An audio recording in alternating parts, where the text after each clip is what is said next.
Hello and welcome, old-time radio lovers. I'm glad you're here. I'm Greg. I'm really excited about this particular show. It's been one of my favorites for a very long time, and it's one that a lot of OTR fans aren't that familiar with. It's a unique blend of drama, history, and education all rolled into one. The show, Mr. President, which ran on ABC Radio from 1947 to 53, broadcasting a total of 90 episodes. Each one a dramatization of a real-life event in one of the former president's lives, as of the broadcast date. Many well-known Hollywood actors guest starred in the show, with Edward Arnold always starring as the president in each one, and each episode portrayed fictionalized events that showed the inner workings of the presidency, crises or dramatic events, large or small, and how the man in the White House at the time dealt with them, but they were all based on real-life events. Now, as a suspenseful twist, the name of the president that was the subject wasn't revealed until the very end of each episode. So in addition to the show being entertaining, it was also informative as well as a little bit suspenseful. And it's actually kind of fun to see if you can guess the president's name in each episode before they reveal it at the end. In that spirit, I'm not going to list the actual names of the presidents in each episode, even on the description page, only revealing some teasing clues and the original broadcast dates. So see if you can guess each one correctly before it's revealed. The music was composed by Basil Adlam, it was produced by Robert Jennings, and directed by Dwight Hauser. The regular actors on the show were the great Bea Benaderet, Gil Stratton, Lorene Tuttle, Herb Butterfield, and Hans Conried. Now first up, the very first show of the series actually was broadcast on June 26, 1947. The president has to deal with a coal strike and a coal miner who wants to kill him. Can you guess which president this one is about?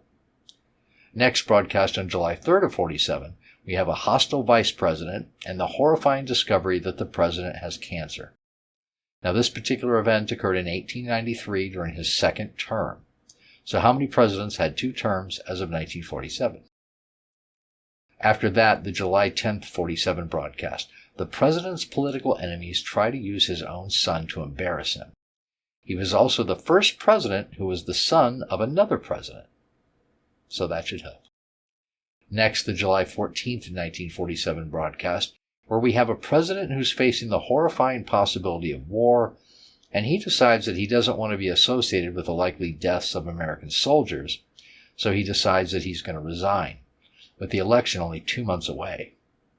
And then the July 24th, 47 broadcast, with a president that's dealing with massive corruption in his administration and widespread accusations of graft against him, despite the fact that he's famous as a hero. I hope I'm not giving away too many clues on that one. And then the last episode of this first group broadcast on July 31st of 1947, a president who's embroiled in major scandals and has to deal with members of his own administration breaking ranks with him. All while a mysterious writer going by the initials AB write a series of newspaper articles constantly criticizing him. Now see if you can guess the president in each of these episodes. I'll be back in a bit. The American Broadcasting Company and its affiliated stations present Mr. President, starring Edward Arnold.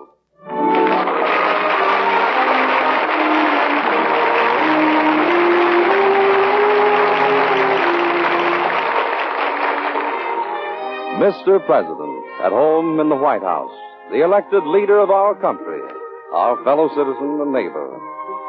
These are little-known stories of the men who've lived in the White House. Dramatic, exciting events in their lives that you and I so rarely hear. The true human stories of Mr. President. Let's visit Mr. President in the White House. It's evening. Only one window shows the light, a study on the ground floor. We find ourselves at the front door. Come right in, please. The president's expecting you. Through that door, please. I'll go right in. Some business for you, Mr. President. Hello? Sit down, won't you? Why, of course it's all right. You know, before I moved in here, I had the idea that the president is somehow more than a human being. But believe me, he isn't. I get aches and pains just the way you do.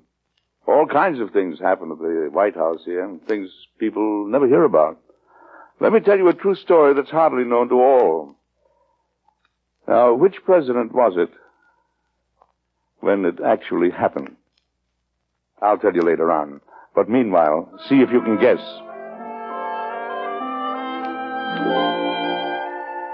It started the evening I came back to the White House after taking a long, brisk walk.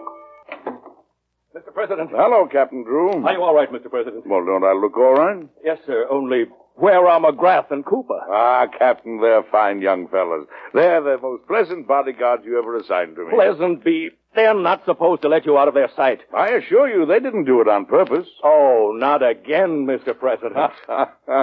You'd have appreciated my strategy, Captain. I walked into the swamp, the one by the river. They did exactly what I expected. They ran around to the other side to pick me up again, but I turned right around and came out where I went in. You know, Hannibal did that once to the Romans. I hate being followed, Captain. But we've got to guard you, sir. Yesterday a bomb came in the mail. This morning more of those threatening letters.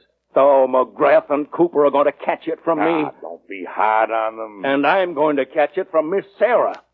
Oh. Well, I won't tell her if you won't. I can't fool Miss Sarah, sir. Neither can you. You know, I was enjoying myself thoroughly until you said that, Captain. I'm sorry, Mr. President. Well, however, it was fun while it lasted. Can't you just see poor McGrath and Cooper running around and around that swamp? And waiting for me to come out. Good night, Captain. Good night, Mr. President. Oh, Captain. Yes, sir? You won't say anything to Miss Sarah? I'll do my best, Mr. President. Good night, Captain.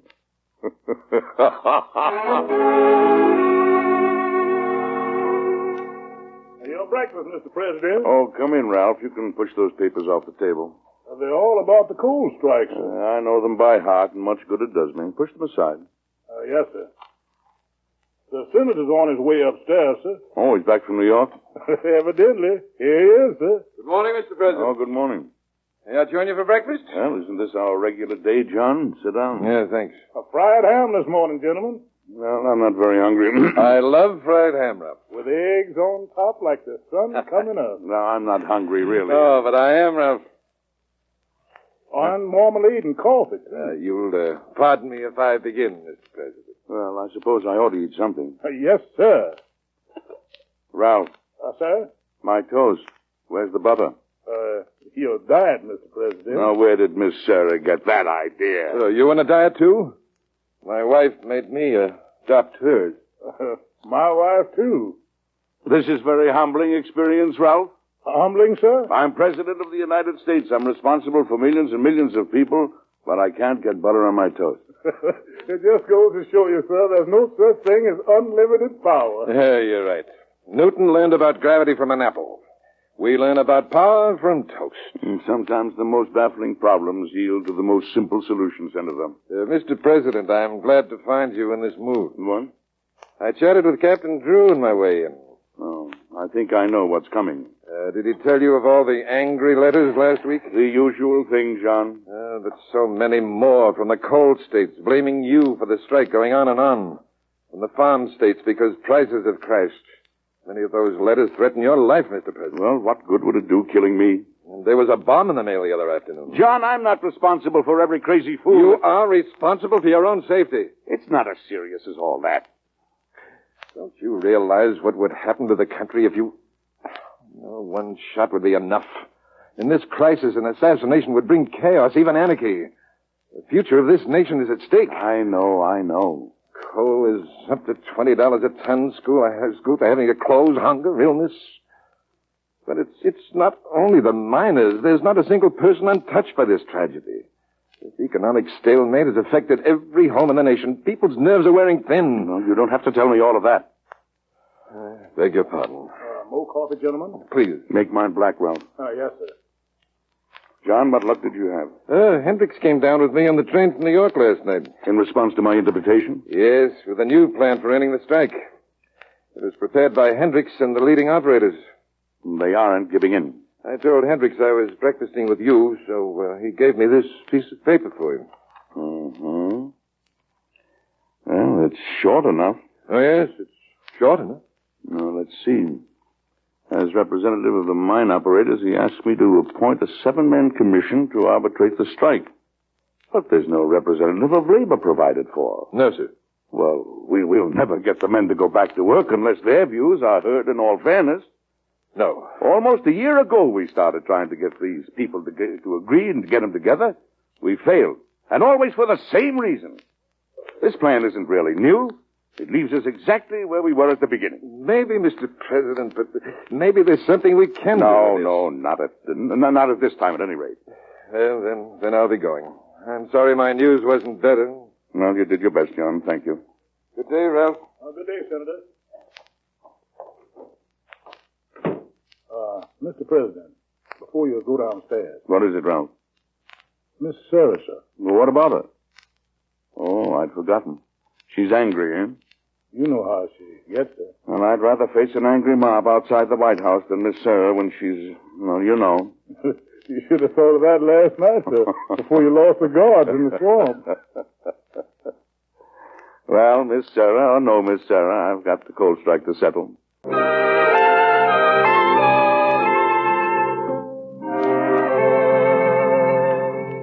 Good morning, Miss Sarah. Good morning, Mr. President. Excuse me. What? Your tie was crooked. Oh, thank you very much. Now, I want you to take a Did little... you sleep well, Mr. President? Oh, yes, fine. I want you to You don't look as if you had. Well, I'm never boisterous in the morning. I can tell when you've had enough sleep and when you haven't. And why? That's it, exactly. I want you to get Mr. Hendricks... When you don't sleep well or enough, there's usually a reason. Of course. The coal strike. Conscience. What? The uneasy conscience of a small boy with evil in his heart. Oh, what towering nonsense. Small boys of your type think it amusing to play pranks that worry all of us have to death. Now, Miss Sarah... I begged you once, I've begged you 100 times. Don't go around without your bodyguard. Well, it's irritating to be followed. That's not important. Oh, isn't it? It's not you they're guarding. It's the President of the United States. Well, he can be irritated, too. And last night, losing those 2 men in the swamp. If ever I heard a childish trick. You know, I was testing out some military strategy. Hannibal did it to the Romans. He went a little way into a swamp. Mr. President, Hmm? please. All right. Forgive me this time, Miss Sarah. It isn't a joke. With that bomb in the mail, the crazy letters threatening your life. Miss Sarah, I want you to call up Balvin Hendricks at his hotel. Have him come over as soon as he can. Also call up the senator. I'm ready for the next step in the coal strike. You've decided what to do? Miss Sarah, I'm sorry I distressed you over the guards. I'm sorry I spoke so harshly, Mr. President. Shake hands. Yes. You wanted me to call the senator. Oh, yes, and have him come back at the same time Hendricks does. Miss Sarah, I thought I was licked. Now I think we're going to get somewhere. Mr. President, Mr. Hendricks. Now, Mr. Hendricks, good morning. Mr. President? I hope we make more progress today than we did the last time. I hope so, too, Mr. President. Good. Now, your plan asks me to set up a commission. It's to include an Army or Navy engineer, a mining engineer, a coal merchant, a federal judge, a churchman, a government representative, and a sociologist. With all these, I agree. You're doing the country a service, sir. But you've got to go further. Further? How? The miners have to be represented, too. You mean add a representative of the miners to the commission? This plan won't work unless you do. Why not? The entire anthracite industry is behind it. Mr. Hendricks, we've tried time and time again to settle this strike without sitting down with both sides represented. I'm convinced that unless a representative of labor has a chance to meet with you, this plan is doomed to failure, too. Mr. President, our side, the coal operators need Mr. your Hendricks, help. the president cannot take sides. We agree to accept the commission's decisions. Why can't the miners? Mr. Hendricks, this strike has lasted for months and months. I want the operators of the miners to get together. The price of coal is skyrocketing. Industry is at a standstill. People all over the country are suffering. Winter is coming. And you know what that means. Cold, hunger, illness. Schools will have to close. Hospitals will be affected. These are intolerable conditions, human factors. And they outweigh any other consideration. We're upset about these things too, Mr. President. Then compromise. Well, You've got to. we respectfully suggest that you appoint any individuals you like, as long as they stay within the 7 categories named in the plan. But to add a new one now... In plain language, Mr. Hendricks, you flatly refuse. Yes. We've already come so far, Mr. President. Can't you understand our position? I can't accept a plan I know will fail. And apparently this discussion is getting us nowhere. I agree with you, Mr. Hendricks. Good day, sir. Good day, sir. Goodbye, Mr. Hendricks. Miss Sarah. Mr. President. Miss Sarah. Mr. President, the country will fall into chaos. Wait and see. Ready, Miss Sarah? Yes, sir. A letter to Mr. Hendricks. Dear Mr. Hendricks, I have carefully considered our talk this morning, and I have decided to accept your plan as it stands. As it stands. Mr. President, you dismissed Hendricks not 30 seconds ago. You could have accepted the plan then without arguing about it. Oh, no. I got him to say what I wanted him to say. What? That as long as I stayed within the 7 categories, they'd accept any individuals I named. I don't understand. Now listen to the rest of the letter. These will be my appointments. Military engineer, Brigadier General John M. Wilson. Mining engineer, E.W. Parker. Judge, George Gray. Coal merchant, Thomas H. Walker. Bishop John Spaulding. United States Commissioner, Carroll P. Wright. And as the sociologist... What? Sociologist. S-O-C-I-O... Oh, I know how to spell it. I just didn't understand you. As to the sociologist, you will meet him at the time of our conference in Silioz. Mr. President, who is this sociologist and why are you keeping him such a secret? The sociologist will be E. Clark, Grand Chief of the Order of Railroad Conductors. E. Clark? But, Mr. President, he's the very kind of man Hendricks and his crowd have refused to accept. You heard Hendricks say they would accept any sociologist I named. Do you know what a sociologist is, John? Well, A sociologist is an authority on social problems and conditions. Thank you, Miss Sarah. And, John, wouldn't you say that the head of the Conductors' Union is an authority on social problems and conditions? Well, I suppose the miners will accept Clark. Why, certainly. They know him and respect him. But will Hendricks and the operators? When they sit down with him, it'll be too late to back out. Yes, but if they do back out, if the whole plan fails... I'm president of all the people, not only some of them. I'll call out the army and operate the mines myself. Excuse me, Senator. Your next visitor, Mr. President. Good luck, Mr. President. I'll be anxious to know of the result. Good day, Miss Sarah. Goodbye, Good day, Senator. Senator. Well, Miss Sarah, what next? You have a full list ahead of you, Mr. President. A congressional delegation from Iowa on behalf of federal road building. After luncheon, a committee of the Women's League for Better Citizenship to present you with a plaque. The last of them, Mr. President. Well, that's the last time I make appointments after dinner. I'm sorry. You have one more. Oh, Lord, no. He's due in a moment or so on an appointment made by one of our congressmen. I'd better ask him to come back tomorrow. No, it's all right. What's his name? What does he want? Well, his name is Carlson. He's a farmer, I believe. Well, there's no need for you to stay, Miss Sarah. Oh, it's only 9 o'clock. Besides, I have a little more work to do. Well, you've done enough for today, Miss Sarah. I'll be in my office, Mr. President. I'll close the door. You won't even know I'm there. Well, you won't disturb me. Oh, Curry is the guard in the corridor tonight, so if you take a walk later... I know. Curry? Curry? Oh, yes, Mr. President? Is that you pacing up and down? Yes, sir. Orders, Mr. President. Mm-hmm. I see. Very well, Curry. Yes, sir.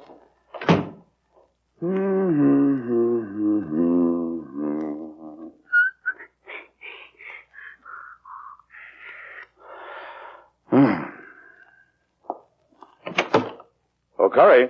Yes, Mr. President. Curry, Captain Drew was telling me your wife's quite ill, isn't she? Oh, yes, sir, she is. It must worry you a good deal, huh? Oh, she's a rare woman, sir. Well, why don't you run on home and see how she's feeling, Curry? Well, I'm not off duty till morning, sir, and Captain Drew told me that... no one will be the wiser, Curry. You know, take your time. Come back later, and if Captain Drew asks any questions, I'll take the responsibility. Now, go ahead, Curry. Oh, well, all right, sir. Thank you very much, sir. I won't be long. I'll go the back way. Yeah, that's better.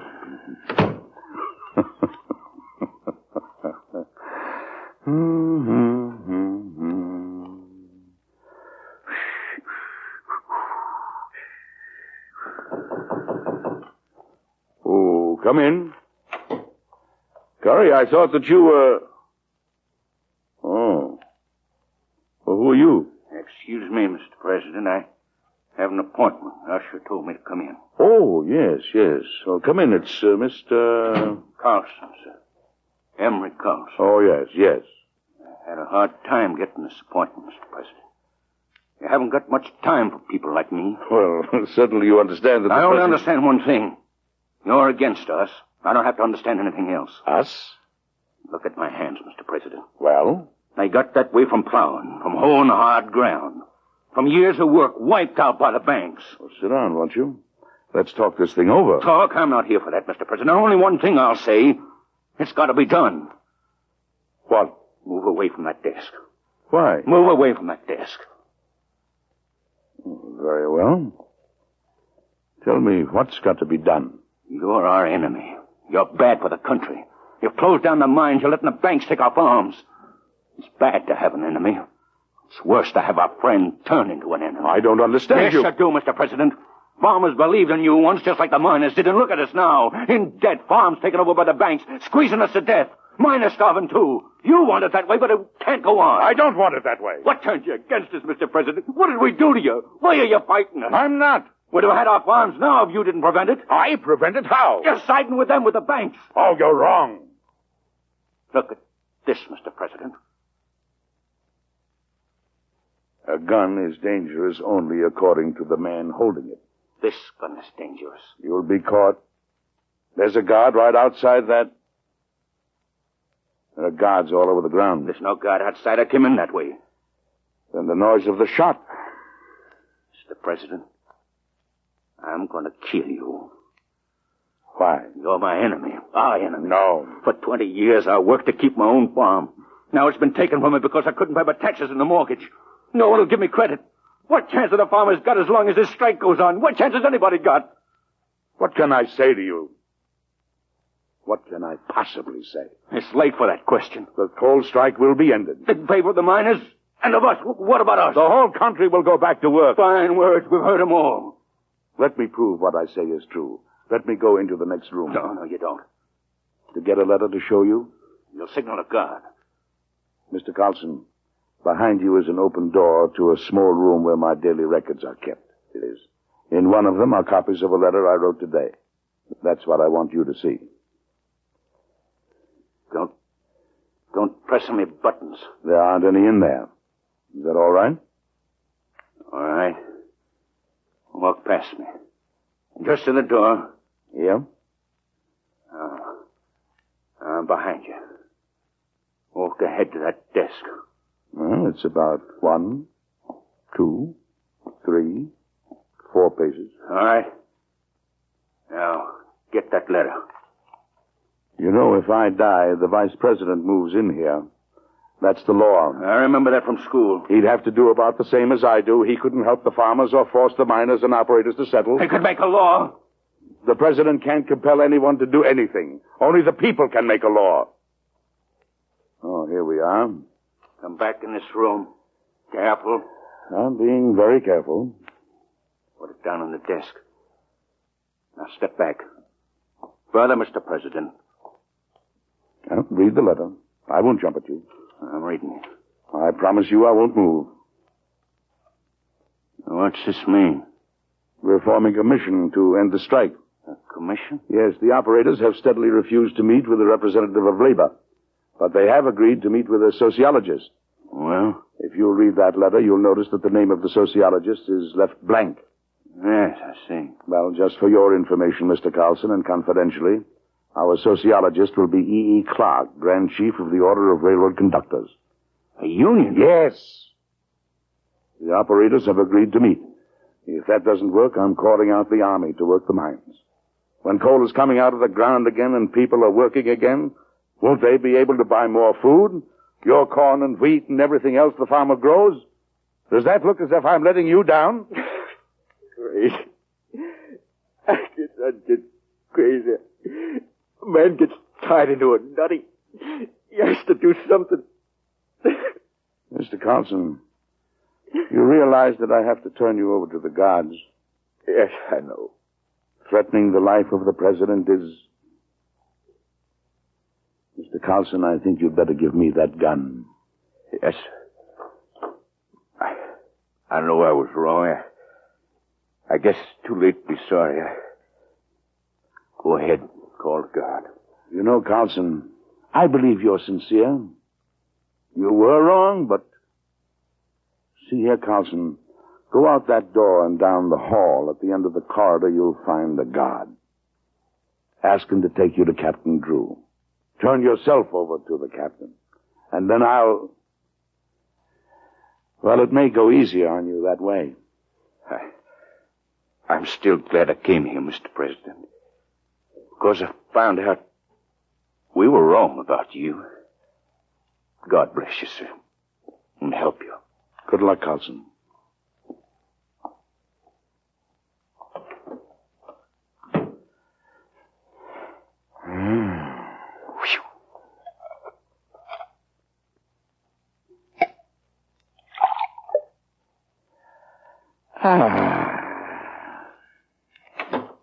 Why, Miss Sarah, I thought you'd gone. I've been working. Where's Curry? Curry? Oh, he, Didn't I hear you and Captain Drew talking in the corridor? Yes, he was asking me a lot of questions. Oh, you must be very tired, Miss Sarah. Questions about what? Miss Sarah, I'm worried about you. You must be very tired. You're awfully anxious to get rid of me. Oh, no, not really. Sit down. Shall I send for some tea? I could swear you've been upset by something. Don't you want to tell me? Don't you think you ought to? Miss Sarah, I don't know what you... The door. Yes, come in. Oh, yes. Curry. Well, Curry, thanks for looking in. Everything is fine. Thank you, Curry. And good night, Curry. Now, Miss Sarah, I want you... Pardon me, Mr. President. I just wanted to give you this, sir. Oh, thank you, Curry. Thank you very much. Well, good night, Curry. Open it, Mr. President. Open it? Curry obviously hopes you will. Thank you, Mr. Cookies. My wife wanted you to have them, sir. She was that grateful. Oh, well, thank you very much, Curry. And don't mention it. By all means, don't mention it. I told her how you'd let me off, sir. No, don't mention it, Curry. Don't mention it. Well, anyway, thank you, sir. And good night. Good night. Miss Sarah, you have a cookie? Why wouldn't you tell me about Carlson of your own accord?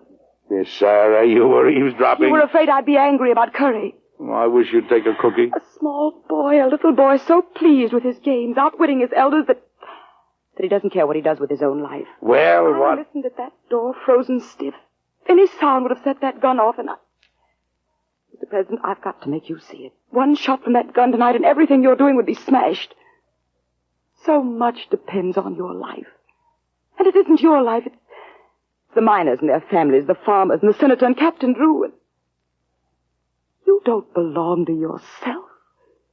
You belong to all of us. You've got to be careful. Well, I'm sorry. I promise you I will be from now on. Why, Miss Sarah, you're crying. Now I know what it means when they say enough to make the angels weep. And you are an angel, Miss Sarah. You're right, and this will never happen again. Forgive me, please. Forgive you? I just can't stand another minute of it, and I'm going home. And if that Curry ever moves from here for the rest of his life, I'll have him skinned alive. Good night, Miss Sarah.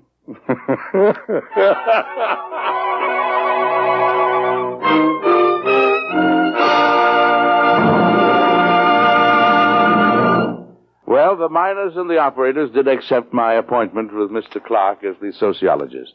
Alvin Hendricks was certainly surprised when he recognized Clark as head of the conductors' union, but he stuck to his word.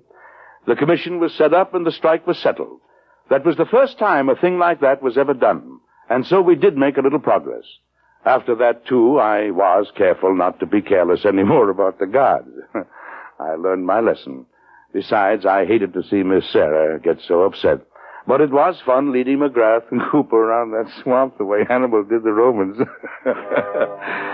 Have you figured out yet who I was when all that happened? It really did happen, you know. Yes, it's a true story. And it happened in 1902. And it was Teddy Roosevelt who had my job then. Yes, when Theodore Roosevelt was Mr. President. Drop in again next week, won't you? I've got another story I think you'll enjoy. Good night.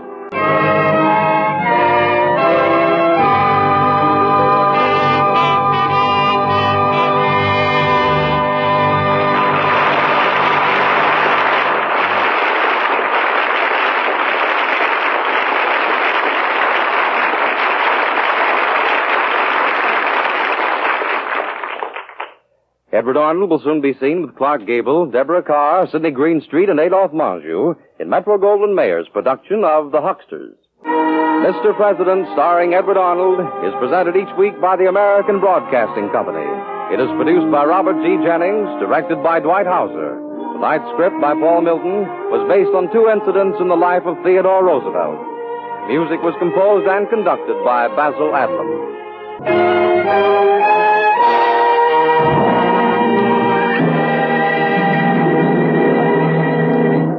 This is ABC, the American Broadcasting Company. Mr. President, starring Edward Arnold.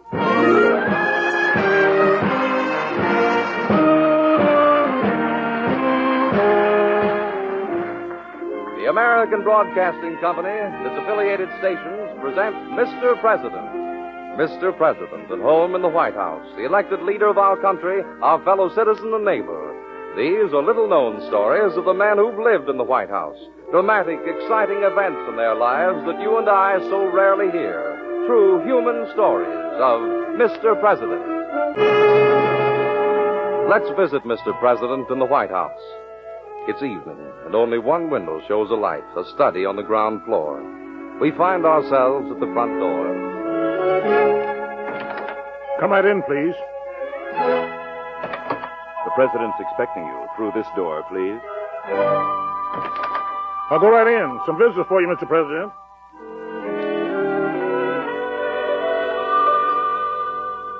Hello? Sit down, won't you? You know, it's strange how many people think the President is somehow superhuman, but believe me, it's not so. I have the same daily job of living that you do. The only thing is, most people rarely hear about that side of life in the White House. The true story I'm going to tell you now, for instance, well, it's hardly known at all. Now, which of our 32 presidents was I when it took place? I'll tell you later on. But meanwhile, see if you can't guess. One morning I walked into my study, and as usual, she was already there. My secretary, Miss Sarah. Good morning, Miss Sarah. Good morning, Mr. President. Oh, why so glum? I enjoyed romantic poetry when I was a high school girl, Mr. President, but I'm afraid I don't anymore. That's the trouble with a lot of people, Miss Sarah. They don't take time to enjoy life. Don't let it happen to you. Ever since I walked in here this morning, the Vice President has been telephoning in a fury asking to see you. I've hardly had time to enjoy life. Mr. Edwards has no sense of humor. Nor any time to enjoy the poetry I had to read to him. Did you happen to read him a poem beginning with, "If I Were King"? Why, that's exactly the poem I read him. Now, why should Mr. Edwards be interested in that? Well, there are more ways than one to skin a cat, Miss Sarah. And more than one way of getting your vice president to come to see you. Haven't you read this morning's newspapers? Mr. Edwards hasn't given me time. I knew that poem would get him. That is probably Mr. Edwards again. Let me talk to him. Miss Holmes speaking. This is Mr. Edwards. Is the President in? Yes, Mr. Edwards, here he is. Good morning, Mr. Edwards. Mr. President, may I ask the meaning of your statement to the newspapers? Certainly. Yesterday you made a speech in Philadelphia. You explained what you would do if you were president. And you referred the newspapers to some poem or other, If I Were King. It's simple enough. There was one trouble with that poet. He wasn't a king. There's one trouble with your speech. You're not the president. I am. I made a serious speech on the economic crisis. It hardly called for so flippant a comment from you, sir. I've got a... In public, sir. Mr. Edwards, we're in the worst depression the country has ever known. Banks are failing every day. Factories are closing. Millions of men and women are out of work. And you're recommending to the people a policy that can't help but lead to inflation and complete disaster. The silver clause of the Sherman Act permits you to issue the maximum amount of currency backed by silver. That's what I would do if I were... Mr. Edwards, we will never stop foreign countries from draining our gold reserves until we can reestablish their confidence in the American dollar. Not destroy it further by basing it on silver. And, Mr. Edwards, I wouldn't say if I were again. You're not the president. I am, and I expect to be for some time. It's obvious, sir. We can't settle anything this way. I've been hoping you'd say that, sir. Yes, sir, you can see me today at 2 o'clock. Thank you, sir. Goodbye. Now, let's get on with the day, Miss Sarah. Yes, Mr. President. Your physician is here with a Mr. Mott. Oh, have them in, will you, please? This Mr. Mott, is he a friend of Dr. Raymond? Yes, you might say so, Miss Sarah. Dr. Raymond, come in, please. Thank you, Miss Sarah. I'll be in my office, Mr. President. Good morning, gentlemen. Good morning, sir. Mr. President, may I present Dr. Mott? I am honored, sir. I hope you don't mind our making you masquerade as Mr. I can't let anybody know you're a doctor. I quite understand, sir. Mr. President, we won't mince any words. Please don't. It's cancer, Mr. President. Are you absolutely sure? Dr. Mott... Mr. President, in the roof of your mouth you have a cancerous area about the size of a quarter. But it's so small. Yes, I know, but if it goes untouched, it will spread to your throat, your stomach. What treatment do you recommend? An operation, Mr. President. An operation? Is there any alternative? Yes, Mr. President. Death. Would it be a serious operation? It's cancer, sir. And where would you perform it? And when? At once, sir. In Dr. Mott's private hospital in New York. At once? You mean a week or so? A day or so, Mr. President. Dr. Mott, what provisions for secrecy can you make? Oh, the usual in a private hospital, sir. That's not enough, I'm afraid. I don't understand, It's sir. not possible for me simply to have a cancer operation and allow it to become publicly known. But surely, sir, your staff can keep newspapermen away. In the middle of the worst depression we've ever had, and millions of people holding me personally responsible? Mr. President, your life is at stake. How long would it take? You'd be absent only a few days, sir. All right, then. Good day, gentlemen.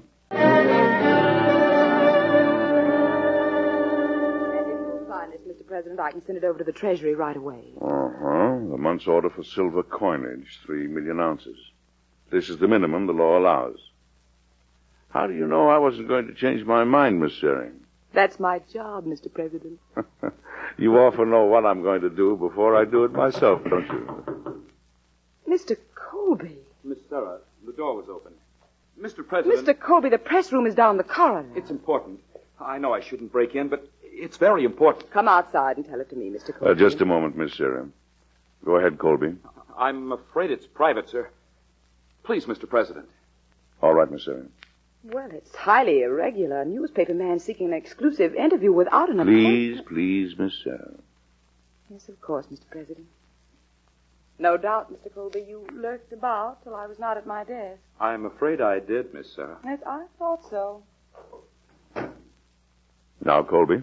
Mr. President, I've never been a Washington correspondent before. Well, we're happy to have you, Colby, even though your paper isn't friendly toward me. Well, naturally, I'm on, probation. Mr. Nickerson, he owns the paper. Mr. Nickerson's got his eye on me. Naturally. Naturally. If I turned in an inaccurate story, he'd be angry. Naturally. Naturally. Or a story that's so hot, a newspaper term, Mr. President, so hot and still so fantastic that, naturally. Naturally, you... Colby, what are you trying to say? Mr. President, I have information which leads me to believe you have cancer. That's quite correct, Colby. What? How did you find out? Well, an intern I know at a hospital in New York. Oh, this is terrible, Mr. President. It's a malignant growth in the roof of my mouth. About the size of a quarter, that's all. But cancer? Exactly. And I'm arranging for an operation to have it removed within a day or two. If I can arrange a political truce with my opposition. And you'll be all right? Colby, what are you going to do with your story? Well, that's what I came to ask you, Mr. President. It's tough, isn't it? Yes, sir. I mean, being a newspaper man, having a big, exclusive story and not... It is a big story, isn't it? Oh, the biggest. The President of the United States. Why, besides that? Well, just now, in these times. Well, what do you think of these times, Colby? It's the worst and longest depression we've ever had, isn't it? That's right. Colby, all because of the fight between those who want money backed by silver and those who want money backed by gold. Now, which side are you on? Personally, I mean. The sound money, sir. As far as I understand it, just the way you are. I mean... I know. Now, if the country suddenly learned I had cancer, just when this fight is at its peak, what do you think would happen? It'd scare people to death, Mr. President. Everybody, that is, except your opposition. Colby, do you understand what I'm getting at? You don't want me to turn in the story. It's a hard choice, isn't it? Mr. Nickerson would break me if he ever found out. I think it's a choice you have to make. The only people who know anything about this are the doctors, myself, and you. You see, I'm trusting you fully. I appreciate that, sir. I'm glad, Colby. Yes? Oh, come in, Miss Sarah. Mr. President. Yes? Good day, sir. Good day, Miss Sarah. Good day, Mr. Colby. Miss Sarah, I wish I had your faculty of knowing in advance what people are going to do. Colby, what about? Oh, nothing, really. Well, now it all depends on my visit with the Vice President. Mr.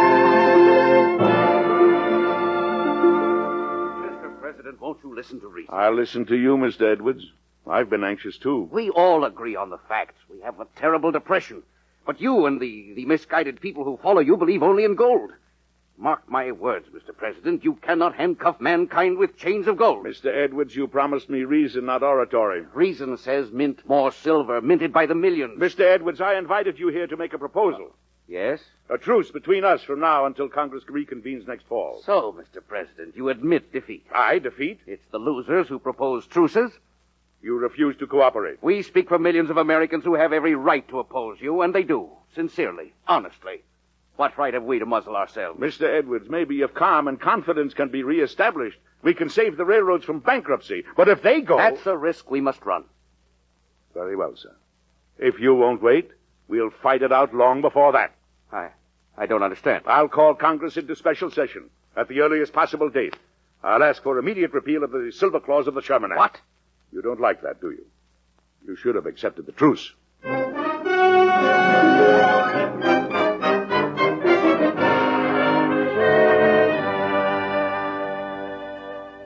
At the earliest possible date, Miss Sarah, a special session of Congress. Mr. President, is there no way to avoid it? We'll have to make it the 7th of August. But you're wearing yourself out. The sooner it's held, the better. The longer we go on... Mr. President, you're not listening. What? Why, I heard every word you said. You said I that... said I'm scared stiff that you're ruining your health. Miss Sarah, you're turning into a warrior. I'm as strong as an ox. The people didn't elect an ox. They elected you, and you're human. Only too human sometimes. You don't want me to take afternoon cat naps, do you? Besides, I haven't got the time. Oh, yes, you have. What? If you didn't make appointments that I know nothing about. Appointments? What? Who? That Mr. Mott is waiting to see you again. Well, why didn't you say so? Show him in. Will you come in, Mr. Mott? No, thank you. Well, you must have worked fast, Dr. Mott. Time is of the essence, Mr. President. I've arranged everything in my private hospital in New York. Now, as to the necessary precautions... Doctor, we've got to postpone the operation. Postpone it? Impossible, Mr. President. I told you this morning I was planning a certain political maneuver, and it didn't work. Mr. President, I don't believe you grasp the urgency of this. It's cancer. I do, Doctor, but Mr. President, I have only one duty in this matter. I am a doctor. I am obligated to my own professional principles. They come first. Now, look here, Doctor. I've got professional duties, too. Well, none as pressing as your health and your life. I think I'm of less importance than the people of this country. Well, then, sir, I'm afraid my journey here has been wasted. But I warn you, sir, it's your life. Thank you, Doctor. Good afternoon, Mr. President. Goodbye, Doctor. Goodbye, Mr. Mott. Goodbye, Mr. Mott. That really was the last one, Mr. President, wasn't it? Yes. I'm afraid I made you angry before. I'm sorry. Oh, nonsense. Ralph says he has a nice dinner for you. Uh-huh. You will eat it, won't you? Slowly and Calm. Yes, Miss. You wanted to say something else? No, Mr. President. Good night. Good night.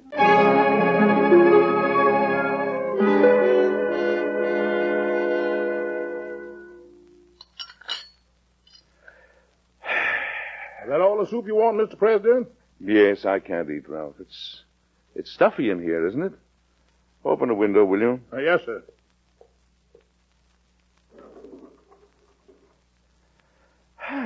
That's better. I needed some fresh air. What's that? Sir? I smelled something cooking. Your lamb chops on the table, sir. No. Come over here. Smell it. Smell it. That's coming from the servants' quarters, sir. Corned beef and cabbage. Corned beef and cabbage? Why wasn't I given that? Oh, it's only corned beef and well, cabbage. Well, it smells wonderful. I'm going down to get some.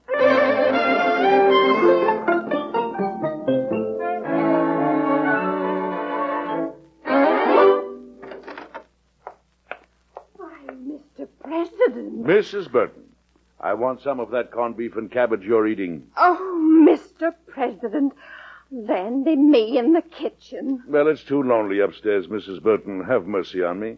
Ralph, you take some of this right upstairs for the president. I got a dish already. Not upstairs, Ralph. Right here. May I sit at your table, Mrs. Burton? Oh, Landy, me. Oh, give the president a chair, Ralph. After you, Mrs. Burton. Please. Oh, Landy, me. That's better. Now, Ralph, don't be stingy. I thought you wasn't hungry, sir. Whatever gave you that idea? I hope you like the way it's fixed, Mr. President. I could tell I would from upstairs. Here it is, sir. Thank you, Ralph. I knew it. You must eat too, Mrs. Burton. Oh, I'm eating, Mr. President. Or trying to. It's funny. Every now and then I just can't eat alone. I guess you're so used to having people around you all day. And it's just as funny. When I want to be alone, I can't. Do you have that trouble, Mrs. Burton? The Lord said we never can be alone. Yes. Not really, Mr. President. You're quite right. But just so far as people are concerned, there's virtually nowhere in this continent I can go and not have the whole country know about it. Well, that's natural, sir. We're all interested in how you get on. But suppose I had to get away secretly. Secretly? Oh, just for a few days. There's nowhere I can go, on land or sea. People would follow me. Follow you? Oh, why, Mr. President, only the Lord can walk on the water. Yes, that's right. And Mrs. Burton, you've given me a wonderful idea. Ralph. Yes, sir. Call the Carlton Hotel. Get Mr. Mott over here quickly. And Ralph, tell Colby, the newspaper man, I want to see him the first thing in the morning. Yes, sir. Since I saw you yesterday morning, Colby, the operation was first canceled and now it's on again. Oh, I'm glad of that, sir. Now, if I have your cooperation... Somehow I wish I'd never stumbled on this story. But you did, and now I want you to know all about it. The one place I can think of that I would be safe from observation is a boat. A boat? An operation for cancer on a boat? We're borrowing a private yacht. I'm going to New York where the yacht is moored. In fact, I'm leaving in the next few minutes. We'll move up the East River into Long Island Sound. The operation will be performed tomorrow morning and then 4 days of recuperation. Still, people will wonder where you are, sir, won't they? Officially, I'll be on my way to my summer home. Now, how about it, Colby? Can I depend on you? Mr. President, I won't write or speak a word about it until you allow me to. And remember, not even to Miss Sarah? No, sir. Good luck, sir. And thank you. Thank you, Colby. And ask Miss Sarah to come in, will you? Certainly. Miss Sarah? Yes, young man. Good day. Yes, Mr. President? Miss Sarah, I'm going to leave you with a great responsibility. Leave me? What do you mean, Mr. President? I'm going away for 5 days. For a rest? Only in a manner of speaking. While I'm gone... If not for a rest, what for, then? I'm not going to tell you, Miss Sarah. Oh? You'll be swamped by newspapermen demanding to know where I am. I want you to say, I don't know. At least until I reach my summer home. I can say I don't know even if I do know. You'd be lying, and I'd rather you were able to tell the truth.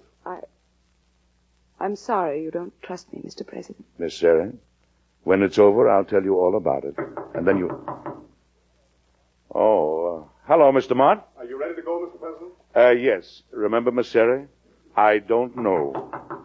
Mr. President, your hat and coat. Thank you, Ralph. Excuse me, a messenger just put something on the desk. We haven't too much time, sir. I'm ready now. Mr. President, this is for you.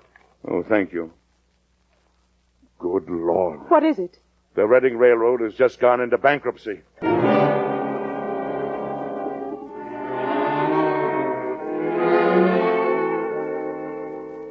It's most urgent that I see the president. It's impossible, Mr. Edwards. Impossible.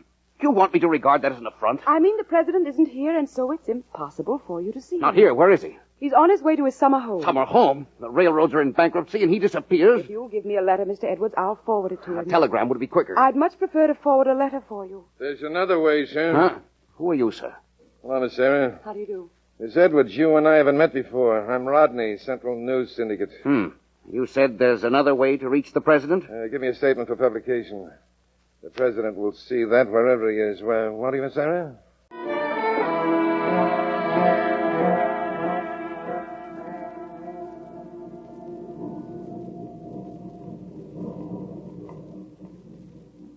Mr. President, if you're ready. Certainly, Doctor. We've decided against a complete anesthesia. It might affect your heart. I'm sure local anesthesia will be all right. There may be some pain in the latter stages. It can't be helped, can it? We'll try to avoid it. Gentlemen, while you're operating, I'm going to be thinking of my message to Congress. If I feel anything through that, why, it'll have to be pretty bad. Now, let's get it over with. Oh, that's it. Anesthetic, Dr. Raymond. The needle may hurt, Mr. President. Go ahead. You were right. In just a moment, one whole side of your face and jaw will be numb. You'll feel nothing at all. Well, that's very encouraging, Doctor. Just relax, Mr. President. Your gloves, Doctor? Yes, thank you. Just slip them on over my hands, please.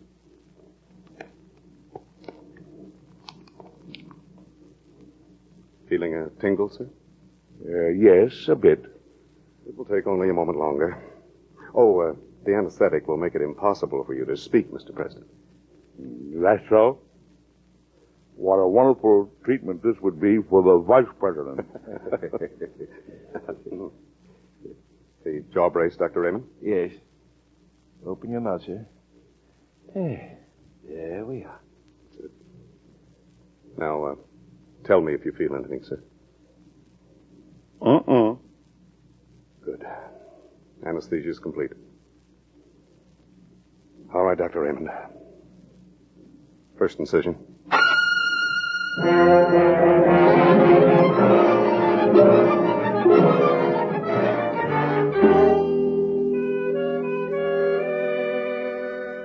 this time of national crisis, doesn't the president realize that he is the man responsible for the country's welfare?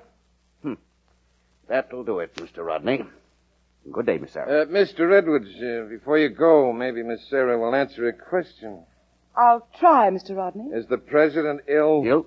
The president ill? What makes you ask that, Mr. Rodney? I've heard rumors. It's my job to verify if possible. Well, is it a rumor? Or is he ill? What's wrong with him? We've got to know, Miss Sarah. A sick man can't lead the country through these times. Now, will he deliver his message to Congress, or won't he be able to? Gentlemen, the president has the responsibility of leading the country. Whether you agree with him or not, that's his duty. To carry it out, he needs a few days' rest. Won't you please let him have it? And he is at his summer home? I beg you not to disturb him. Oh, no, I just want to check on him.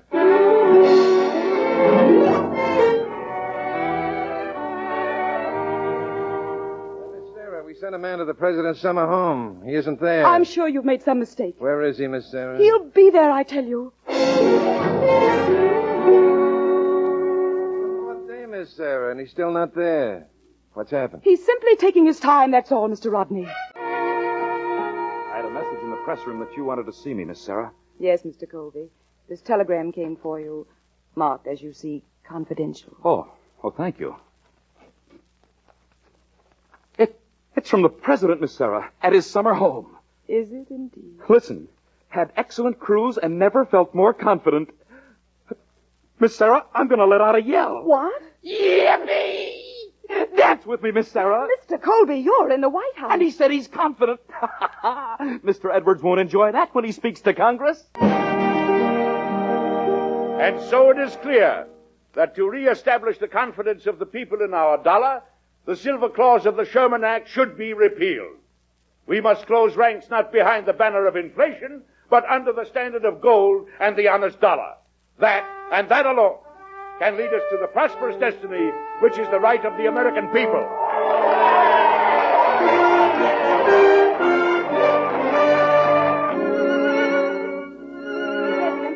Mr. President. You excited, Miss Sherry? You've won. They've repealed? You'll have the official notification tomorrow. Well, I must say, you don't look very happy. Oh, I am about that, but Mr. Colby showed me a copy of his story.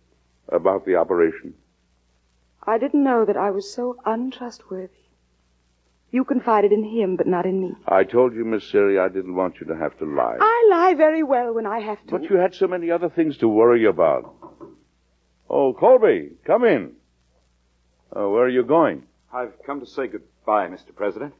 Oh, you've been promoted, eh? Well, that's fine, Colby. Mr. Nickerson fired me, sir. He what? His telegram said, I want reporters working for me, not fiction writers. He doesn't believe the story? Not a word of it. But just the same, sir, it's been a great honor to have had your confidence. Miss Sherry, a telegram for this Mr. Nickerson. Yes, Mr. President. Oh, please don't, Mr. President. Dear Mr. Nickerson, if Colby is a fiction writer, I am too. His story of my journey on a yacht with medical details is 100% fact. If you don't want Colby to return to your payroll, I'm sure my administration can find a place for a fiction writer of his abilities. Sincerely, etc., and so forth. Is that all right? Oh, Mr. President, I have to go right out on the lawn. What for? Mr. Colby wants to let out a yell. A yell? Thank you, Mr. President. Good night. Good night, Colby. Well, Miss Sherry, you're still pouting. Perhaps you'd rather I let out a yell, too. But if I told you about the operation beforehand, you'd have worried so. I did worry. But not over the operation? Oh, I knew all about that. What? The second time your Mr. Mott came, you and he were almost shouting at each other. Miss Sherry, you've been eavesdropping again. Quite so, Mr. President. It's my job.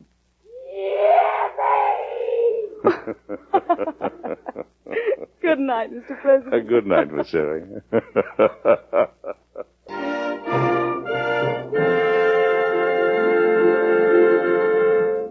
Yes, that's just about how it happened. I actually had that operation aboard a yacht, and the cure was complete and permanent. And repealing the silver clause of the Sherman Act gradually brought the country back to prosperity. Have you guessed yet who I was then? It really did happen, you know. Oh, yes. It's a true story, and it happened in 1893, when Grover Cleveland was Mr. President in his second term. And here's another interesting thing. That newspaper man, his real name was Holland, published a story, but it was 24 years after Dr. Mott wrote his memoirs that people really believed him. Well, will you drop in again next week? I've got another story I know you'll enjoy. Good night.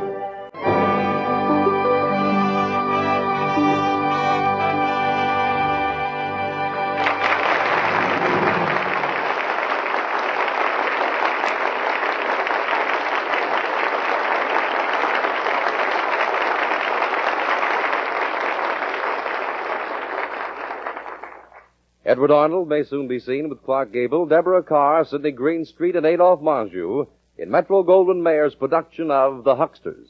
Mr. President, starring Edward Arnold, is presented each week by the American Broadcasting Company. It is produced by Robert G. Jennings, directed by Dwight Hauser. Tonight's script by Paul R. Milton was based on an episode in the life of President Grover Cleveland. Music was composed and conducted by Basil Adlam.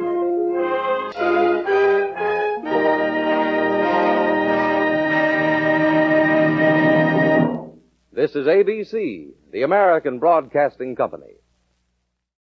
Mr. President, starring Edward Arnold.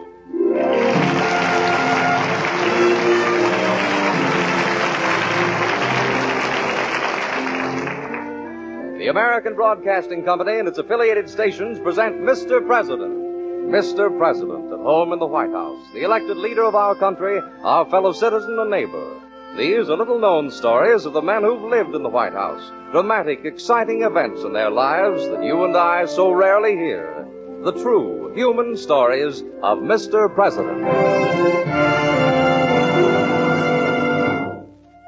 Let's visit Mr. President in the White House. It's evening, and only one window shows a light, a study on the ground floor. We find ourselves at the front door. Come right in, please. The President's expecting you. Through this door, please. Go right in. Some visitors for you, Mr. President. Hello. Sit down, won't you?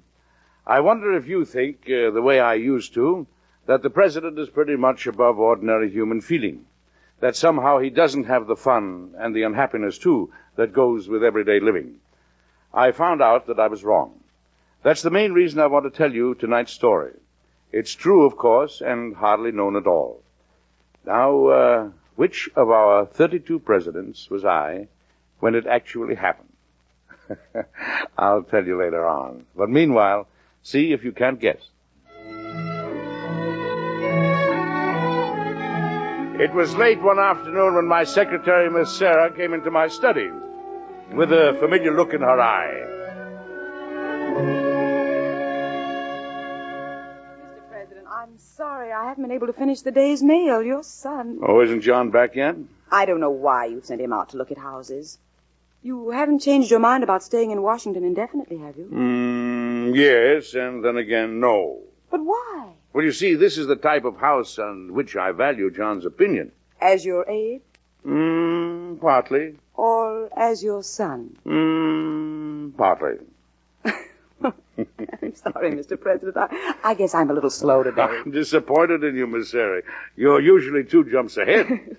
But if you're going to give John a house for a wedding present, why don't you pick it? I have. Oh? Excuse me, I'm back. Oh, come in, John. Come in. Well, which house did you like best? Hello, Miss Sarah. Hello, John. The red and white brick one in Georgetown, naturally. I like that one, too. Has it got enough rooms for 2 or 3 children? Oh, you didn't say your friends have children, Dad. Well, they haven't right now, but I imagine that after a time... Oh, well, then this house is perfect. Well, why don't you show it to Mary when she comes down next week? Get her opinion, too. Ask her about the children's rooms. Mary? What?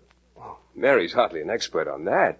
I can see you know very little about women. Nevertheless, I think she ought to see it. Don't you, Miss Sarah? Definitely, Mr. President. Will you excuse me? I'll stay and help Miss Sarah, Dad. Oh, I don't think there's anything that pressing. I beg your pardon, Mr. President. The House Majority Leader, Mr. Warren, is here. Oh, yes, that's right. He called earlier to say he had to see me.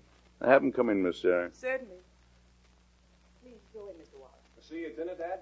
All right, son. Good afternoon, John. Hello, Mr. Warren. I'm just leaving. Go right in. Oh, thank you. Thank you. Hello, Warren. Sit down, won't you? Thank you. Mr. President? I think I know what's on your mind, Warren. May I make it easy for you? Yes. There's one way that you could. It's about the appointment of General Fairbanks as Secretary of War, isn't it? You know, you could make it easy for me and all the members of our party by telling me the rumor I heard today is not true. Well, what's your objection to the General? You mean you seriously intend to appoint him? Why, it's political suicide, Mr. President. He's of the other party and will probably run against you in the next election. Well, he's the best man for the job. Do you mean to say that in all this country you can't find someone else with the necessary qualifications? Have you any suggestions? Well, no, but, Mr. President, the opposition press and our own, too, are constantly attacking you for holding Secretary Johnson over from the previous cabinet. Why, these men are not even of your own party. I know that. But there are other considerations. Johnson was a good Secretary of Interior for my predecessor. He deserves to keep the post. Well, that's as may be, but on top of that, to appoint Fairbanks, why, it'll split our party. I'm not playing politics, Mr. Warren. But Fairbanks wants to be the next president. He'll do anything to win. If you bring him into your cabinet, you'll guarantee your own defeat. Mr. Warren, I'll fight the next election when it comes. Right now, I'm interested in seeing the country have an efficient government. But you can have good government and smart politics, too, sir. Well, I could argue that with you, Warren. All right. All right, Mr. President. Suppose you appoint him, and the Senate confirms. As Secretary of War, his activities would come under my committee in the House. Good, Warren. I know you'll work with him. Oh, well, that's correct, sir. But as to the other members, I can't say a thing. You know, they may hamstring him. Even those of our party? Well, I know they resent it, sir. Oh, won't you please reconsider? I'll let you know, Warren. Oh, one more thing, Mr. President. What is it? Well, it's about your son, John, Henry Lawrence. You mean the editor of the Washington Star? Mm-hmm. There's some kind of personal feud going on between them. Well, Lawrence attacks me pretty consistently, you know, and John resents it. Oh, but I know Lawrence, Mr. President. At any moment, he may begin to attack John. That might be good for him. Well, but I see something else at stake, too. Lawrence has been attacking your appointments. You can ignore him about that, but if he were to attack you on your son's position... I can't stop him from doing that. But you can ask John to be careful. Oh, I'm sure he will be, Warren. John wouldn't embarrass me, I know, and besides, he has ambitions for his own career. Mr. President, By the way, you're coming to the reception next Tuesday evening. John's fiancée is coming down from Boston. I want you to meet her. But thank you, sir. Good day, Warren. Good day, Mr. President. Hello,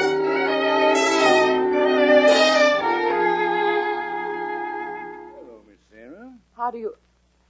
Oh, Mr. Lawrence. I wonder if you can help me. I need 3 invitations to the reception next Tuesday evening. Oh? Through some oversight, I haven't been invited. Besides, I'll have 2 important people with me that evening. They're very anxious to come. Well, the fact is, Mr. Lawrence, I'm afraid I can't add to the guest list now. Why not? I haven't the authority. I'm awfully sorry. And who has the authority? Mr. President is the host, of course. Is he free at the moment? Well, you have no appointment. Take a look, Miss Sarah. He might just possibly be free. Very well. Mr. President. Yes? Have you a moment to talk to Mr. Lawrence? Is he here? Mr. President, I was asking Miss Sarah for 3 invitations to the reception. Including yourself, Lawrence? Yes. It's to be a very small reception. Well, I was explaining to Miss Sarah that that's all right. That's all right. I hope you won't give them... I know that you hope that I won't give them to you, huh? Well, I'm going to fool you. Give Mr. Lawrence 3 invitations, Miss Sarah. But, Mr. President, the list... Mr. Lawrence has a right to come to the White House. Miss Sarah, even if he doesn't feel very friendly towards its occupants. All right, Lawrence? Thank you, Mr. President. And, good day, Miss Sarah. Father, Mary's coming down the stairs now. She looks lovelier every time we see her. You're a lucky man, John. Oh, I tell her that, but she won't believe me. You try it, Dad. Mary? Am I late, John? Oh, good evening, Mr. President. Oh, you're never too early, darling. A born diplomat, isn't he? Don't you believe it, Mary. That's not what he really thinks. Good evening, Mary. Oh, Miss Sarah, it's so nice to see you again. Already a dozen people have asked to meet you. Oh. People, Miss Sarah, or men? That's the penalty for having a beautiful fiancée. John, we'd better go into the party. Yes. You'll excuse us, Dad and Miss Sarah. Come along, Mary. All right. They're a very lovely couple. Well, here we are. But, John, is the party in this anteroom? No, but I haven't had a chance yet to... Oh, my hair, John, careful. Oh, I suppose if I took you in my arms, you'd worry about your dress, too. Oh, John... John, somebody might come in. Oh, we're very properly engaged. But this is the White House. And that's why we're going right into the reception. Oh, I'd rather stay here, but...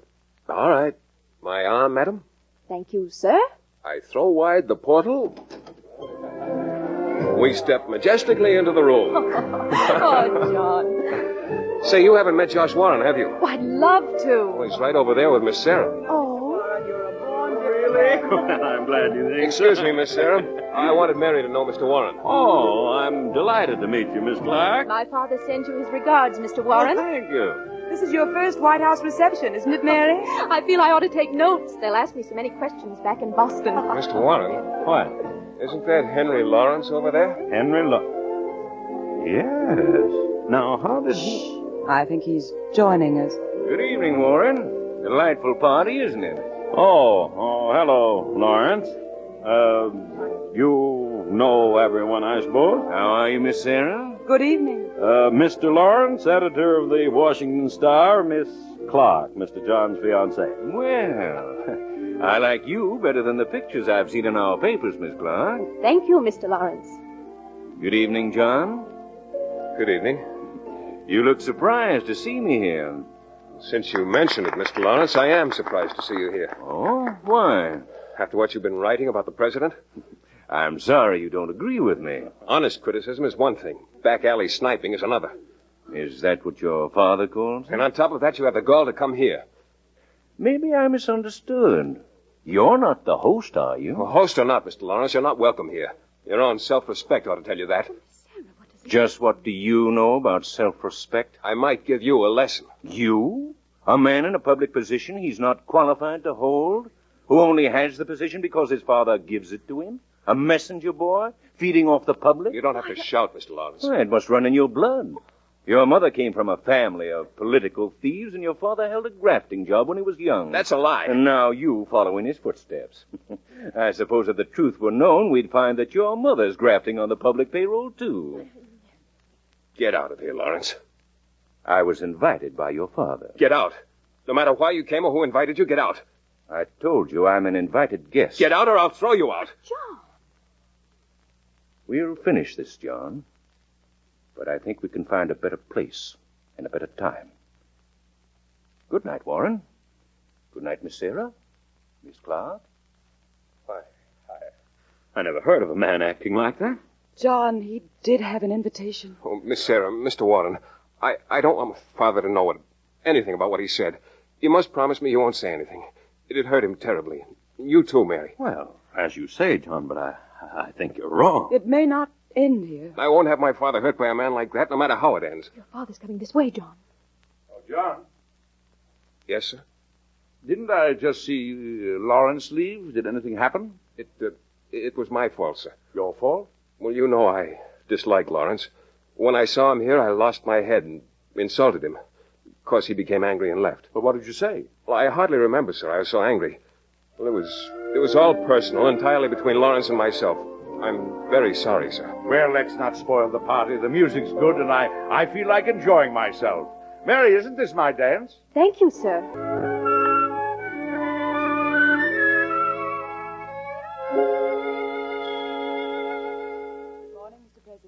Oh, Miss Sarah. Good morning. Your first visit is at 9:30, and here's the military appointment list and the morning papers. Oh, yes, the papers. Something wrong, Mr. President? No. Why? I thought you appeared concerned. Oh, I find social gatherings very tiring, Miss Sarah. You never seem to. I thought you enjoyed the party. Oh, I did. But the effort of making small talk with so many people. Whoever invented small talk? Some man, I'm sure. Why haven't we got sense enough to say only things that have to be said? People's opinions differ about what has to be said, Mr. President. Did you hear anything last night that you wouldn't have said? Quite honestly, no. Shall I bring in your mail? Thank you, Miss Sarah. And when John comes, tell him I... Oh, there he is. John. Yes, sir? Will you come in, please? You have until 9:30, Mr. President. Excuse me, Miss Sarah. Good morning, Father. Sit down, John. Yes, sir. I never lectured you very much, did I? I mean, I was never the usual father, was I? No, sir, you weren't. I'm not going to lecture you now. But I'd like to know what the quarrel was about. As I told you, sir, it was purely personal. I started it, and I'm afraid I finished it. Well, what it was about isn't the main issue. You shouldn't have let Lawrence irritate you. It brings you down to his level. Well, not quite, sir, if you don't mind. The point is, your mother and I always hoped you'd want to be in public life. We never wanted to force it on you, and I don't think we did. No, sir. It's an honor to work with you, Father. Is it any more than that? Yes. Washington is where I belong, if I can make a go of it. You can.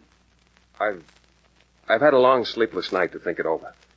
Nothing like last night will happen again, sir. You think you can avoid having trouble with Lawrence in the future? I'm sure of it, Dad. This isn't only a personal thing, John. An episode like last night, no matter what it was about, could become very embarrassing to the White House. Yes, sir, I know. There are any number of men, my opponents, who'd seize on a thing like that and turn it to all sorts of purposes, chiefly to attack men I've appointed to important positions. We live in a glass house, John. Never forget it. And on top of everything, you are my son. That makes you doubly vulnerable. Nothing like it will happen again, sir, I promise. Is there anything you want me to do? Right, let's forget the whole thing. Here's the military appointment list. Take it over to Josh Warren, will you please? Yes, sir.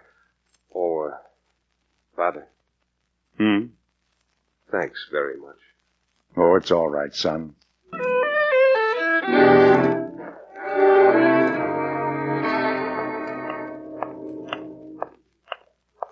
Just a moment. Well, this is a stroke of luck, John. Oh, Mr. Lawrence, I want to apologize for last night. Of course. The moment I find you alone. I mean it. I'm sincerely sorry. You took it into your own hands to act as if the White House were yours. I promised myself more from you than just an apology. I'm going to give you the licking you need. We're in the Capitol, Mr. Lawrence. Oh, Mr. Lawrence, I've apologized. Isn't that enough? You might forget an apology. I don't think you'll forget this. Mr. Lawrence. Stop! Lawrence, Warren, what's the meeting? It's all right, gentlemen. Warren, why don't you let them fight? Well, I haven't touched them, Senator. Mr. Lawrence, I hope you've had your satisfaction. I'd have enjoyed finishing this job. The incident is closed. Don't talk like a diplomat. You aren't one yet. I have some papers to deliver. You'll excuse me, gentlemen?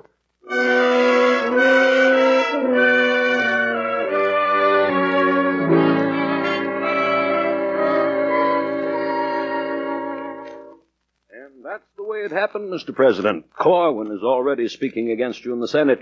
Obviously, this is the climax of a plot by Lawrence and Senator Corwin and their crowd to discredit you. His usual line, Warren, my appointments? Yes, he's raking up every incident, using every charge he can think of.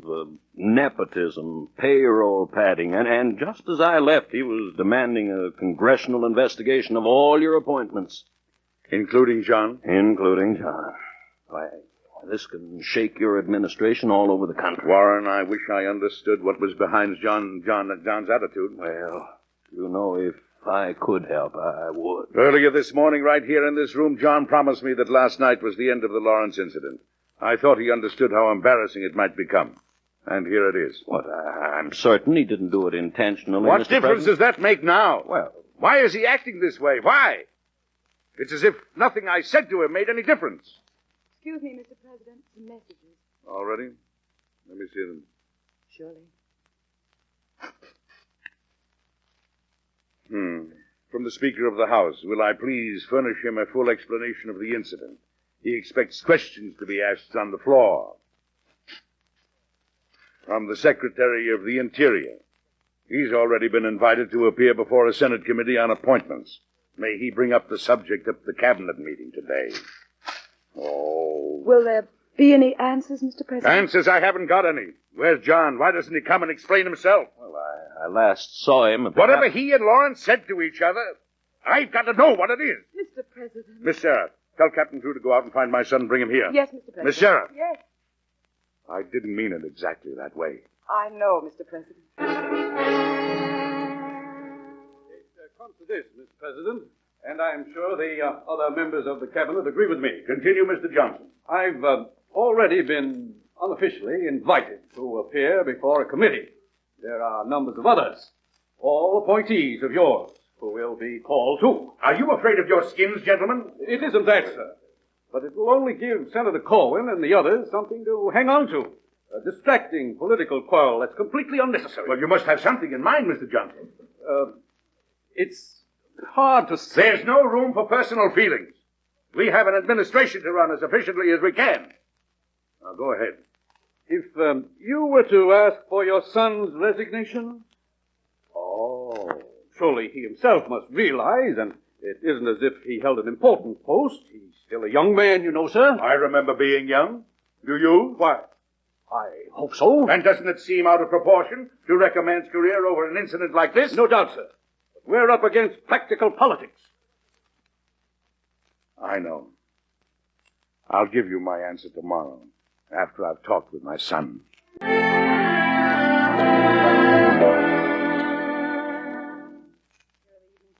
President, and more messages, not to mention. Where's Captain Drew? He hasn't come back yet. And John's been gone all day. Do you want to read the messages? They're all the same, aren't they? Yes, even the friendly papers seem to be writing with raised eyebrows. I'll raise more than eyebrows before I'm done with... Oh, so you've decided to come back? Yes. Where have you been all day? You know everybody in Washington has been clamoring at me over this thing? You know the cabinet got after me about it? Where were you?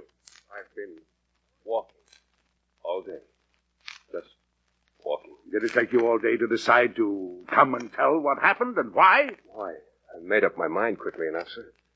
Just took a little time to work up the courage. What? Here's my resignation. Resignation? Washington and I don't seem to get along together. Well, of all the childish, foolish notions. Your feelings are hurt, so you want to drop your career, your future, everything that you've worked for. You said yourself, sir, everybody's after you. I saw the papers. That's all right, but... I had hoped to help you, Dad. Sorry I turned out to be a millstone. John, there's one chance. If you'll tell me what you and Lawrence actually said to each other last night, no matter how silly it may sound now, or how unimportant, I can't. Then we can explain it publicly. I can reduce the whole thing to its right proportions. I'm very sorry, sir. I can't. Goodbye, sir. You're a sentimental young idiot. It'll all be much easier for you, and you won't have to be so angry at me anymore. Now, look here, Won't John. you shake hands, sir? John, if you would only reason this thing out. Goodbye, sir. Goodbye, Miss Sarah. John, just a minute. Mr. President, are you going to let him go? What can I do with him? He won't listen. Miss Sarah. Mr. President, suppose you knew what that quarrel was about. That would help. Miss Sarah, don't. You I promised. promise not to say anything yet, but I can't watch both of you behave like... What was it, Miss Sarah? It was my fault. It was not. Lawrence was deliberately insulting. It was obviously a calculated provocation, an attempt to force John into an embarrassing position. John stood as much as anyone could. Insinuations against your honesty, accusation against his own ability. Oh. And then Lawrence made a grossly insulting remark about John's mother. He said that she is probably dishonest too. Why wouldn't you tell me this, John? I'm sorry, sir, but... Because he didn't want you to know what Lawrence said. He took the blame to protect you. He wouldn't play into Lawrence's hands and let this become an issue. Because if it did and it got into all the papers, lots of people would believe the worst, no matter how untrue. John was willing to give up everything here, including your respect, to save you from being hurt. Miss Sarah... Now, you say goodbye to each other if you like, but at least you'll know why.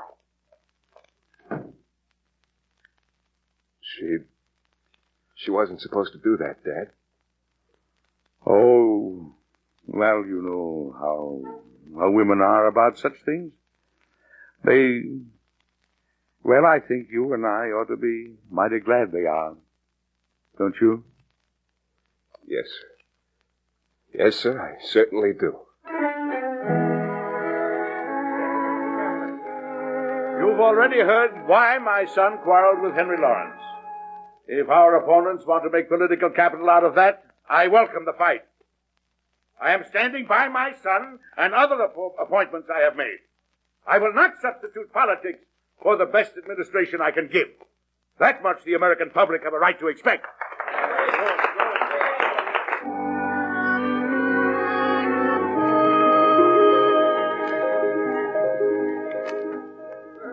Dad. Good morning, Miss Sarah. Good morning. Well, you two, you going out? Oh, yes, sir. It's my first chance to drive Mary around Washington. Oh, John, why don't you take Mary to see that red and white brick house in Georgetown? Oh, that's a wonderful idea. It'll break her heart, but I'll do it. See you later, Mr. President. Sure. Come on, Mary.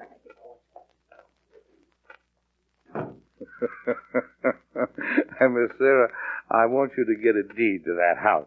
I've already done it, Mr. President. You're always one step ahead of me, aren't you? Well. Well, it was kind of close, wasn't it, Miss Sarah? It wouldn't have been, Mr. President, if John wasn't so much like his father. And what does that mean? Don't you think that the most awful thing about human beings, and the most wonderful, is That they are human beings? Exactly, Mr. President. Exactly, Miss Sarah.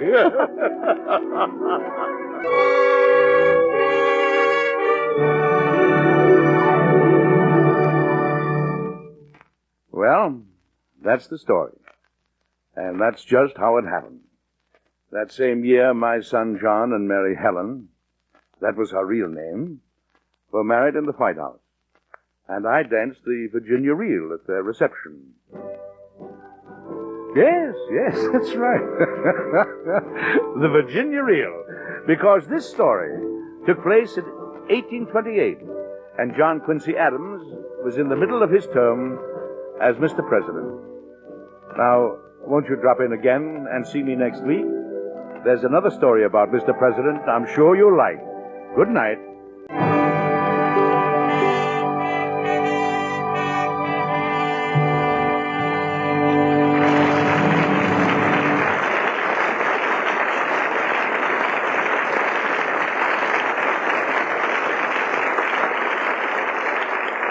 Edward Arnold may soon be seen with Clark Gable, Deborah Carr, Sidney Greenstreet, and Adolphe Menjou in Metro-Goldwyn-Mayer's production of The Hucksters. Mr. President, starring Edward Arnold with Betty Lou Gerson, is presented each week by the American Broadcasting Company. It is produced by Robert D. Jennings, directed by Dwight Hauser. Tonight's script by Paul R. Milton was based on an episode in the life of President John Quincy Adams. The musical score was composed and conducted by Basil Adams.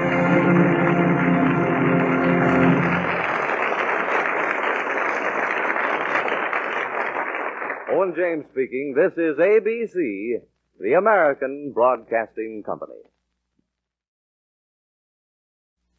Mr. President, starring Edward Arnold.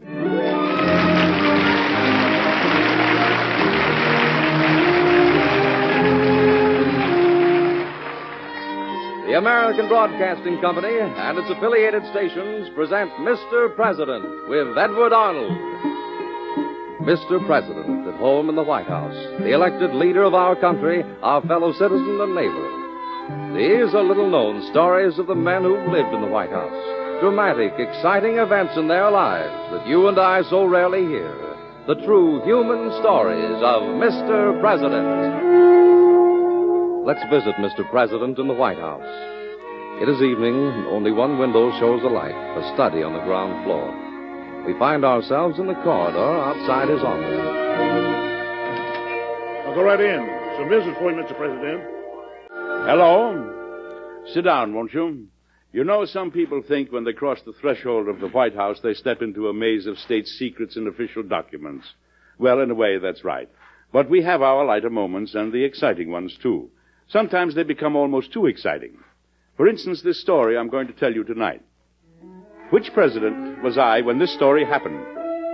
I'll tell you later on. But meanwhile, see if you can guess.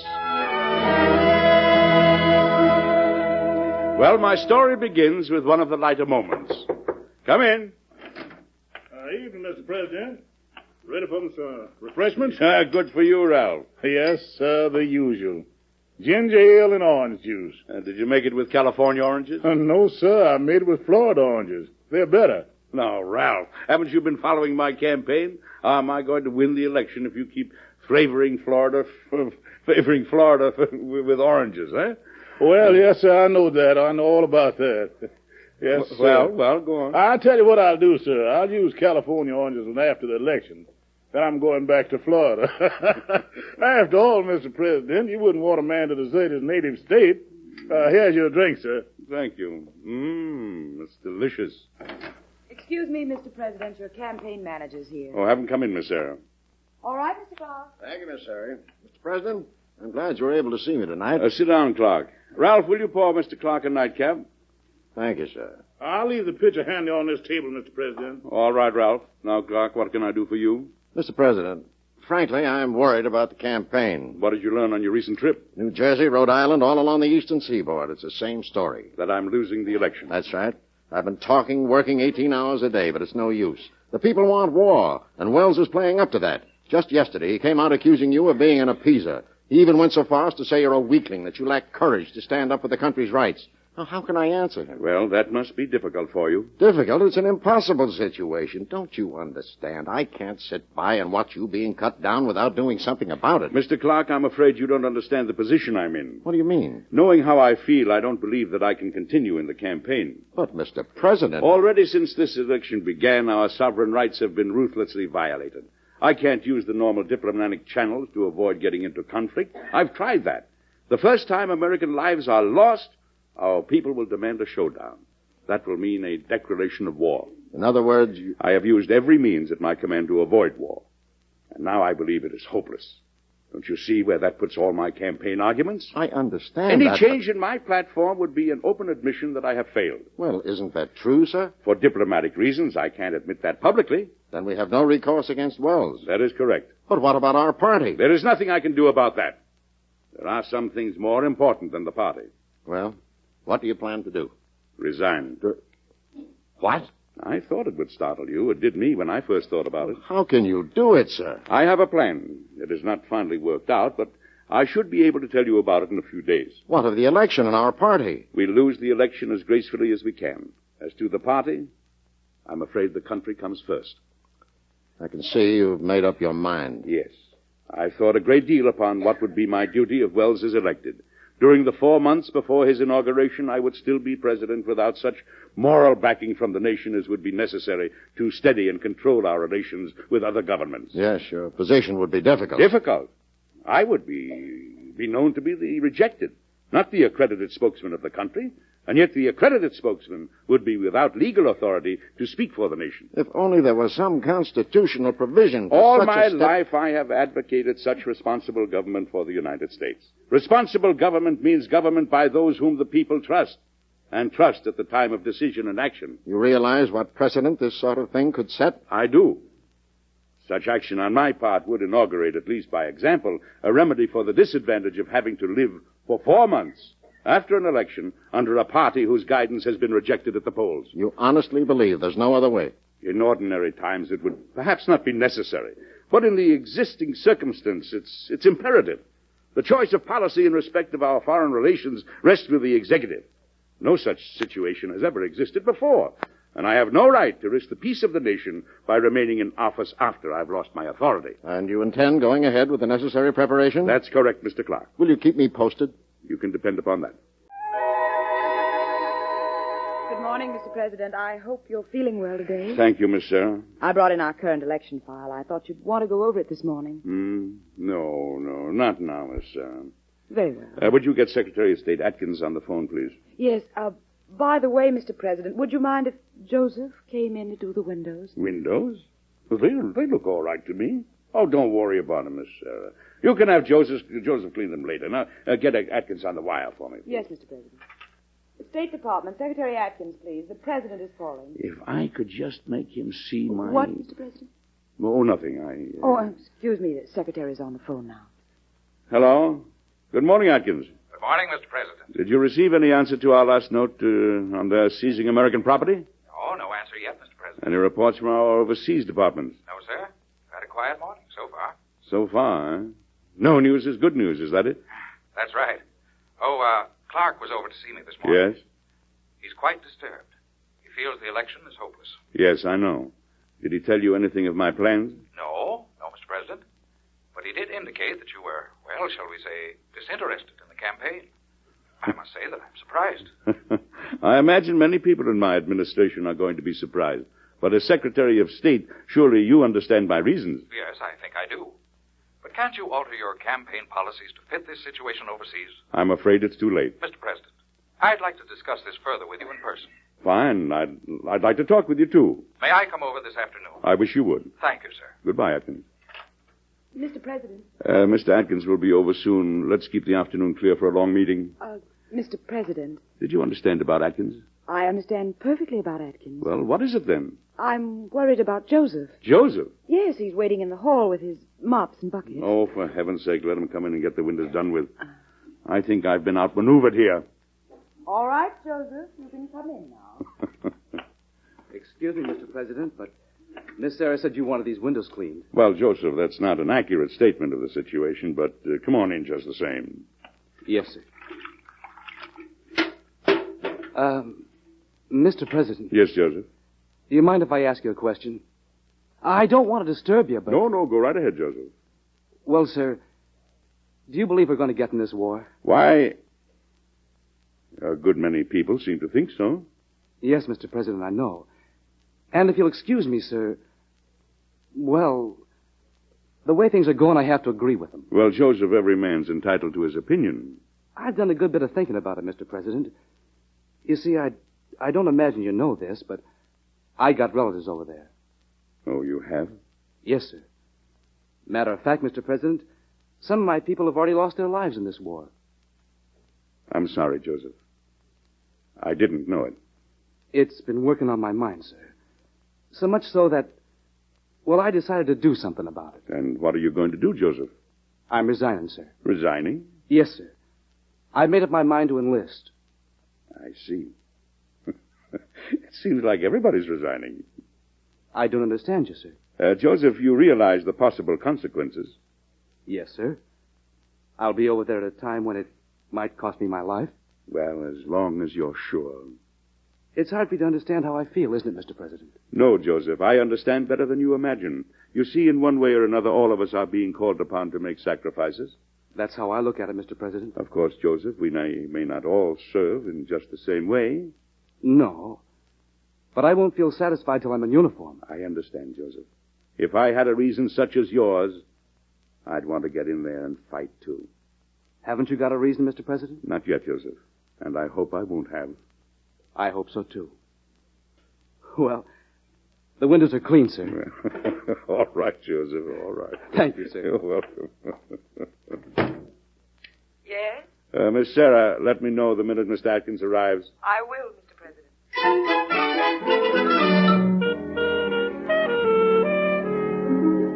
So you see, Mr. Atkins, it looks very much as though Wells is going to win the election. That means our people want him as their president beginning this November. Why should they have to wait until March for him to be inaugurated? Well, as you know, the Constitution is written that way. True, but there is another interesting provision in our laws. What's that? That the Secretary of State be second in line to succeed the Chief Executive. I don't understand what you're driving at, Mr. President. Simply this. Suppose on the day that Wells wins the election, I resign. Resign? That's correct. And let's suppose that my Vice President and my Secretary of State also resign. Mr. President, My final act before leaving the office would be to appoint Wells Secretary of State in your place. Then you mean... Yes, I mean that Wells would automatically take office as Chief Executive 4 months before his inauguration would ordinarily be due. I've got to compliment you. It is an ingenious plan. Ingenious, yes. But does it appeal to you, Mr. Secretary? I don't know what to say, Mr. President. It would spare us all 4 difficult months. More important than that, much more important, America would present a united front. Yes, but... Tell me this, Mr. Atkins. If I can get the Vice President to agree, would you give your consent? That is something I shall have to think over, Mr. President. If the Vice President and I both resign, you'd be alone here in a most embarrassing situation, with a Congress largely against you. True enough. Well, then. If the Vice President goes along with you, I shall have to give my consent. Good. Thank you, Mr. Atkins. Miss Sarah, see if you can arrange for the Vice President to come over this afternoon. But, Mr. President, there's no precedent for what you're attempting to do. And there's no precedent for the current situation. I just don't like the thought of this resignation. Neither do I, Mr. Lewis. But in my position, I do many things I don't like. Are you sure there is no other way? I'm very sure. Well, all right. You have my consent. Thank you, Mr. Lewis. Well, I won't keep you any longer. I know you have a great many matters to attend to. Yes, that's quite true. Good day, Mr. President. I'll tell Adkins what we have decided. Good day, and thank you. Mr. President, now that your callers have gone, don't you want to look over the reports on your campaign? No, let's put that off a while, Miss Sarah. Well, I don't want to be a nuisance, Mr. President, but the election's only 2 months off, and I know you generally keep very close touch with your people in the field. Yes, I know. I don't like to seem curious, Mr. President. You're always curious, Miss Sarah. In a way, I feel it's the Secretary's duty. Miss Sarah, any time I find you neglecting your duties, I'll remind you of it. But so far, that has never been necessary.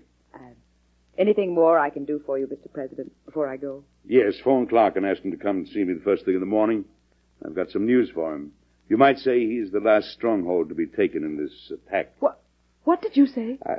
Nothing, Miss Sarah. Good night.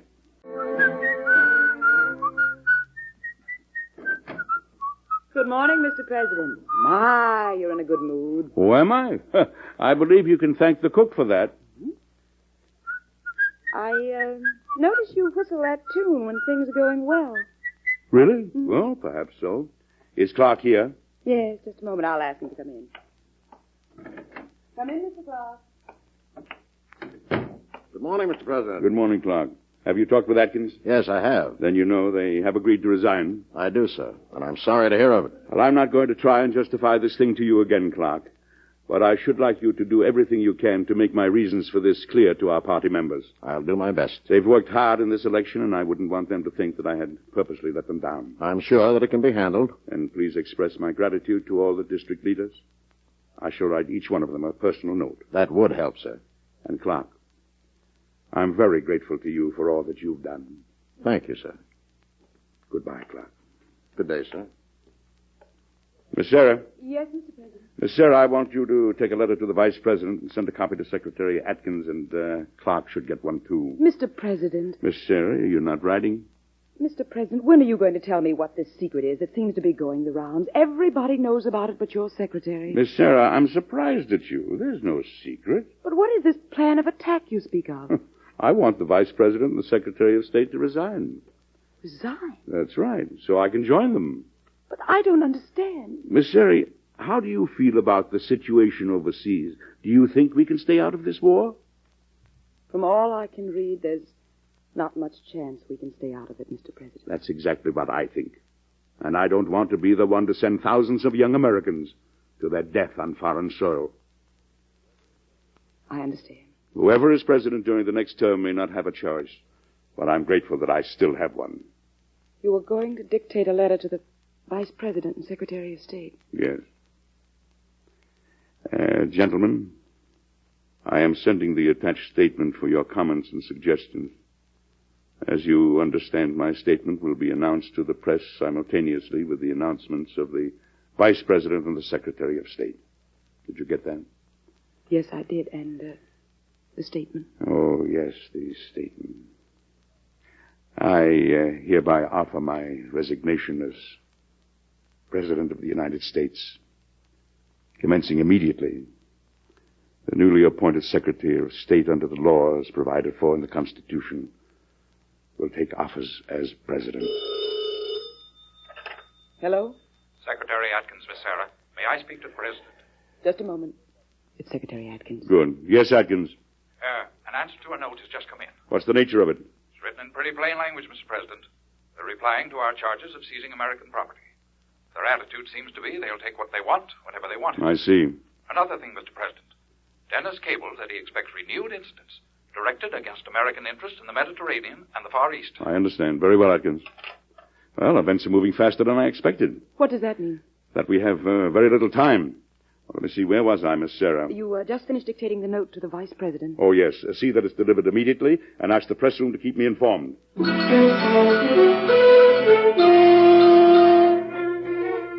Any new developments, Miss Sarah? Yes, Mr. President. A note just delivered to the State Department. They threaten unrestricted warfare against our shipping in the English Channel. Mr. President, the Federal Bureau just informed me of a plot to blow up the key bridges in the metropolitan areas of the United States.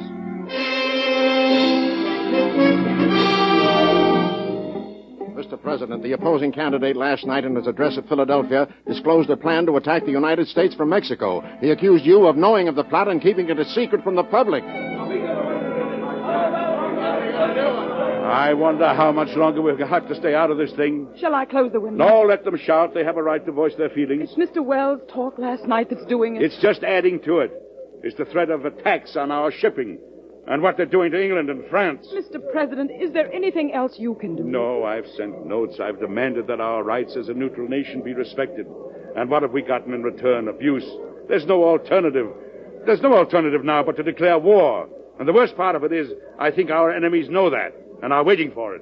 Then why not go ahead? That is not my position. It is the people's, and it must be their decision. And until I'm sure that they are unanimous, I must continue to wait. Hello? Atkins, is the president in? Oh, just a moment. It's Mr. Atkins I'll again. take it. Yes, Atkins. Mr. President, it's happened. A surprise attack this morning. 114 American lives lost. The news should break on the streets any moment. They meant what they said in their last note. Yes, and I'm afraid this is only the beginning. Well, I'm going back into the fight, Atkins. You mean a declaration of war? Only a personal declaration of war now. This is going to be a long fight, Atkins, and I'm starting at the beginning. And that means the resignation. The resignation is out. They've started something that I hope to finish. Mr. President, have you heard the news? Joseph, you shouldn't break in like that. That's all right, Miss Sarah. Yes, I have, Joseph. What does it mean? That you and I have got some work to do. First, I have an election to win, and after that, we'll see if our enemies haven't taken on more than they can bargain for. Mr. President, may I come in? Yes, indeed, Clark. Come in. I got your message, and I've made all the arrangements, sir. Your first speech will be in Cleveland. I've scheduled them in strategic cities west, ending in California. All right, Clark. Anything you say. Thank you, sir. Oh, I'm glad we're getting into this fight before it's too late. You're right on that, Clark. Listen to every kind, whatever their flag, their character, their cargo, their destination, their errand, have been sent to the bottom without warning. That, I say, is more than human tolerance can stand. I have advocated peace with all my being. Now I advocate preparedness, alertness with all my being. Speaking as a candidate for the presidency, I wish to bring to your attention the turnabout which the honorable gentleman now holding that office has made. I say to you, don't be fooled. A man who cries peace, peace in one breath and war in the next is not a fit leader of our armed forces.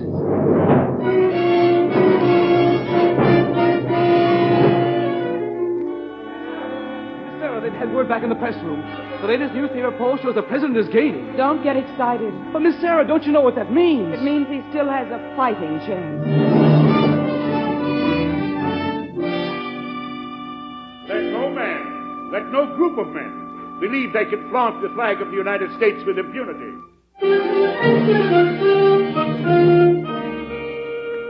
And still he talks.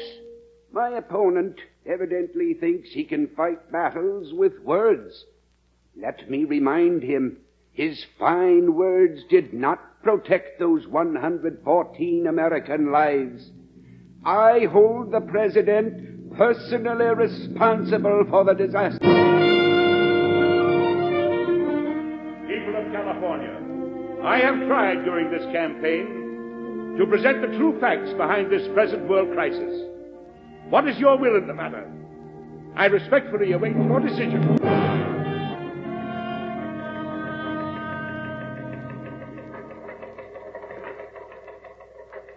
It doesn't look good, Clark. There goes Minnesota to Wells, Virginia. That's 38. Gentlemen, I think the sensible thing is to concede this election. Mr. President, perhaps you're forgetting. There are some of the western states that haven't yet been heard from. I'm afraid most of the West will be in the Wells column. Gentlemen, I'm rather tired. I think all of us are. I know you've been working very hard. There really isn't any purpose to our following the returns any longer. Mr. President, you've made a magnificent try. Thank you, Atkins. You know I appreciate all you've done. What do you plan now, Mr. President? Our path is clear. I intend to follow my original plan of resigning. Good night, gentlemen. Good night, Miss Sarah. Come in. Mr. President, I bought the trunk you asked for. Oh, thank you, Joseph. Mr. President, I'm sorry about the election. Oh, that's all right, Joseph. It was to be expected. Shall I start to pack this stuff? Stuff? Stuff, Joseph?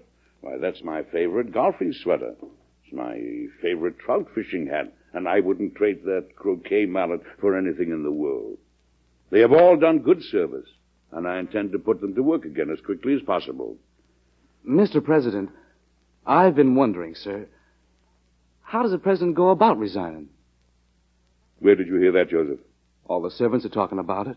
Well, I knew it would get out, but I hope not this quickly. Is it so difficult to resign? It was easy for me. All I did was turn in my notice, and I got 2 weeks extra pay. Well, it won't be quite that simple for me, and I'll not get 2 weeks extra pay. And if the newspapers get hold of it before it's final, all I get will be headaches. Mr. President, now come in. We've got some late election returns.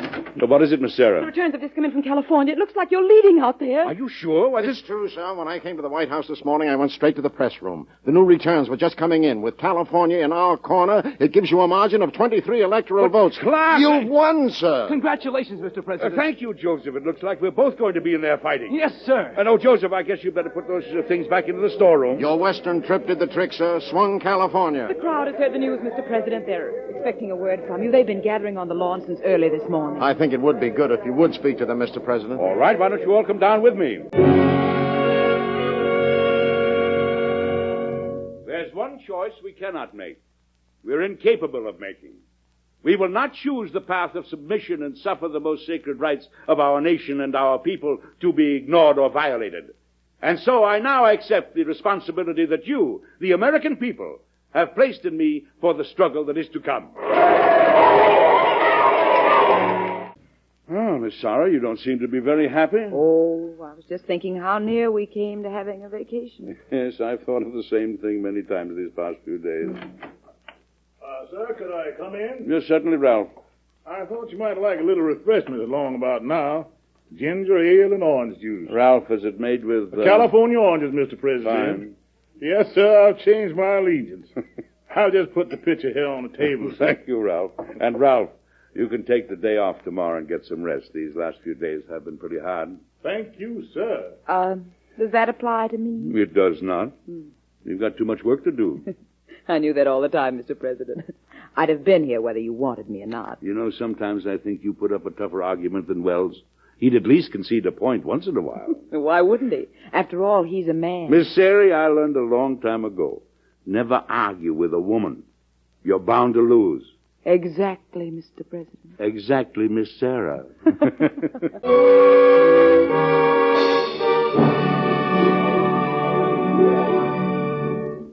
Well, we did get into the war and finally won it. And very few people ever knew how close their president had come to resigning. Nothing like that has ever happened, and maybe never will. But it was awfully close that time. Well, have you guessed who I was when all this happened? It really did happen, you know. Yes, it's a true story. And it happened in 1916, when Woodrow Wilson was Mr. President and enjoyed a good glass of orange juice and ginger ale and a rollicking game of croquet in the White House lawn. Won't you join us again next week? I've got another story I'm sure you'll enjoy. Good night.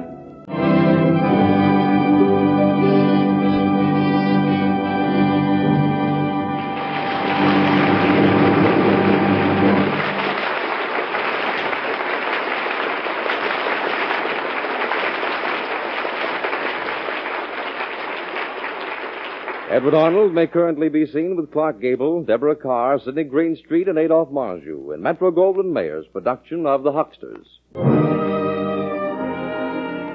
Mr. President is produced by Robert G. Jennings, directed by Dwight Hauser. Miss Sarah is played by Betty Lou Gerson. Tonight's script by Richard Dana was based on an episode in the administration of Woodrow Wilson. Music was composed and conducted by Basil Adlam.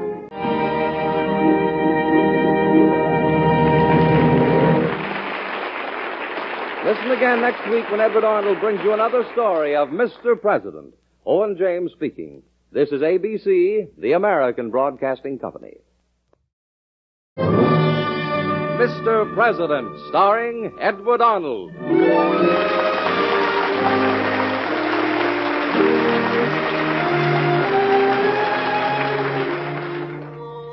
The American Broadcasting Company and its affiliated stations present Mr. President.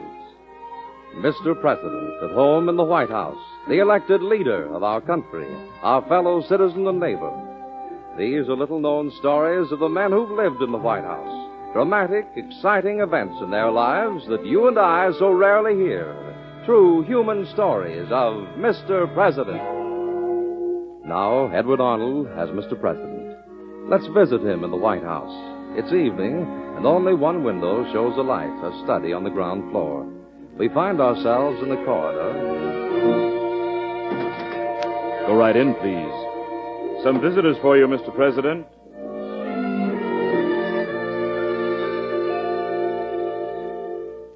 Hello. Sit down, won't you? Have you ever tried to be cool and detached about your friends and the people around you? It's hard, isn't it? Still, you'd think the president could be. Wouldn't you feel he almost has to be? Well, he can't any more than you can. To show you what I mean, let me tell you a little-known but true story that happened to one of our presidents. Later on, I'll tell you which president it was. But meanwhile, see if you can guess. It began one early afternoon when I returned to the White House from a drive and met my secretary, Miss Sarah, in the corridor. Mr. President. Oh, Miss Sarah. Mr. President, haven't I asked you enough time? What? You've been driving too fast again. Speeding, in fact. Well, I'm ashamed to say I like speeding, Miss Sarah. It's very exciting. Yes, and not only for you, Mr. President. What? How did you know I was... driving a little too fast. You might have known I'd know. It's uncanny, Miss Sarah, how you're always ahead of me. In this case, it's quite simple, Mr. President. There's a policeman waiting to see you. Oh, but I've already seen him. Or rather, he saw me. What does he want? I only know he's terribly nervous. I put him in the waiting room. Oh, thanks. I'll talk to him. Well, officer, we meet again. Oh, I'm sorry, Mr. President. I'm very, very sorry. Sorry you arrested me? I'm the one that's sorry for breaking the law. Well, I didn't know it was you, sir, until afterward. Please, give me back the citation. What? The citation, sir. I can't arrest the President of the United States for speeding. Oh, why not? I was speeding and enjoying it. I intend to pay the fine. In fact, I'll give you the $5 right now. But, Mr. President... There are no buts about it. Here you are. Now, officer, take this money to the magistrate and give him this message. That you've done your duty. I'll just give him the money, sir. And hope he isn't angry. Oh, he won't be. Thank you for coming, officer. You'll excuse me now, won't you? Thank you, Mr. President. Yes, sir. Thank you, sir. Well, Miss Sarah, we can get on with business. You're not forgetting that General and Mrs. Roberts are coming for tea at 5:30. Good. But why must it always be tea? Can't we have... coffee, ginger ale, or anything but tea? Mrs. Roberts prefers tea. Oh. What did the officer want? Oh, he wanted me to make me a present of $5. What? Yeah, he seemed to feel I ought to be above the law. Oh. But I told him that no public man is above the law. He must suffer the full consequences of his action, no matter what the cost. It cost you only $5, Mr. President. It costs other people a great deal of anxiety. All right, I won't do it again. I won't do it again, Miss Sarah. I promise. Now, what's my next appointment? Senator Craig is on the warpath again. Oh, and it leads right to this room, doesn't it? That means trouble, Miss Sarah. Every time he comes here, it's a fight. Now, let's find out what it's about this time. Well, Senator, I don't often have the pleasure of a quiet talk with the leader of the opposition. Oh, frankly, Mr. President, I'm not certain this will be a pleasure. For me, you mean? Mr. President, the Senate Military Affairs Committee, of which I'm chairman, thought I ought to tell you of an action we're going to take this week. No, that's very courteous. What's it about? General Roberts, your Secretary of War. We're going to bring impeachment proceedings. Impeachment proceedings? On grounds of incompetence and permitting corruption to flourish within the War Department. Permitting it? Oh, nonsense. His predecessor in office left him a fine mess. You know he's cleaning house as quickly as he can. You'll permit us a difference of opinion on that point, Mr. President? Look here, Senator. We all know there's been corruption among certain civilian purchasing agents at some of our army posts, but it's hard to root out. Those men are sly. General Roberts wants them out there. He ought to there more than you do. And you'll get him out. We know General Roberts to be a friend of yours, Mr. President. I'm sorry we don't share your faith in him. Senator, we can speak frankly. You want to make political trouble for me and my administration. And trying to discredit my Secretary of War, well, that may seem like a good way of doing it. You gain nothing by throwing doubt on our motives, Mr. President. Throwing doubt on them? I'm trying to explain them. Now, if you're as anxious to cure that situation as I am, you leave General Roberts alone. And the thieves who are hiding behind him? He's hiding no thieves, Senator. He'll finish his job to his own satisfaction and yours. I'll see to it myself. Mr. President, we're not going to give General Roberts time to do it his way. I'm sorry we can't give you time to do it your way either. Good day, Mr. President.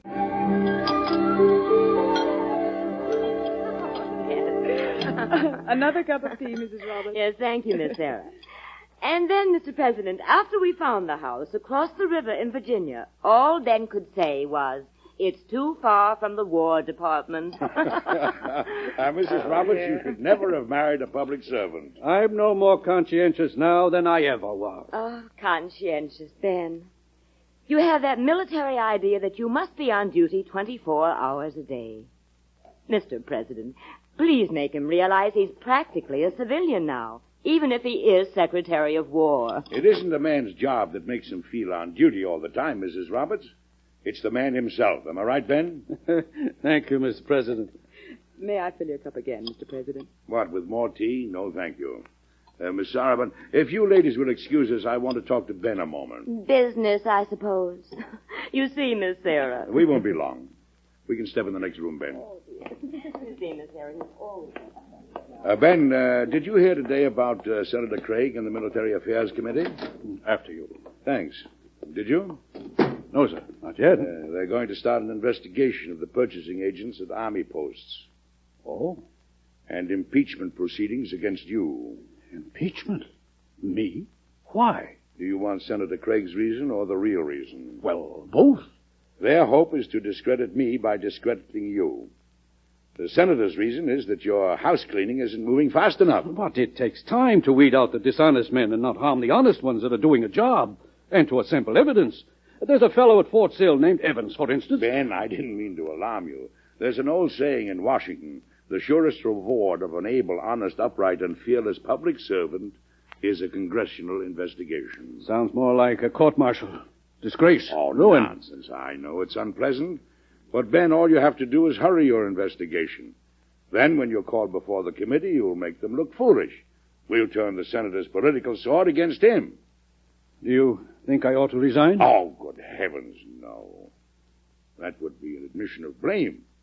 Your resignation would be a blow against the whole administration. You have nothing to be ashamed of. The only trouble is, you're so afraid of being unjust that you're delaying. Now, move faster, that's all, and I'll back you to the hilt. Now let's join the ladies again, shall we? Mr. President, I want to do what's best for you. It's my duty. Ben, you're doing exactly what's best for the country, and that's all that's important. Oh, Mrs. Roberts, here's Ben back again. Business is over for the day. Ben, you look worried. Yes, Cora, I am. Over whether or not to take another of those cakes. Oh, Ben. I think you deserve it, General. Here you are. Oh, thank you. Miss Sarah, may I have one, please? You said you didn't like tea, Mr. President. I mean the cakes. And don't mention my diet, please. Good morning, Mr. President. Did you have a pleasant weekend? Oh, a quiet one, Miss Sarah. How's the morning mail? Oh, much as usual. Except for a note from Congressman Burr of Oklahoma. Oh? Mm-hmm. Asking you as a special favor to see a man named Evans sometime this week, when he gets to Washington. Evans from Fort Sill? Well, the congressman doesn't say. He's evidently a man from Oklahoma. Well, Fort Sill's in Oklahoma, isn't it? I think it is. Well, Evans must be the purchasing agent General Roberts has been hoping to catch. Oh, then perhaps I'd better send this letter over to General... No, don't do that. It might offend the good congressman. And besides, it will be interesting to find out why a man under suspicion wants to see me.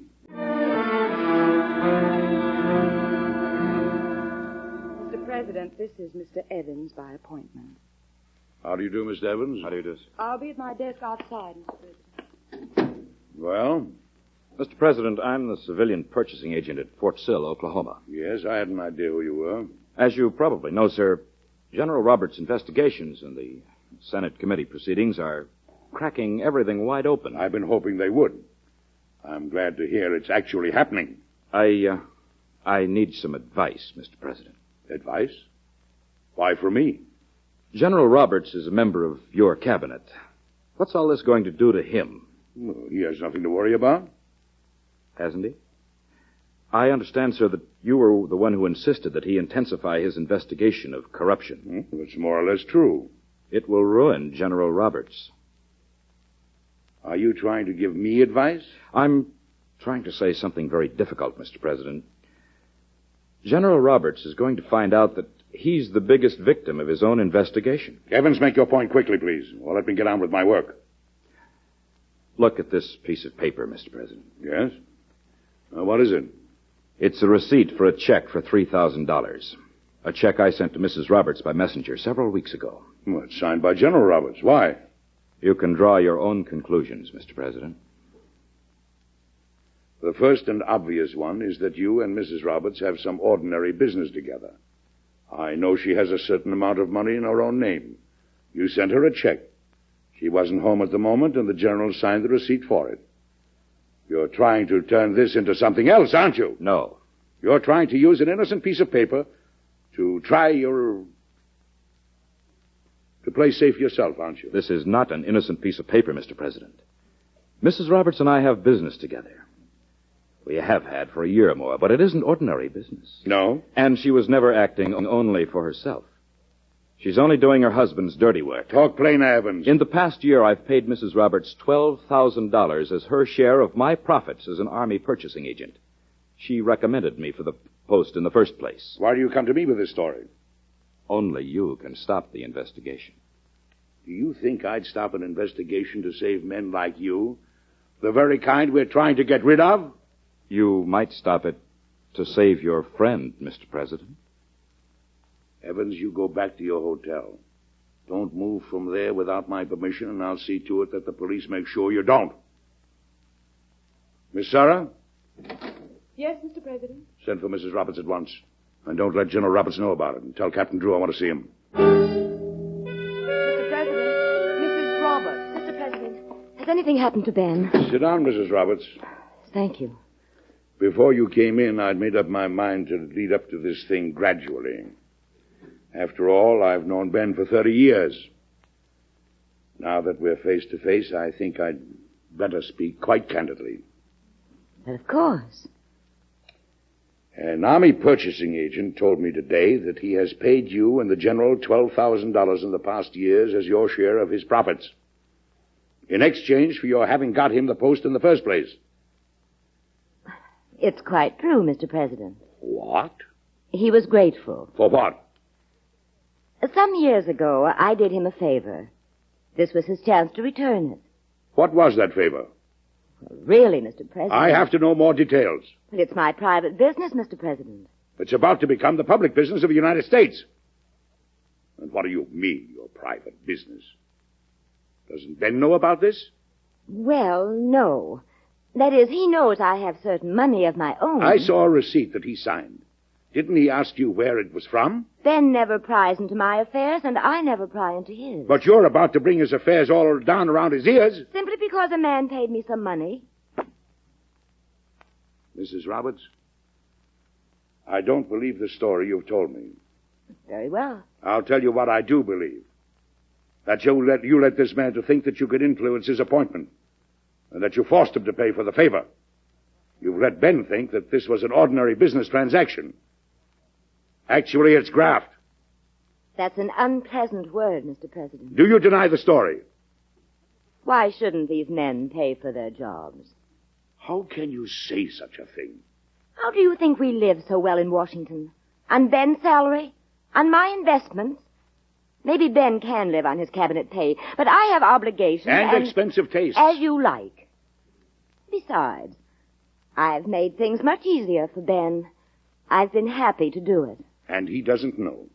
Has no suspicion. He's always trusted me. You know what's going to happen now. Nothing need happen. put Evans in jail. Nobody will believe him. Mrs. Roberts, Ben is one of my dearest friends, but I'm sworn to execute the law. You'll return to your home and wait there. In a little while, Ben will come for you, or the police will. You're ruining your husband's career.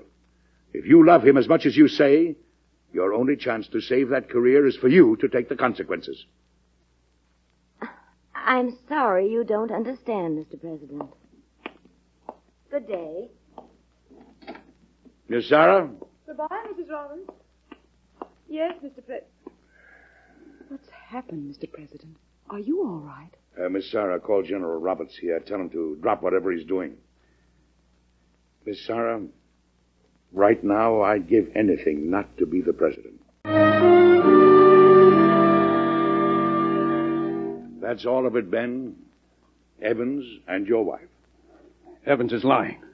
He must be. I saw the receipt, Ben. Cora's always had money of her own, and of course I never questioned her about it, and she admitted it to me. She has some other reason. My wife, a thief, a grafter, Mr. President, she's loyal, uncomplaining, ambitious, never for herself like other officers' wives, always for me. I know her. It can't be. Mr. President. Yes, Ben. Are you, by any chance, trying to protect me? How? By blaming her for something you really think is my doing. Ben, I'd give anything never to have heard of Evans. Never to have seen that receipt. Never to have heard your wife say what she said. But I'm thinking beyond that. What? What's going to happen to you? Nothing will happen to me.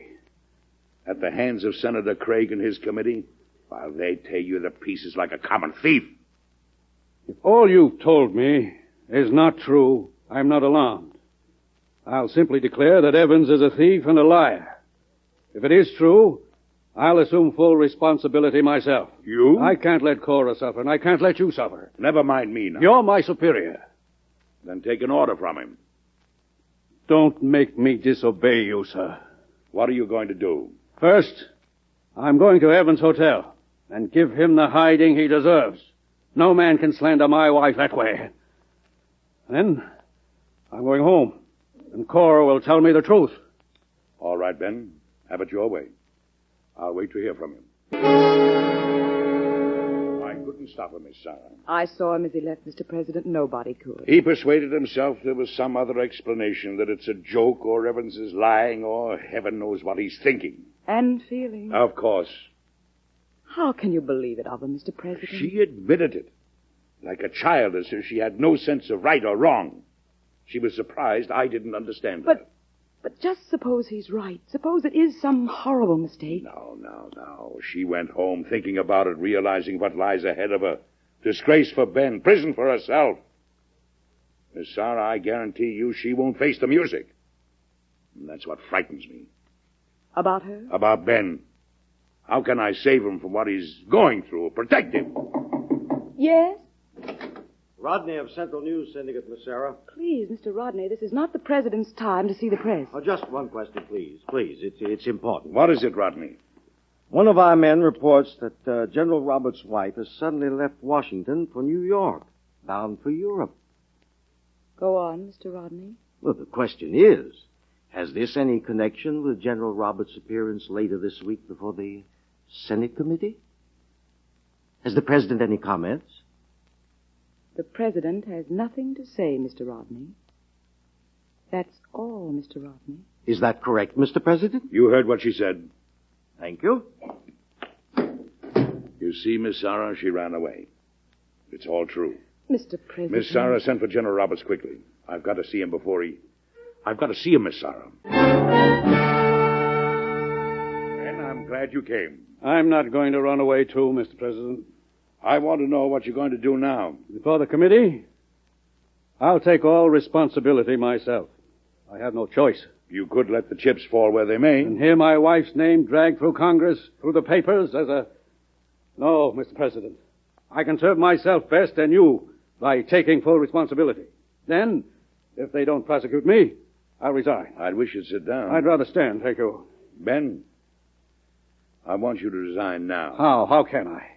I have your resignation prepared. That would be running away. I won't do it. It isn't running away. Can you find another name for it? To admit Guilt, the way... It isn't running away. It's giving me an opportunity to protect you. I don't deserve protection. I know you, Ben. Like every really honest man, when you decide to lie, you want to carry it to tragic lengths. The only way I can take the blame of this away from you. How can you? I'm the one who appointed you. If I accept the responsibility, the country's anger will fall on me rather than on you. I'm not going to let you make a martyr of yourself. It's not that. My problem is bigger. It's bigger than you realize, Ben. If Senator Craig's committee draws blood with you, they'll go after other cabinet officers. They'll hamstring the whole administration. How will my resigning prevent that? And what about the impeachment proceedings? They can't impeach you if you don't hold the office anymore. It'll take attention away from you and concentrate it on culprits like Evans where it belongs. Believe me, I understand Senator Craig. That's the effect it will have. I want you to sign this resignation. Very well. I'll sign it. Mr. President, I understand why you're doing this. I'm honored. More than I can say. That I've failed you. No. I'm letting you fight for me. Ben, if my shoulders can't stand that responsibility, then they don't deserve any. I'll announce your resignation in the morning. Well,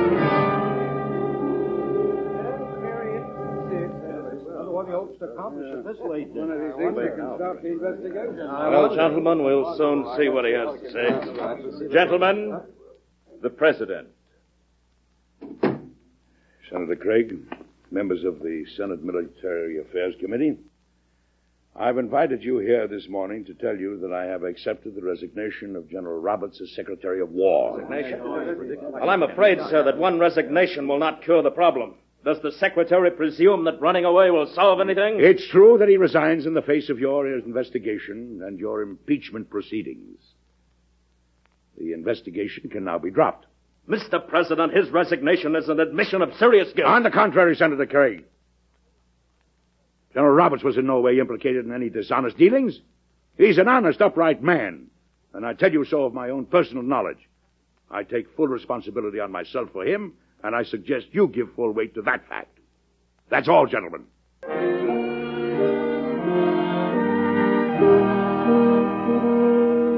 Mr. President.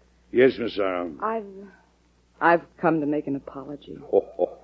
You're never wrong, Miss Sarah. Oh, I was so wrong about Mrs. Roberts. Oh, you weren't the only one. I was wrong about Senator Craig's committee, too. They're going on with their investigation? Oh, no. I thought they would. But they're going to leave it all to General Roberts' successor. Good. That's the way it should be. Well, the General's resignation has silenced them. I'm sure the new secretary will clean up the whole mess. I'm only sorry that through no fault of his own, General Roberts had to be discredited and disgraced in the eyes of the world. It was his own choice. He faced that rather than destroy someone else. Well, I know what the public will think of him. They'll think he resigned to save his neck, and to protect him, we've got to let them believe it. But to me, and to all who know the truth, General Roberts will remain an upright, chivalrous man worthy of all respect. And capable of great personal sacrifice. Yes, and that sacrifice means the corruption and dishonesty we've been fighting can be cleaned up without political muddling. That'll give me a chance to straighten out the situation once and for all. I'm sure it'll work out for the best. Oh, by the way, that policeman is here again. Policeman? Mm-hmm. The one who arrested you for speeding the last But I time. haven't had a chance to speed since then. Believe me, Miss Sarah. I know. But he sent this back to you. My $5? Why? He says the magistrate doesn't think you should be fined either. Oh, well, give it back to them again, Miss Sarah. And tell I him know. A public official must pay for his action no matter what the cause. Mr. President, please don't speed anymore. I promise. And please, don't try to pay for other people's speeding, too. I'll try not to, Miss Sarah. Good night, Mr. President. Good night, Miss Sarah.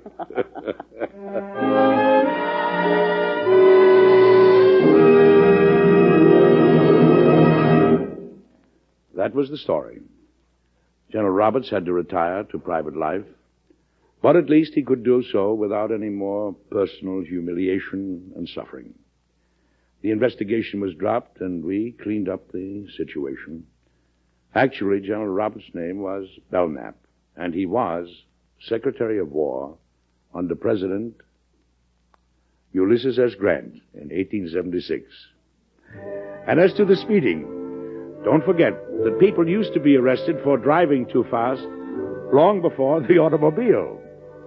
President Grant was arrested in Washington for speeding with a fast pair of trotters. Yes, that is true. Next week I'll have another story for you, and I hope you'll drop in. Good night.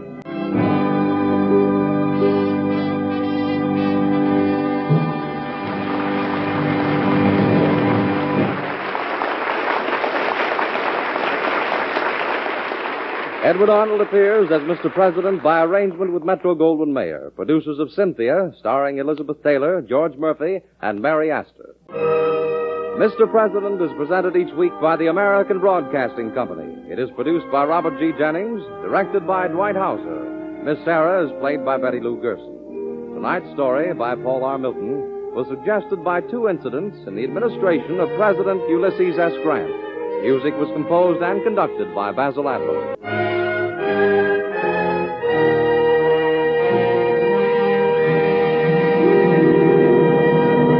Be sure to listen again next week when Edward Arnold brings you another story of Mr. President. This is ABC, the American Broadcasting Company.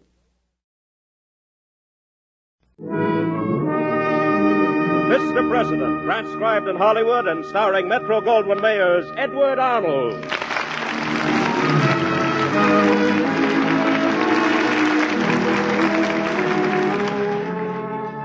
Mr. President, at home in the White House, the elected leader of our people, our fellow citizen and neighbor. These are little-known stories of the men who've lived in the White House. Dramatic, exciting events in their lives that you and I so rarely hear. True human stories of Mr. President.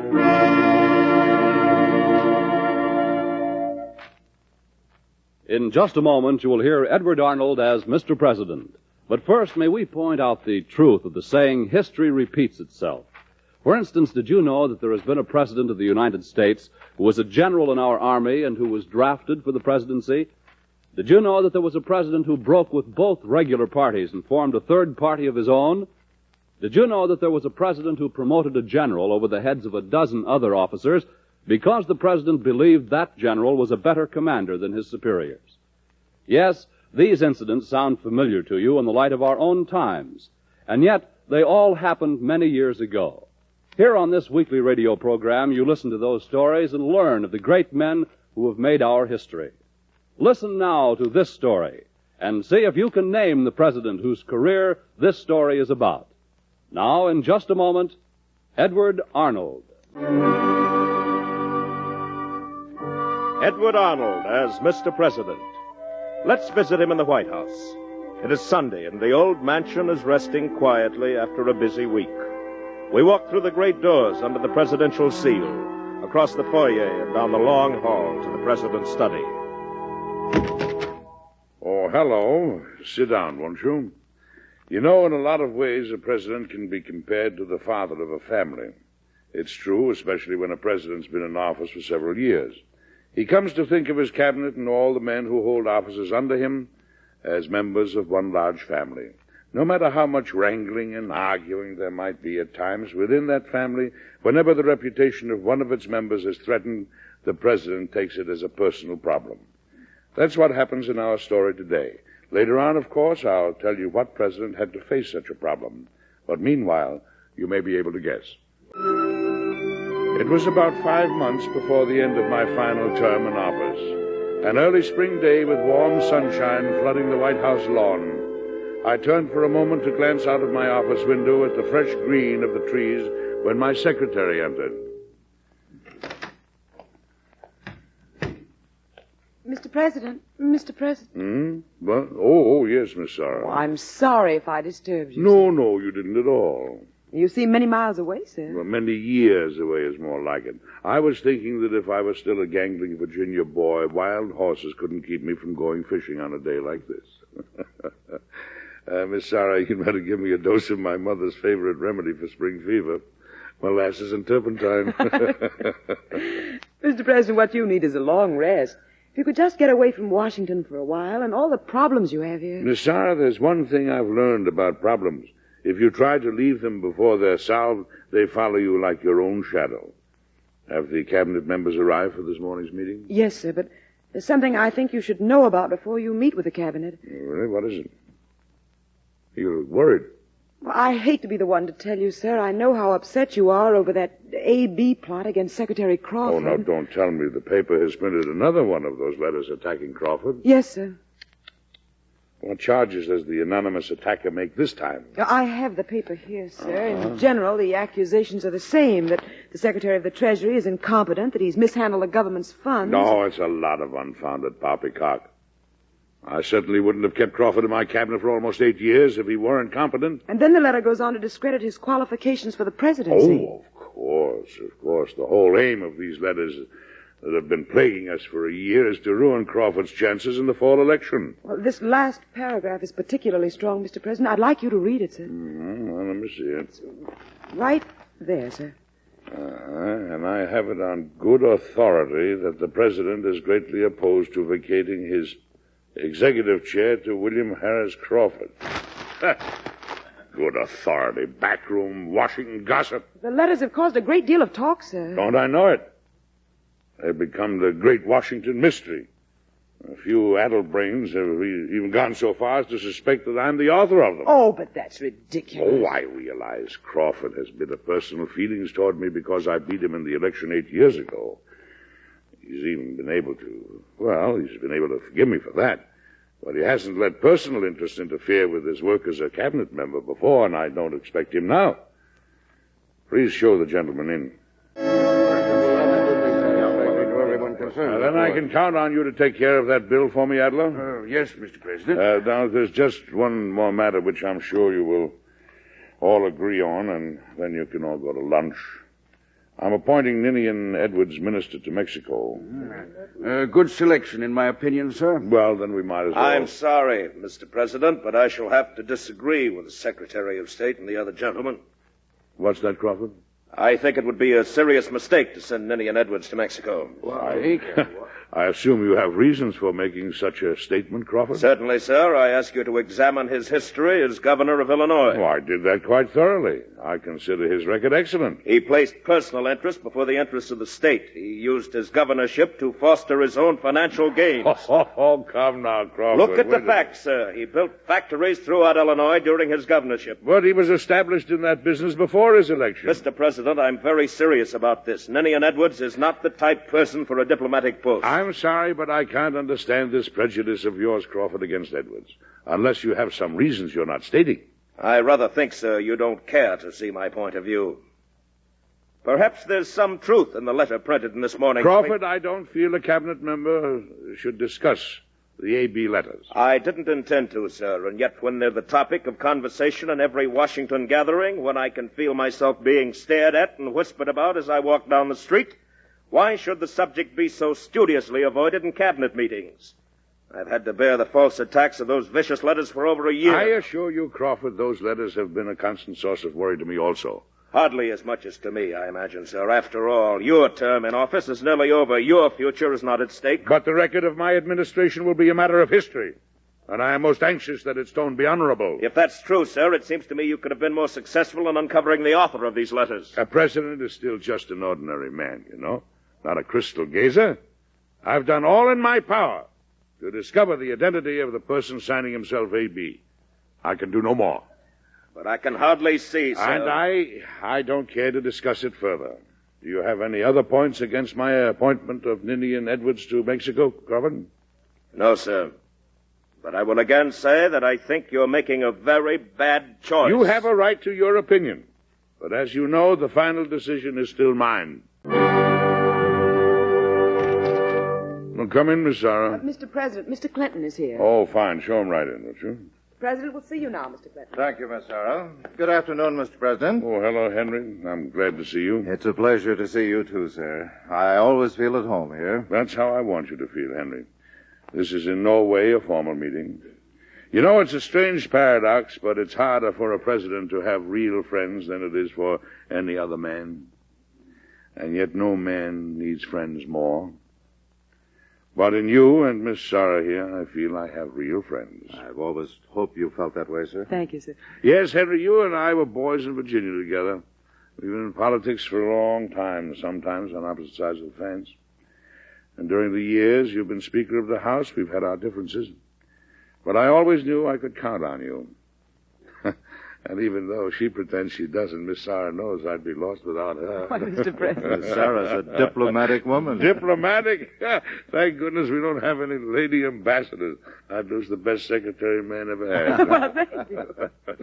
But as I was saying, I want to discuss something with you, Henry. I'm appointing Ninian Edwards minister to Mexico. Well, he should be quite capable. My Secretary of the Treasury is dead set against Edwards' appointment.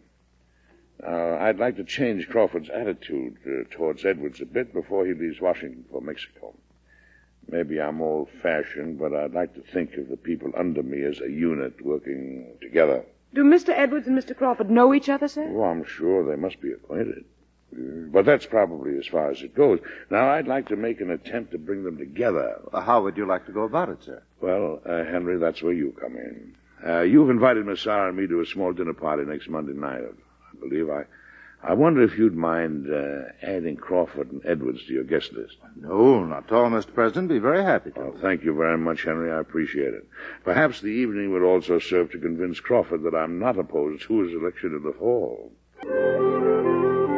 You know, Henry, it isn't often I feel as completely relaxed as I do this evening. I think it's your home that does it.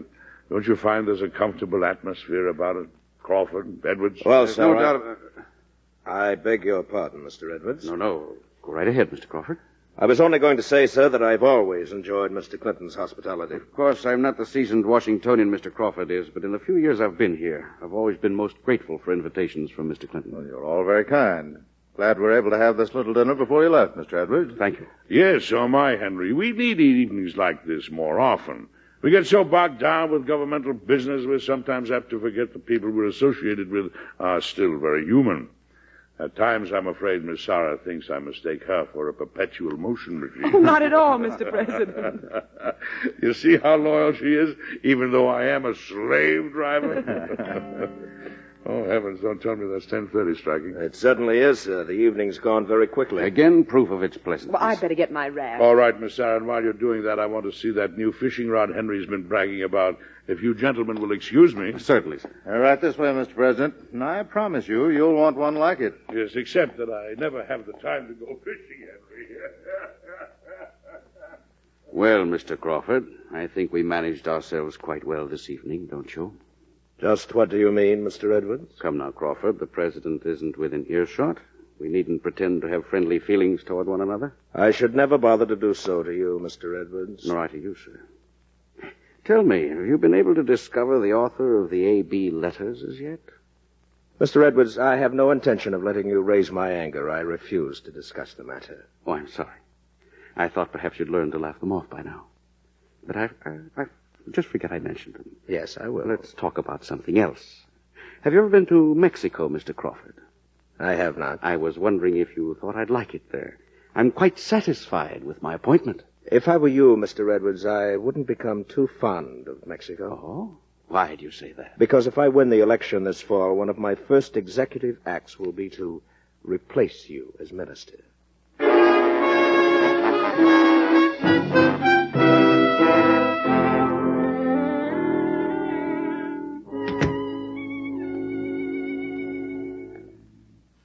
Yes, Miss Sarah? Just wanted to tell you, Mr. President, all arrangements have been made for your transportation. Within a few days, you'll be spending that vacation with your family. Miss Sarah, you get things done with the speed of 10 secretaries. Well, I wanted to have everything ready before you changed your mind, sir. You don't know how happy I am you're finally getting away for a while. Yes, I'll admit I'm looking forward to it. For once, I don't think I have any real worries to shadow me. You'll come back feeling like a new person, sir. I hope. Excuse me, I'll see who that is. Mr. Clinton. Good morning, Miss Sarah. Oh, hello, Henry. Come in. Good morning, Mr. President. I'm sorry to interrupt you, sir. What's the matter, Henry? What is it? What's happened? Mr. President, I just received a letter from Ninian Edwards written en route to Mexico. It was sent to me in my official capacity as Speaker of the House. Oh, what does it say? I have it here, sir, and I think you should read it. All right. Well, let me see it. I hereby charge William Harris Crawford with illegal use of public funds and malfeasance in his office as Secretary of the Treasury. I accuse him of sole responsibility for the failure of the bank in Edwardsville, Illinois. I hereby demand his impeachment by the House of Representatives. And I consider this an opportune time to declare that I am the author of the letters which have been appearing in Washington newspapers for a year under the initials of A.B. Good heavens. Yes, I was as shocked as you, sir. Edwards has been writing these letters. Of all the people I suspected, I never once thought of him. What can be done, sir? Well, there's only one thing to do. I'll send the sergeant-at-arms after Edwards at once to bring him back to Washington. Oh, well, that, Miss Sarah, is the end of my vacation.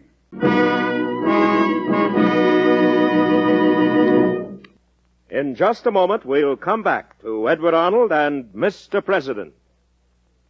Have you ever thought of how the words freedom from fear might apply to you? One fear that might bear on any of us is the fear for security in our jobs, churches, and homes. In a society where there are prejudices, no one can feel secure. In such a society, no one can be completely without fear. Therefore, if you hold prejudices against any person because of his race, religion, or national origin, you're placing yourself in a position where others might be turned against you. So we must all fight prejudice. Judge people by the character of their lives alone. Work in your community, in your church, business, trade unions, your schools, to promote our American principles of racial and religious freedom. Remember, if you work to eliminate prejudice, you're working to eliminate one cause of fear for your own security. Now, back to Edward Arnold and Mr. President. Well, have you guessed by now who the president was in this story? Remember that political enmities have existed since the beginning of government, and there's seldom been a president who hasn't had to cope with the problem, though not all of them became so serious. Later on, I'll tell you which one this was. The news of Ninian Edwards' letter concerning William Crawford swept Washington within a day. A political war was on, with two definite camps, one comprising the friends of Edwards and the other the friends of Crawford. When Ninian Edwards arrived back in Washington, I had him come directly to my office. Well, Edwards, I didn't expect to be seeing you so soon again. Frankly, sir, I didn't expect that you would recall me to Washington. And you gave me no choice. That letter of yours had serious charges in it against Crawford. I grant you that, Mr. President, but I thought you might wait until the fall to go into the matter. After all, Congress is adjourning within a week. You know, Edwards, a lot of Crawford's friends are saying you timed that letter with just that in mind, hoping that the affair would ride until the next session of Congress so that Crawford's chances in the fall election would be ruined. Yes, Mr. President, that was my idea. But it wasn't based on the whim of a moment. I have valid grounds for maintaining that Crawford is not fit for his office of Secretary of the Treasury, and I'd do most anything I could to prevent his election to the presidency. At least you're honest about it, but I don't think you realized what a stir this affair was going to cause. Well, I'll admit I didn't expect it to turn Washington upside down as it has, Mr. President. I'm sorry to have been the cause of so much worry to you. It doesn't matter about me, Edwards, but you should have thought of yourself. What do you mean, sir? Well, your one plan since the first of the A.B. letters has been to hurt Crawford. But you may find you've ruined your own political career. I'm not concerned about that, sir. As I said, I have facts to back up my accusations of Crawford. He has deliberately misused public funds, and I'm willing to go on record on that. Edwards, you already have gone on record. However, it's still not too late to repair the damages. If you would make a statement retracting your letter... Never, sir. Mr. President, I think you have confidence in me, or you wouldn't have appointed me minister to Mexico. Of course I do. You have a fine record up to now. And I like you personally, but hang it all, man, I can no longer save you if your charges are false. They aren't false, Mr. President. I'm willing to stake my reputation on that. Well, I can take that as your final answer, then? You won't make a retraction? No, sir. Mm-hmm. Very well, Edwards. I don't think we need to discuss the matter any further. I'm trying to see you for a week, Mr. President. Yes, Crawford, I know. I think I've had half of Washington in my office within the last few days. I thought you might spare me a little time before this. Now, look, Crawford, you and I have had our personal differences, but you've got to realize that I'm as upset about this matter as you are. There was no point in my seeing you until I talked with Ninian Edwards. You've seen him? Well, he left here less than an hour ago. Has he persuaded you that his charges against me are justified? Of course not. You've been a member of my cabinet for 8 years. I have the highest esteem for your ability and integrity. as Secretary of the Treasury. But you know what the real issue at stake is here, sir. Edwards is trying to keep me from the presidency in the fall. He admitted that to me, Crawford. I thought he might be willing to retract his indictment when he saw I wasn't going to let the affair ride, but he refuses. I don't know what you expect me to do, sir. Do? Well, nothing except be as honest with me as possible. I said the same thing to Edwards. I respect both of you. But it's only common horse sense that one of you must be wrong in this thing. And if I call an investigation, it will undoubtedly mean political ruin for one of you. Now, if you know of any basis for Edwards' accusations... Mr. President, those charges are false from beginning to end. I would welcome an investigation. If you don't care to accept my word, why... Why, Mr. Crawford, since your word and Edwards are diametrically opposed, I can't accept both. There's only one thing left to do. Air the whole thing in a public investigation. Silence! Silence, please. Continue, Mr. Crawford. As Secretary of the Treasury, I feel I have done all in my power to execute my office to the best of my ability. There are many states in our country which have a deranged currency. Now, after long thought and wise counsel, I decided to select certain banks of deposit and take the notes of certain other banks in payment for public land. Had I not done so, many inhabitants would have been turned out of doors and lost their lands. Had this happened, I would deserve the accusations which are now being hurled at me so falsely. Mr. Edwards. I should like to cite, Mr. Speaker, for the committee's consideration, the matter of the Bank of Edwardsville, Illinois, which defaulted in a considerable sum to the government. Families lost their life savings.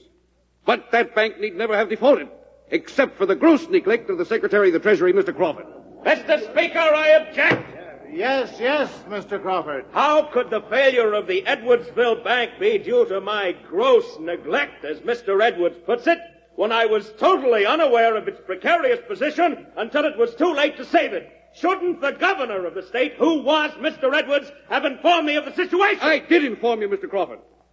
Long before the bank failure, I sent you a letter informing you of the condition of the bank. That is not true, Mr. Speaker. I was never sent such a letter by Mr. Edwards. Mr. Speaker, I should like to present as evidence a copy from my files of that very letter.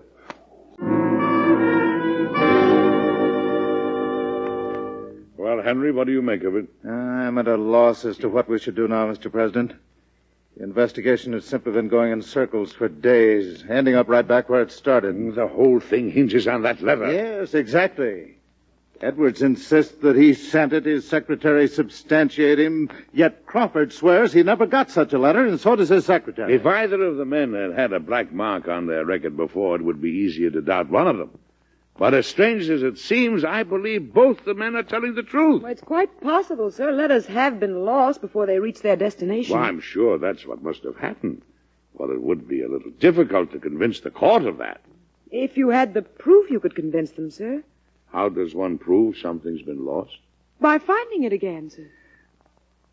Well, Miss Sarah, you are ingenious. I haven't been able to see the trees from the forest or the forest from the trees. It would mean a great deal of trouble, Mr. President. The search might prove fruitless. But at least there's a chance, Henry. Miss Sarah, I want every post office at Edwardsville and Washington to search through their dead letter departments immediately. Mr. President. Miss Sarah, do I dare to hope? From the look in your face... Yes, Mr. President, yes. Oh, no. It's been located. A special messenger just brought it from a Washington post office. Oh, thank heaven, Miss Sarah. Now, I want to send a letter to Henry Clinton immediately. Yes, sir. Just say, my dear Mr. Speaker, I'm happy rather to report that the letter which Ninian Edwards declared to have sent to William Crawford was mailed, but that the letter never reached Mr. Crawford, as it was lost en route. The letter has been retrieved, however, and I now have it in my possession.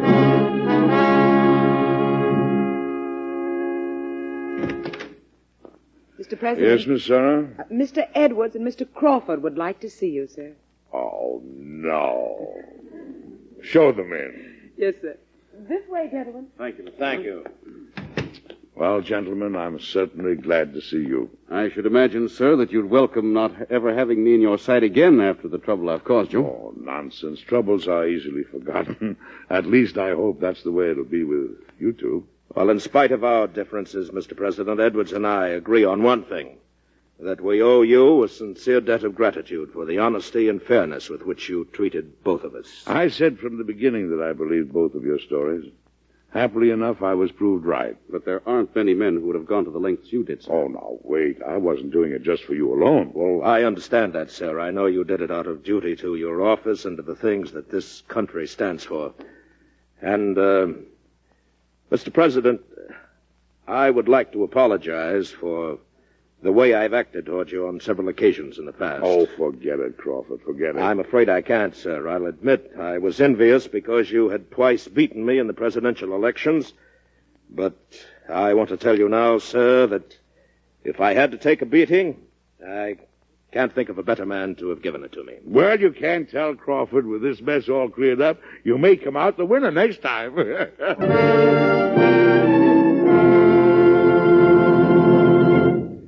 Well, you've probably figured out by now who I was when all that happened. It really did happen, you know, and I'll tell you the answer in just a moment. You'll be first with the facts when you hear Drew Pearson on the air every Sunday evening over most of these same ABC stations. When Drew Pearson goes on the air from the Capitol, you know you are hearing the inside version of the news, the factual highlights that lie behind the headlines. For Drew Pearson gets behind the headlines, talks with statesmen and other high-ranking officials in order to bring you informed reports on current national and international affairs. So for predictions and inside stories of the news, listen in when Drew Pearson is heard this evening and every Sunday evening over most ABC stations. Night and day, we keep you up on the latest news. So keep your dial tuned the ABC way. Now here again is Edward Arnold.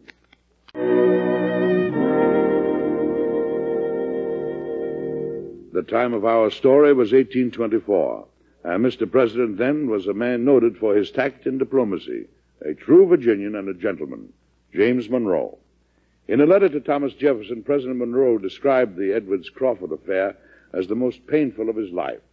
But with the help of his good friend Henry Clay, whom we called Henry Clinton, he conducted it in a fair and just way that brought him praise from the entire nation. Come and see me again next week, won't you? I'll have another story for you about Mr. President that I'm sure you'll enjoy. Goodbye.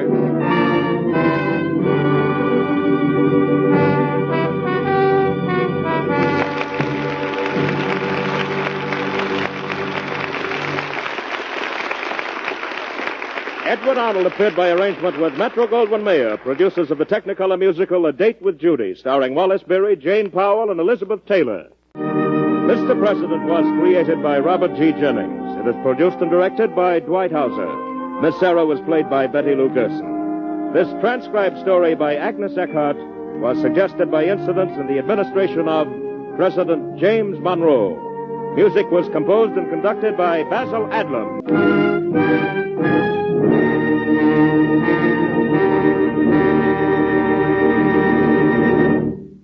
Be sure to listen again next week when the American Broadcasting Company and its affiliated stations bring you Edward Arnold with another interesting and factual story of Mr. President. This is ABC, the American Broadcasting Company. So what do you think of this radio show so far? Have you had any success figuring out the presidents in any of them before they reveal them at the end? Let's continue on with the next group. First broadcast on August 14, 1947, 8 members of the Mafia in Louisiana have been lynched, and the president has to deal with the conflict that this has created with the nation of Italy. Any ideas?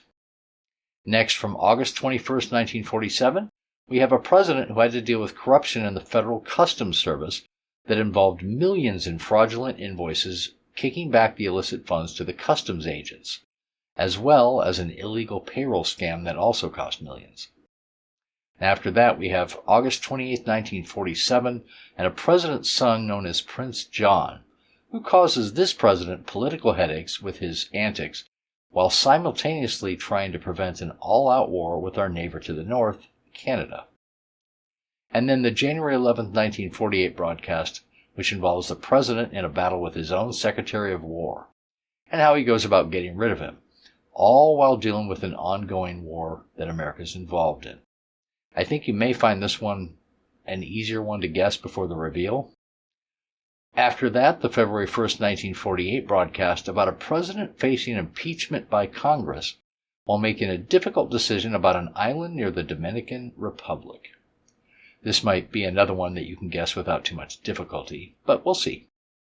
And then the last episode of this group, broadcast on December 26, 1948, a president who has to put down a rebellion in Pennsylvania.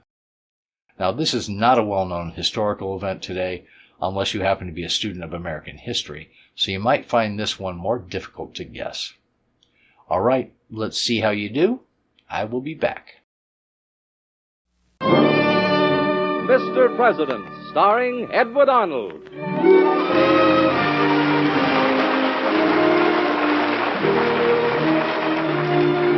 The American Broadcasting Company and its affiliated stations present Mr. President. Mr. President, at home in the White House, the elected leader of our country, our fellow citizen and neighbor. These are little-known stories of the men who've lived in the White House. Dramatic, exciting events in their lives that you and I so rarely hear. The true human stories of Mr. President. Now, Edward Arnold as Mr. President. Let's visit him in the White House. It's evening, and only one window shows a light, a study on the ground floor. We find ourselves in the corridor outside his office. Good evening. I'm the President's secretary. Won't you go in, please? Some visitors for you, Mr. President. Hello. You sit down, won't you? You know, it often happens in the White House, as it does everywhere else, that just when things are quiet, that's the moment to look out for trouble. The almost forgotten but true story I'm going to tell you happened to one of our presidents.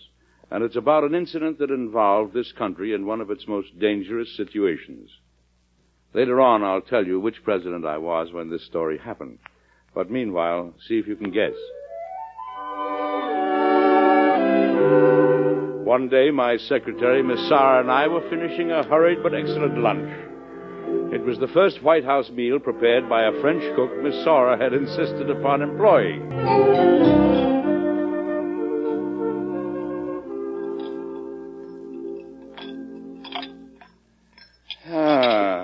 Wonderful, Miss Sarah. Oh, I'm very glad, Mr. President. That was the finest plate of ham and eggs I've had in months. Jambon et des œufs au plat de Rochambeau.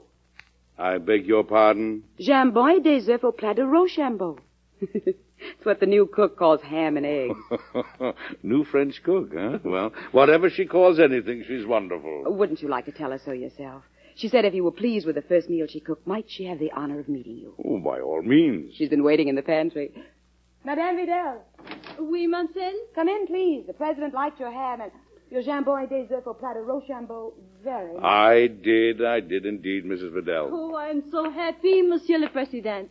Tonight, I will cook for you a dish of my native province. Good. What it'll be? Escargot avec des légumes à la Côte d'Azur.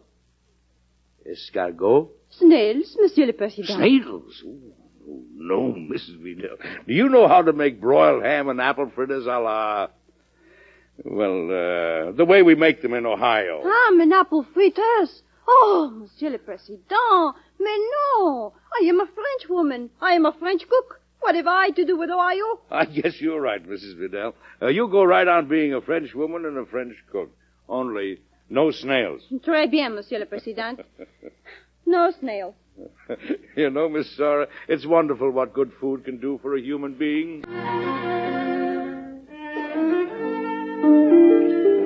But that night, while everything was so calm and pleasant in the White House, something quite different was about to happen in the city of New Orleans. It was dark. A drizzling rain was falling, and on a corner stood a boy waiting. Then he saw a man walking rapidly toward him, and he began to whistle.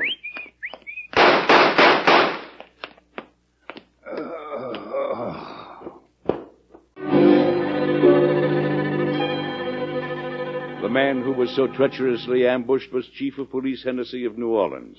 In a few minutes, he was lying on a sofa in the nearby house of a friend. Listen. Yes? The boy that whistled, he was their lookout, and two men fired the shots.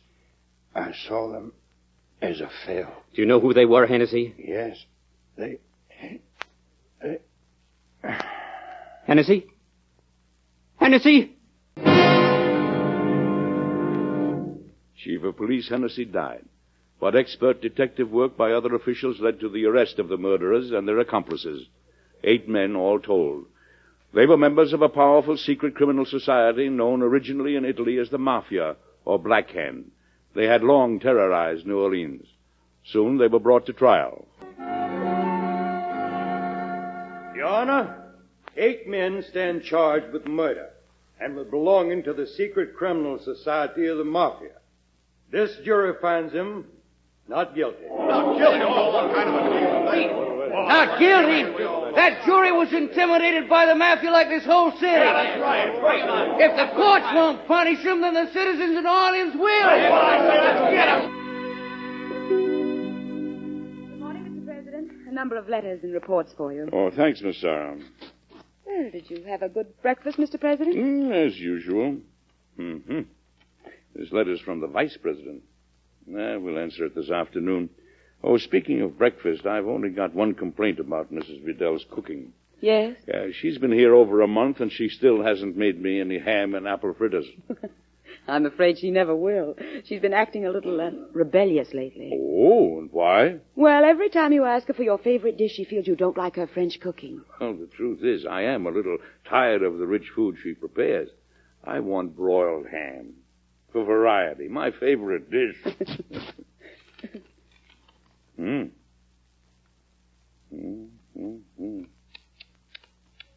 Oh, good heavens. What is it? It's a report from the federal attorney in New Orleans. Last night there was a lynching riot. A mob broke into the jail and killed 8 men who just stood trial for murder. The newspaper said they'd been acquitted. That's what started the riot, Miss Sarah. Oh, the people there still thought they were guilty, I suppose. Regardless of that, lynching is horrible. It's brutal and lawless. And probably these lynchers will go free. Isn't there anything you can do, Mr. President? I regret that such things happen in this country. I mean, is there nothing you can do directly? That's purely a matter for the state of Louisiana, Miss Sarah. In a case like this, the President of the United States is helpless.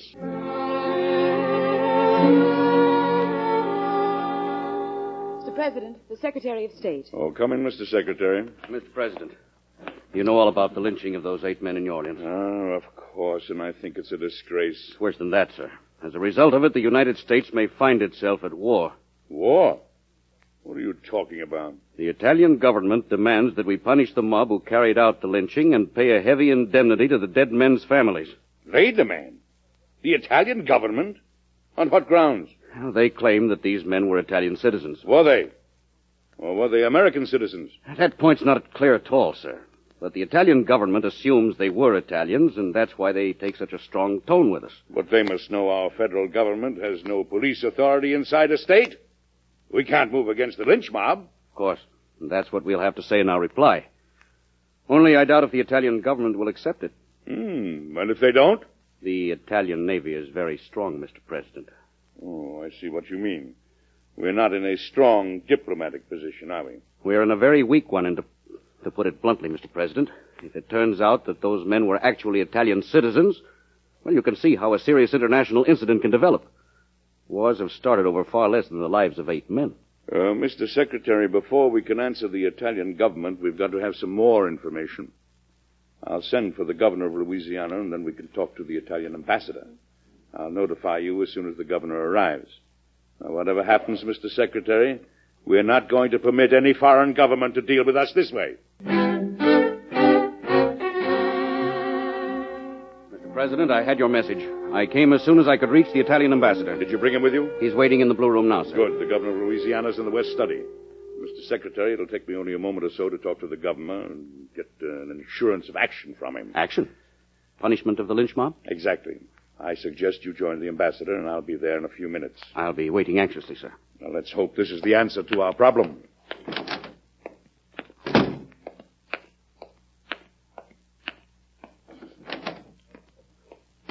Oh, Mr. Governor, I appreciate your making this special trip to Washington. I know it's an urgent matter, sir. Please sit down, won't you? I'll come right to the point. It's about the lynchings, isn't it? Yes, we're in serious trouble with the Italian government over them. In fact, the Italian ambassador is waiting for our official explanation. Now, who were those men, and why were they murdered? The jury said they were innocent.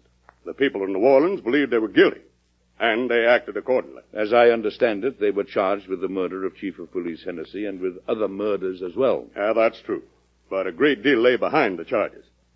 For a long time, Hennessy had been trying to smash the mafia in New Orleans. They had the city terrorized. That's why the people believed they intimidated the jury. And they were lynched because the people of Louisiana refused to tolerate a foreign secret criminal society any longer. You're satisfied they belong to the mafia? Well, not only those men, but dozens more who haven't been caught. They're the worst kind of criminals, Mr. President. They fled to this country when Italy herself systematically attacked the mafia. Do you know if they were still Italian citizens, or had they taken out American citizenship papers? As far as we know, sir, few of them ever bothered to become American citizens. You know, we have a difficult situation, Governor. Even if those men were the worst kind of criminals, that doesn't condone lynching. Oh, no. Well, of course not, Mr. President. In Louisiana, we regret the tragedy as much as anyone. Governor, I have no authority to compel you or the state of Louisiana to act in this matter, but I'm going to ask your help. Yes, sir. The Secretary of State and I have to settle this question with the Italian government. If we don't handle it just right, it may lead to war. War? Boy, I didn't realize, Mr. President. Now, it'll help us tremendously if we know that you're going to catch and punish the members of the lynch mob. Well, we can try, sir. In fact, we're already trying. Will you personally push the investigation? Well, of course I will, Mr. President. That's what I had hoped you'd do. Now, will you stay overnight? Well, thank you, Mr. President, but I think I'd better start right back for New Orleans. I suppose that is best. Thank you again for coming, Governor. And now I can talk to the Italian ambassador. Goodbye, sir. Goodbye. I'll report to you very soon. Good.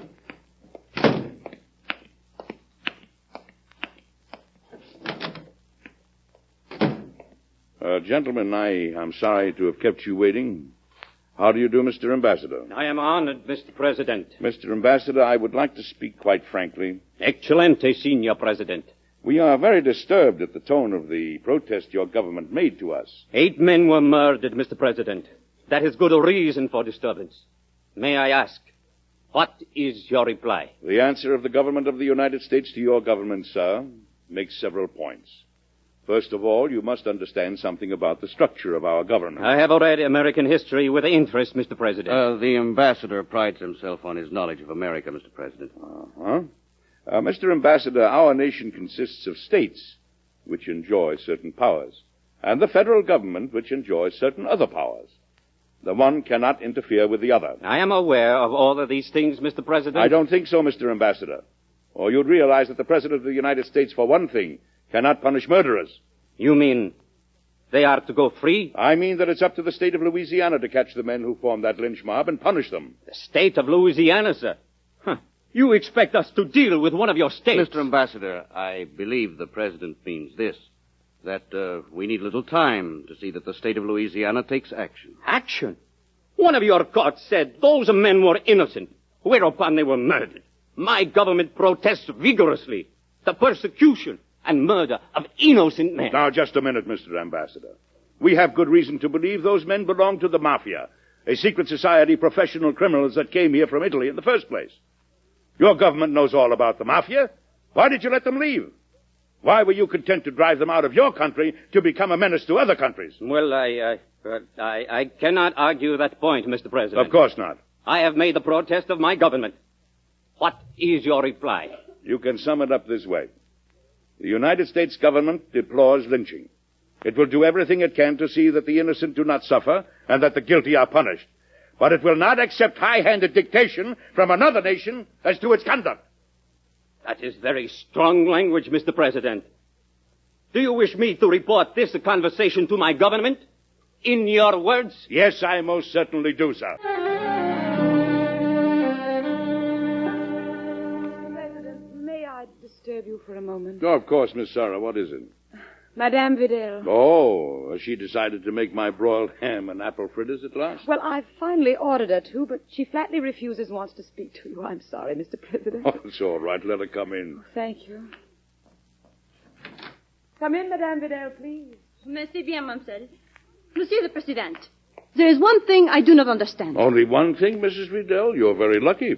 I have cooked for you jambon et de cerf à la Rochambeau, escargot avec des légumes à la côte d'Azur. I have made 1,001 wonderful dishes, and you want ham and apple fritters. It is too much, Monsieur le President. Well, I don't see why, Mrs. Vidal. Apple fritters are easy to make. What are apple fritters? Food is not only for the stomach, it is also for the soul. What can apple fritters do for the soul? Well, in Ohio, Mrs. Vidal, they can do a great deal. Now, this evening, if you like, I'll come down to the kitchen and show her how to make apple fritters. Show me. Mon Dieu, Monsieur le President. I am insulted.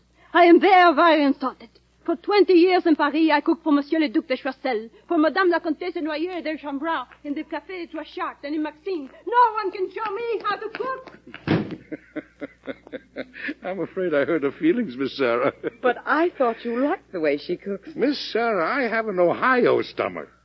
And an Ohio stomach has certain ideas of its own. Now, I've got enough of French cooking. Do you suppose we could find her another job? Well, only yesterday the French embassy called and wanted to take her away from us. I said no. Well, let's change our minds, Miss Sarah. Give Mrs. Vidal 2 weeks' wages, a wonderful letter of recommendation, and the address of the French embassy. Then maybe I can get some apple fritters, huh?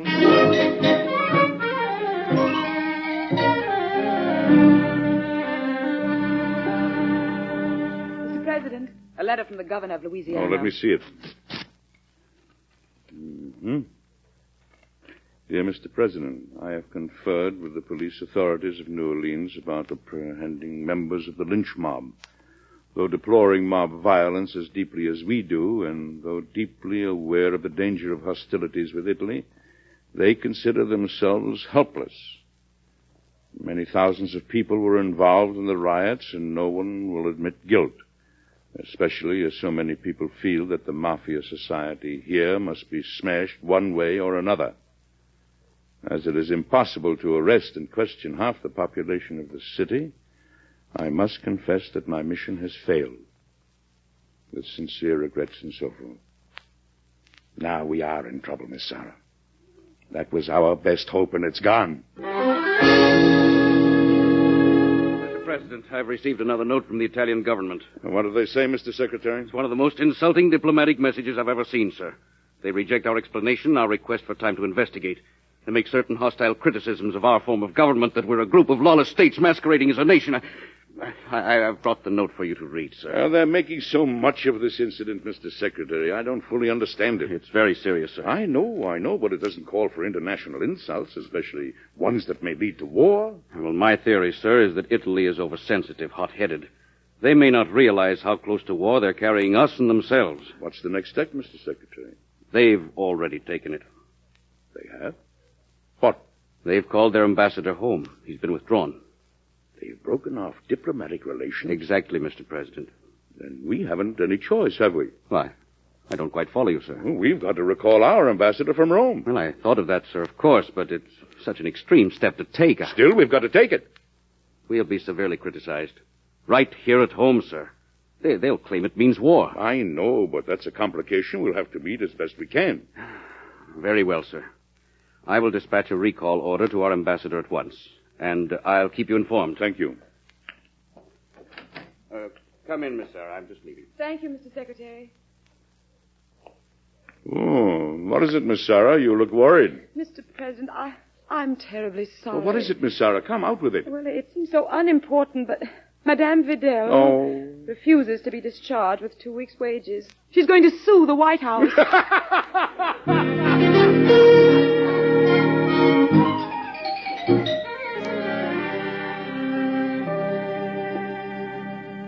President, here are the evening papers. Well, I can imagine what they're like. I've picked out the most important editorials. Now, what do they say? That we're not prepared for war and that the White House is seriously at fault for letting this crisis come about. Have any of them any idea how to solve the crisis? Here are several messages from government officials, all deeply alarmed. Well, I'll look them over later. Good night, Miss Sarah. Come in. Come in. Oh, good morning, Miss Sarah. Good morning, Mr. President. The Secretary of State's on his way upstairs. I've ordered your breakfast sent up here to your room. What about his breakfast? He said he didn't feel like eating anything. I'm surprised to find you so cheerful, Mr. President. Me? Why not? It's a beautiful morning, and things look different in the sunlight. Oh, they don't to you, huh? I'm afraid I have an international incident of my own. Oh, come in, Mr. Secretary. Thank you, Miss Sarah. Good morning, Mr. President. Good morning. Breakfast will be right up, gentlemen. Well, Mr. Secretary, you look glum, too. With good reason, sir. I had a very early morning message. I am being called before the Senate Foreign Affairs Committee today. About the ambassador? Yes. To explain how we've come to this very dangerous situation with Italy. The problem is, what am I to say that won't make the situation worse? If I explain the facts, the Italian government may be even more offended than it is now. And the Senate is hardly going to be friendly. Mr. Secretary, when you walked in, I saw your face drop because I wasn't gloomy, too. I've been thinking hard all night, and I believe I know how we can end this situation. Between now and the time I go up to the Senate, sir? That's pretty quick. No, not that quickly, but you can explain that we're reopening negotiations with Italy. Reopening negotiations, sir? How? Along what lines? Well, first of all, we must admit that the lynching was a brutal crime, and we must pay the families of those men an indemnity. Yes, but that won't satisfy the Italians. They want the murderers punished. Well, it's just possible. I've got the answer, Mr. Secretary. I want you to make the Italians this offer. I will ask Louisiana to make new efforts to find and punish the lynchers. But they can't, sir. It's a physical impossibility. I know. They'd have to put a detective in every home in New Orleans, and then it wouldn't work. But wait till you hear the second part of my offer. Yes? In exchange for our promise, I want Italy to take back all the mafia members, all the murderers, robbers, and blackmailers that we may find anywhere in this country. But they won't agree to that, sir. That's impossible, too. Exactly my point, Mr. Secretary. If we face them with an impossible request, they'll see what an impossible problem they gave us. Then they may come around to accepting a perfectly reasonable settlement. We'll ask Congress to vote an indemnity to the families of these men who were lynched. And we'll take the necessary steps to see that there's no repetition of a crime of this kind. I'll be most happy to follow your plan, sir. But, I still have to answer the Senate this morning. I think all you'd better say is that you're reopening negotiations with the Italians. I wonder if that'll satisfy the senators. Then there's one more thing you can say. That as soon as I can, I'll tell them myself whether it's to be peace or war.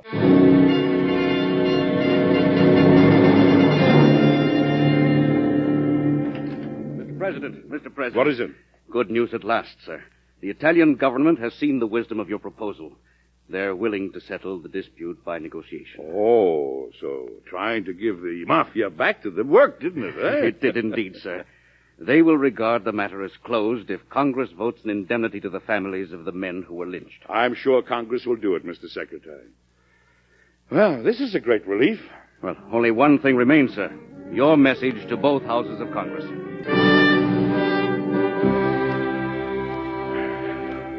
That is why I'm here to tell you it's not war, but peace.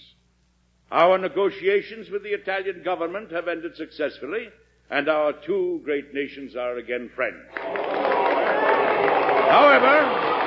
However, this incident enables me to remind all peoples of the world that America's arms are always open to the poor, the oppressed, to the brave, the honest, the ambitious, who want freedom in a new land. But no foreign organization hostile to our traditions and dangerous to our civilization will be permitted to exist in the United States. We have labored to build a free nation, and we shall labor to keep it a free nation.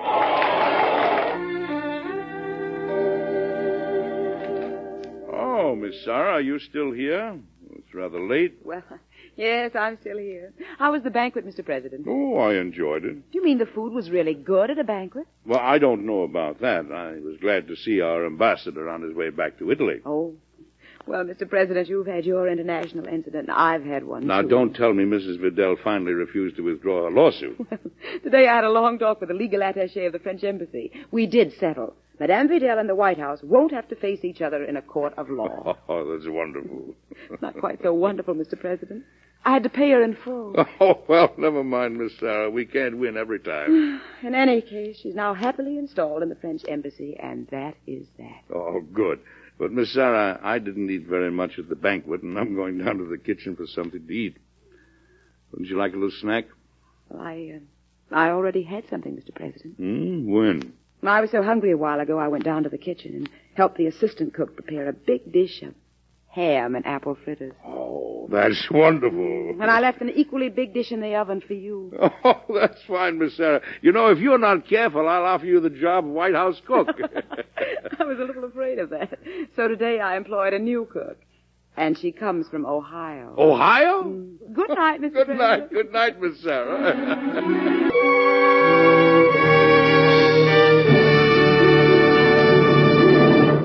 Yes, that's how it happened. We avoided an entirely unnecessary war with Italy and settled the matter in friendly style. And at the same time, we solved a very knotty servant problem. Oh, yes. There are servant problems in the White House, too. Now, have you guessed yet which president I was when these events took place? Well, the time was in 1891. And, Benjamin Harrison lived in the White House then as Mr. President. I hope you'll come to see me again next week when I'll have another story for you about Mr. President. Good night.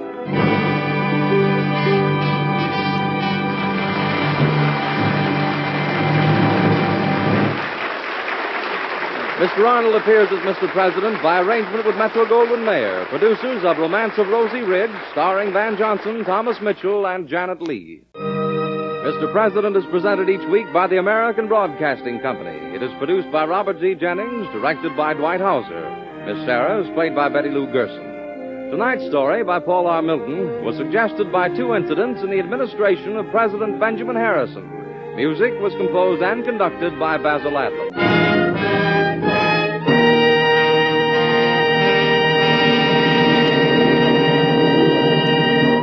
Be sure to listen again next week over most of these ABC stations when Edward Arnold brings you another story of Mr. President. This is ABC, the American Broadcasting Company.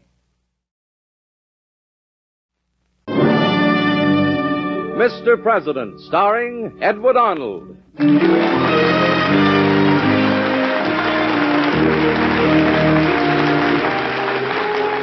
The American Broadcasting Company and its affiliated stations present Mr. President. Mr. President, at home in the White House, the elected leader of our country, our fellow citizen and neighbor. These are little-known stories of the men who've lived in the White House, dramatic, exciting events in their lives that you and I so rarely hear. The true human stories of Mr. President. Now, Edward Arnold as Mr. President. Let's visit him in the White House.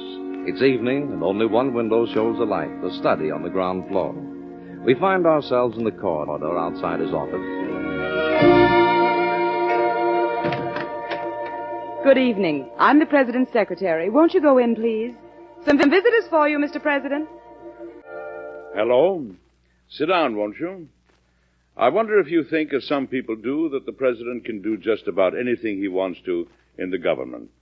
Well, tonight I'm going to prove to you that he can't, with a little-known story that really happened to one of our presidents. Later on, I'll tell you which president it was, but meanwhile, see if you can't guess. I came back to the White House one evening from a brisk walk, and in my study I found my secretary waiting. Oh, Miss Sarah, you needn't have waited for me. I was afraid Mr. J would arrive before you got back, Mr. President. Oh? Besides, I thought I might talk to you a moment. 2 moments, if you like, Miss Sarah. You know, you've been working very hard without a rest. Without a rest? Just this minute I came back from a nice long walk. Better than a nice long walk. Don't you think you need a vacation, even a short one? Well, I don't dare take a vacation now, Miss Sarah. Excuse me, but why not? Oh, this isn't the right time. Excuse me again, but why not? Well, for one thing, the trouble John Hay is bringing me. It may last for months. Then right after that, you do need a vacation, Mr. President. Miss Sarah, I don't know about other jobs, but in this one you don't take vacations when you need them. You take them when you feel the right moment has come. I'm afraid that isn't a very sensible view. Well, I might be going away just at the wrong moment. I'll tell you what I'll do, Miss Sarah. If you'll stop worrying over the vacations I don't take, I promise to take one. When, Mr. President? When I feel the right moment has come. Don't despair, Miss Sarah. It doesn't sound very sensible, I know, but it is really. I'll have to keep asking you about that right moment. You'll surely tell me, won't you? Oh, believe me, Miss Sarah. I'll be delighted to. Probably Mr. J. Please come in, Mr. J. Thank you, Miss Sarah. Oh, hello, Mr. J. Sit down, won't you? Thank you, Mr. President. I'm afraid I'm bringing you a political hot potato. Are you sure it's as bad as that? No matter what you do about it, sir, you'll be risking political suicide. As for myself, frankly, I'm disgusted and disillusioned. Well, why? When I took this assignment to investigate corruption in the Federal Customs Service, I knew there were millions of dollars passing through our post offices in import duties, but I didn't believe it was as bad as people were saying. And it's worse? In the South, Atlanta, New Orleans, and Mobile. In the West, San Francisco. In the East, Boston, Philadelphia, Baltimore, and worst of all, New York. Well, I'm hardly surprised at that. Here's the written report of our investigating committee, Mr. President. The only promise I can make is that it's far from pleasant reading. It's a fat report, Mr. J. And not quick reading either. The corruption is of two kinds. First of all, many customs agents prepare fraudulent records of imported goods. They deliberately undervalue imports so that importers will ship their goods through those ports in preference to others that are run honestly. The government is losing millions every year in duties that ought to be paid and are not. Mm-hmm. And the second type of corruption? In New York City alone, we found over 200 political hangers-on on the customs payroll. Ward heelers, riffraff. 200 in one city, sir. Not one ever does any work. And on top of that, their salaries are taxed by the political machine to raise party funds. Mm-hmm. Well, in New York, that machine is of my own party. You see what I meant by political hot potato, sir. Mr. Jane, when I came into office, I promised an honest and efficient federal government. I'm going to keep my promise. Tell me how I can help, Mr. President. Well, the real issue here, Mr. J, is not corruption. It's this. To whom does the power to appoint federal officials belong? To the President or to men like Senator Lewis of New York? Obviously, he's the man who's responsible, but I didn't know if I'd go into a fight with him. I've been waiting for the right moment and the right ammunition. And you've given me both. Tell me, who are the chiefs of customs in New York? The names are in the report. Mm-hmm. Here they are. George S. Parker and William B. Rice. Uh-huh. Miss Sarah? Yes, Mr. President? Miss Sarah, write to Mr. George S. Parker and Mr. William B. Rice at the Custom House in New York City. And say that I want to see them here in this room next Tuesday morning. Mr. President, I'm George Parker. How do you do? And this is my associate in the Custom House, William Rice. Mr. President. Gentlemen, I'm not going to beat around the bush. You've let the Customs House of New York turn into the worst sinkhole of corruption in the entire country. Someone has been telling you lies, sir. Mr. President, forgive my friend Rice. He takes things seriously that don't need to be taken seriously. Mr. Parker, don't you think an accusation of graft and corruption should be taken seriously? It may be, as my friend Rice says, that someone is misleading you. Do you see this report? Looks like the size of a book, isn't it? Believe me, it's more interesting than most books. I should be happy to read it, sir. Well, I'll give you a synopsis instead. There's a section on the Customs Service in Philadelphia. Others on New Orleans, Boston, San Francisco. Perhaps you'll be flattered to learn that the New York Customs House has the largest section. Mr. President, I'm a self-respecting man. I resent your attitude, sir. Forgive my friend Rice, Mr. President. You were saying... One fact alone will persuade you that I have the facts. You've put 200 men on the federal payroll as customs agents who do no work, who are nothing but political hangers-on belonging to your political machine. Our political machine, Mr. President. You flatter us. Well, Senator Lewis is then. Forgive me, Mr. President, but why are you telling this to us? Because I want you both to resign. Immediately. Resign? This is a very insulting attitude for you to take toward two public servants. Mr. Rice, I wonder if there's anything at all I could say that would really insult you. Now, see here, both of you. I promised the people to clean out corruption. I'm attacking you and New York first because it's the worst situation. And the biggest. I want those political loafers off the federal payroll. Political loafers? And I want you off the federal payroll, too. If you'll forgive me, sir, I'm afraid we can't resign. Well, I have paper and pen and ink right here. But you didn't appoint us, sir. Senator Lewis did. Senator Lewis overstepped his limits. Now, will you two resign? I certainly will not. How about you, Parker? We feel, Mr. President, that we are responsible to the senior senator from New York.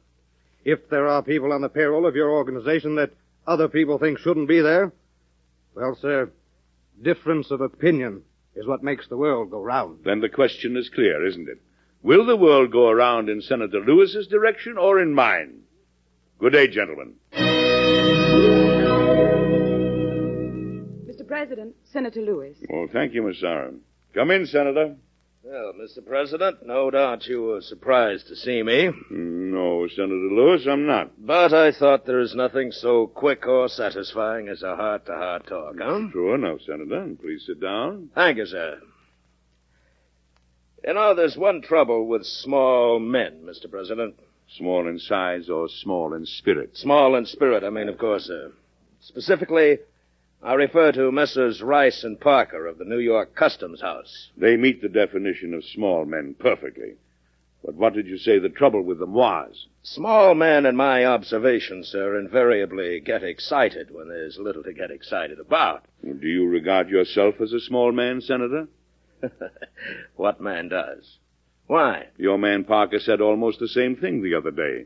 Some people, he said, take things seriously that don't need to be taken seriously. Oh, Parker often flatters me. Or tries to by imitating me. But don't you agree, Mr. President? To what? That there's hardly anything in this situation that makes excitement necessary? Your man Parker also said, it's difference of opinion that makes the world go around. I agree with him, but not with you. I don't understand. I'll make it plain. The New York Customs Service is a national disgrace, and I want it cleaned out. Facts, Mr. President, facts. I have enough facts to jail hundreds of men in almost every major port city in the country. But equally important, your New York state political machine is forcing federal employees who have spotted their jobs through you to pay a regular percentage of their wages to the party. You and I belong to the same party, sir.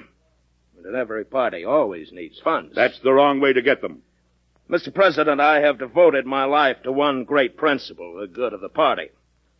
I will go to New York tomorrow myself and talk to Parker and Rice. And I promise you, if the situation is as bad as you say, I shall leave no stone unturned to correct it. I look forward to reporting to you on Wednesday after I've attended the meeting of the Senate Committee on Commerce. Good day, sir.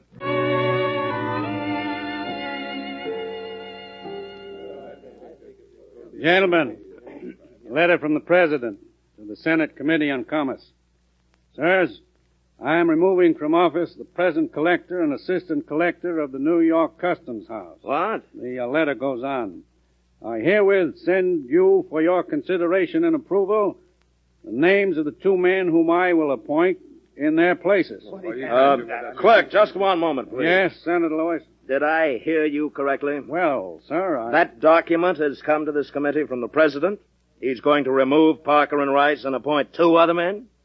It's impossible. There's nothing to be alarmed about, Lewis. Yes, I know that, Senator, but You know this committee will not approve this change. Senator, I am just beginning to realize that we have a sly man to deal with over there in the White House. Sly, Lewis? What do you mean? The day before yesterday, he sat behind his desk and let me think that there was no cause for real alarm. And no sooner did I walk out from his study than he prepared this ridiculous document. And I see that I've got to try other tactics with him. Other tactics altogether. Mr. President, I see we misunderstood each other when I was here the other day. I don't think I misunderstand you, Senator Lewis. On Monday in this very room, you led me to think that you would permit me to settle the Customs House situation. I didn't lead you to think anything, Senator. But you tried to lead me. Won't you sit down? No, thank you. Well, if you must make a speech... I'm not here in a mood of levity, Mr. President. You seem to be bound to make an issue of the customs houses. And if you do, sir, it'll be making the most costly mistake of your administration. Senator, I don't think it's a mistake to give the people an honest federal service. What the people don't know won't hurt them. Besides, all that can be cured. As I told you, I was in New York. I spoke to Parker and Rice. I made them see a little of your feelings. I wonder what you think my feelings are, Lewis. They have assured me that the small politicians who somehow got on the payroll will be removed. What more can you want? That isn't going to be enough for me, Senator. Greed for power is a terrible thing, Mr. President. Well, you should know, Senator. What? Listen, Senator. The great broad issue here is simply this. Who is to control appointments to federal service? The President or individuals like yourself? But, Mr. Just a moment. I'm responsible for all federal services. The power to govern them must lie in my hands, not in the hands of state machines. Mr. President, if you tackle that issue, you're cutting your political throat. I am very powerful in the Senate. Most of the Senate is of our party, but you'll turn the majority of your own party against you. Don't you want to be nominated for second term? Senator, you ought to encourage me to cut my own political throat. Then you might get the presidential nomination. I don't want it. All right, if that's your pose. I'm thinking of peace in the party, that's all. This morning, my committee voted down your recommendation. I warn you to let the matter rest. You warn me? Don't try to force those recommendations out of my committee onto the floor of the Senate. Why not? You'll be defeated there, too, emphatically. Not only will the Senate rally to its own defense, but my friends Parker and Rice are very popular men among our party leaders. Senator, can't you see that the government is not a private hunting preserve for politicians and public servants? It belongs to us. It doesn't belong to us. The Senate speaks for the people, and that's the power you seek to defy, Mr. President. If you prolong this battle and insist on bringing it to the floor of the Senate, well, I promise you one sure thing, sir. Defeat. Senator Lewis? Yes? I'm Rodney of Central News Syndicate. May I speak to you for a minute? I'm on my way into the Senate, Rodney. The President's resolution to remove Parker and Rice and name 2 new men to the Customs Service is coming before the Senate this morning, isn't it, Senator? It may. A number of senators who are in favor of the resolution expect it to be passed. You got any comment? Just one, Rodney. Don't count any votes until after I've made my speech. Gentlemen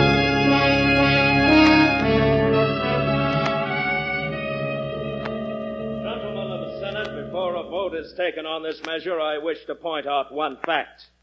My fight to preserve authority in my state is also the fight of every other senator. In seeking to strike at me and my power to make federal appointments, the President also strikes at every one of you. Exactly. I'll go along with you. Properly speaking, this motion deserves to be tabled and buried. However, since it is a matter close to the President's heart, we will vote on it. Will the honorable senator from New York permit a question? Certainly, Senator. I believe this matter can be settled by a show of hands and a voice vote. I agree with my honorable colleague, a voice vote. You all know the question. Are Parker and Rice to be removed and 2 other men appointed in defiance of the Senate? All in favor, say aye. Aye. 25 in favor. All against, say nay. Miss Sarah, Oh, yes, Mr. Rodney. I want to know if the President has any statement to make. On what, Mr. Rodney? His motion for 2 new customs chief in New York was defeated on the floor of the Senate, Miss Sarah. 25 for and 31 against. I don't believe he'll have any comment now, Mr. Rodney. He started a big fight, Miss Sarah, and he's losing. He's got to say something. Yes, of course. But he may not want to say it just now. Mr. President, about your vacation. Oh, that. Isn't this the right moment? Now? How can I go away now? But the New York customs situation is ended. Surely you have time now. Time. But the situation is not ended, Miss Sarah. I somehow hoped it was, Mr. President. Because Senator Lewis won a narrow victory over me last week? That was only the first round. We'll take the next one, Miss Sarah. I was talking with a number of newspaper men in the press room, Mr. President. The next round is coming very quickly, then. Yes. Next week at the New York State Convention of the party in Rochester. Lewis will be going up there, of course. Mr. President, this fight may cost you party support for the rest of your term. Yes, Miss Sarah, that's possible. But I haven't given up hope yet. With Senator Lewis? You see, he's really outlived his time. His idea of government, that it doesn't truly belong to the people, is hopelessly out of date. He may realize that and be satisfied with his victory over me this week. And would that mean peace in the party? Probably. And a better chance for me during the next session of Congress. But if Lewis isn't satisfied, well, I'll have to win my fight in some other way. Miss Sarah, I'm going for a walk. Maybe I can think out what he's going to say in Rochester. The president has promised the people reform. But his notion of reform is only this: to seize more power for himself. Yet, he hides his ambitions, like Caesar, behind the pure white robes of patriotism. Now, do you remember, once a man asked, patriotism is the last refuge of a scoundrel, is it not? Well, that man ignored the enormous possibilities of the word reform. Yet, this is the man who hopes that once again he will be our party's standard bearer in the next election. Well, I say to you, he will not be. He must not be.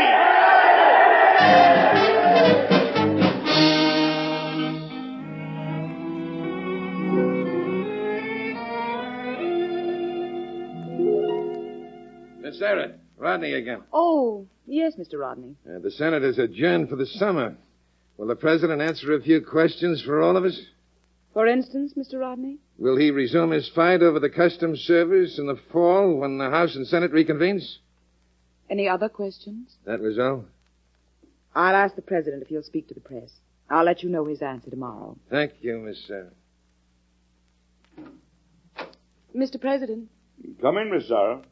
the newspapers are anxious for a statement from you. Well, I haven't anything to tell them, Miss Sarah. They want to know if you're giving up the fight with Senator Lewis.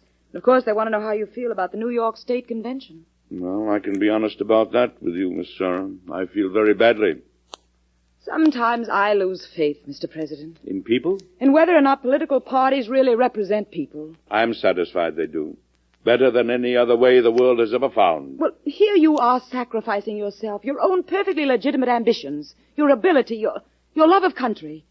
And the political machine turns against you, laughs at you, and agrees not to support you in the future. Oh, you mustn't take it so hard, Miss Sarah. I've been privileged to be president and to accomplish a little of what I hope to accomplish. Well, if the people want someone else, that's their right. But to reject you because you're trying to help them. Lots of times people don't want to be helped, Miss Sarah. And right now, Lewis can carry the party along with him because he's an able politician. I'm willing to risk my own political future on the bet that he can carry the country's future along with him, too. What are you going to do now, Mr. President? Let sleeping dogs lie. What? I'm not going to do anything. Mr. President, you're not giving up. I'm letting sleeping dogs lie. But Senator Lewis will think he's won. He already thinks so. In fact, I hear he's going to Europe for a vacation. And how about yours? If he can take a vacation, why can't you? Well, you see, Miss Sarah, well, how can I take a vacation now when everybody thinks I've been badly defeated? No matter. Well, I'd be severely criticized running away from my responsibilities. This just isn't the right moment, Miss Sarah. I'm sorry, I don't think I understand. By the very fact that Senator Lewis went away. I know this isn't the right moment. But you just said you're going to let sleeping dogs lie. Well, maybe the right moment will come as soon as the sleeping dogs wake up. Huh? Mr. President, the reporters. Oh, fine, Miss Sarah. Come in, gentlemen. Come in, won't you? Nice to see you all again. Gentlemen, I have an important announcement to make. With the consent of the Secretary of the Treasury, I have today removed from office in the Customs House of New York Collector George Parker and Assistant Collector William B. Rice. And in their places, to take office tomorrow morning at 9 o'clock, I have appointed Ellery Gray and Thomas B. Thompson. And that is all, gentlemen. Mr. President. Yes. Will you answer any questions? Oh, maybe. What are they? What is your legal basis for this action, sir? The powers of the presidential office as defined in the Constitution, exercised through the Secretary of the Treasury. And, this is not a new power of the presidential office, is it, Mr. President? No, by no means, Rodney. Then, sir, why didn't you remove these men and appoint new ones weeks ago, when the Senate was in session? Because the Senate objected, Rodney. I understand that, sir. May I put the question another way? Why did you wait to do it until the Senate was not in session? Well, it's a very shrewd question, Rodney. I did it this way, gentlemen, to remind Senator Lewis and his colleagues that the Senate is all-powerful while it's in session. But the Senate isn't always in session. And the President is. And, oh, by the way, and Senator Lewis is vacationing in Europe. Mr. President, what do you think the Senate will do when it reconvenes in the fall and finds it's been defied? Rodney, I don't know. I don't know what the Senate will do. I only know what I hope it will do. Recognize that in making federal appointments, it has usurped the power that did not belong to it. And here's another point, gentlemen. The President is responsible to the people for the execution of the laws. For that, he must control his own administration. I think only in that way the American people may be sure that federal officials are not greedy payroll eaters, but honest public servants. Mr. President, I've just come from the Senate. They sat very late. I see. But you're all out of breath. Senator Lewis was making a speech. Well, that's hardly news, Miss Sarah. I never heard him so bitter. Well, what did he want the Senate to do? Remove the men you appointed. Put back the others. And not only in New York, in a dozen other cities as well. Well, Miss Sarah, come on. Don't keep me in suspense. After the vote was taken, he sat down. For the first time, I felt sorry for him. He has outlived his time. The vote was heavily against him. I wonder if this country will ever get rid of political machines entirely. What's all that under your arm, Miss Sarah? Oh, I'd forgotten. These are travel folders, Mr. President. Hundreds of them, huh, Miss Sarah? Well, I'll never be able to make up my mind among all these. Oh, I'm perfectly willing to help you work your way through them until you do. In fact, I'll enjoy it. Yes? Well, the thing is, Miss Sarah, how can I, oh, yes, the right moment. You know, I'd forgotten all about it. I'm sorry, Mr. President.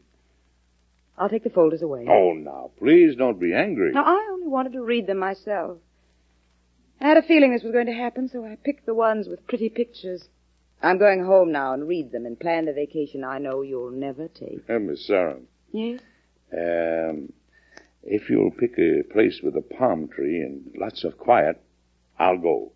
Then this is the right moment? Yes. Well, then it's also the right moment for me to leave before you change your mind. Good night, Mr. President. Good night, Miss Sarah.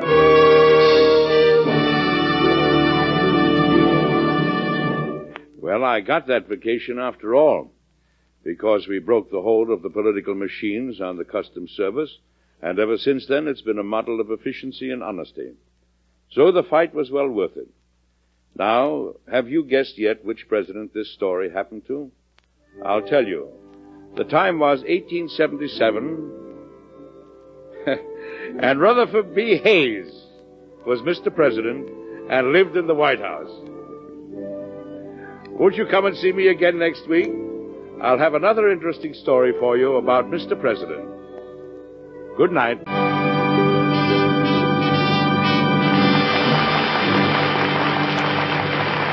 Mr. Arnold appears by arrangement with Metro-Goldwyn-Mayer, producers of Romance of Rosie Ridge, starring Van Johnson, Thomas Mitchell, and Janet Leigh.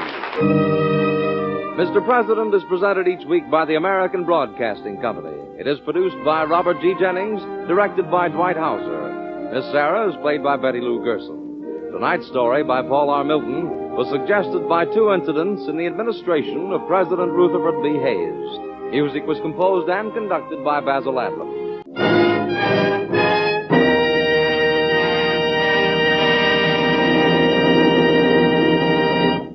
Be sure to listen again next week when Edward Arnold brings you another story of Mr. President.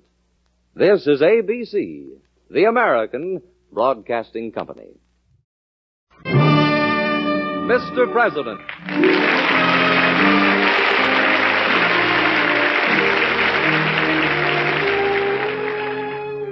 Mr. President, presented by the American Broadcasting Company and its affiliated stations. Mr. President, at home in the White House, the elected leader of our country, our fellow citizen and neighbor. These are little-known stories of the men who've lived in the White House, dramatic, exciting events in their lives that you and I so rarely hear. True human stories of Mr. President. Now, Edward Arnold as Mr. President. Let's visit him in the White House. It's evening and only one window shows a light, a study on the ground floor. We enter and find ourselves in the corridor. Good evening. Won't you go right in, please? Some visitors for you, Mr. President.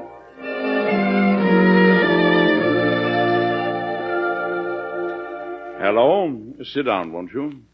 You know, first and foremost, the White House is a home where an American family lives on a 4-year lease. But it is also the President's office, and that means it's practically impossible to keep separate business and private life.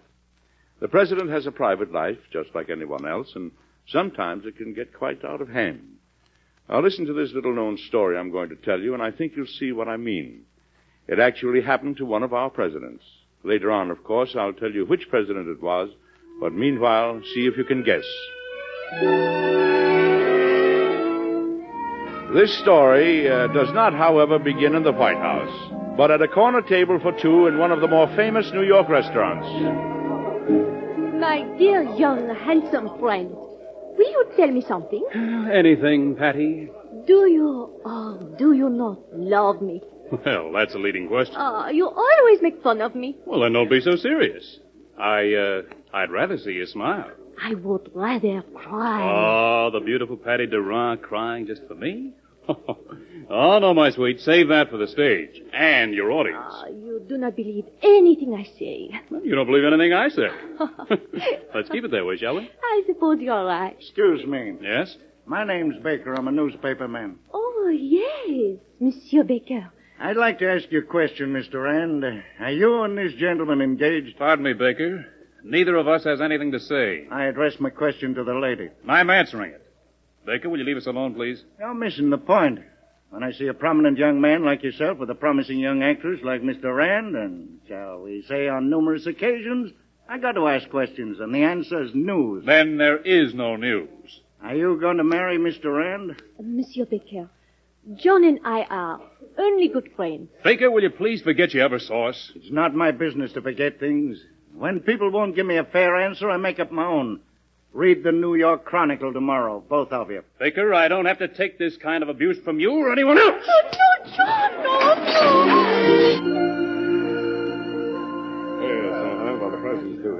no. Good morning, gentlemen. Oh, good morning, Mr. President. Please sit down, won't you? Yes. After a conference with the Secretary of War, I've called this special session of the Cabinet to hear some very urgent news. He has asked General Scott to come here and report to you because he is directly familiar with the situation. All right, General? Thank you, Mr. President. Gentlemen, a rebellion has broken out in Canada against the British government. Rebellion? Yes. Don't mean. Go on, General. The provinces where the fighting is taking place are on the American border.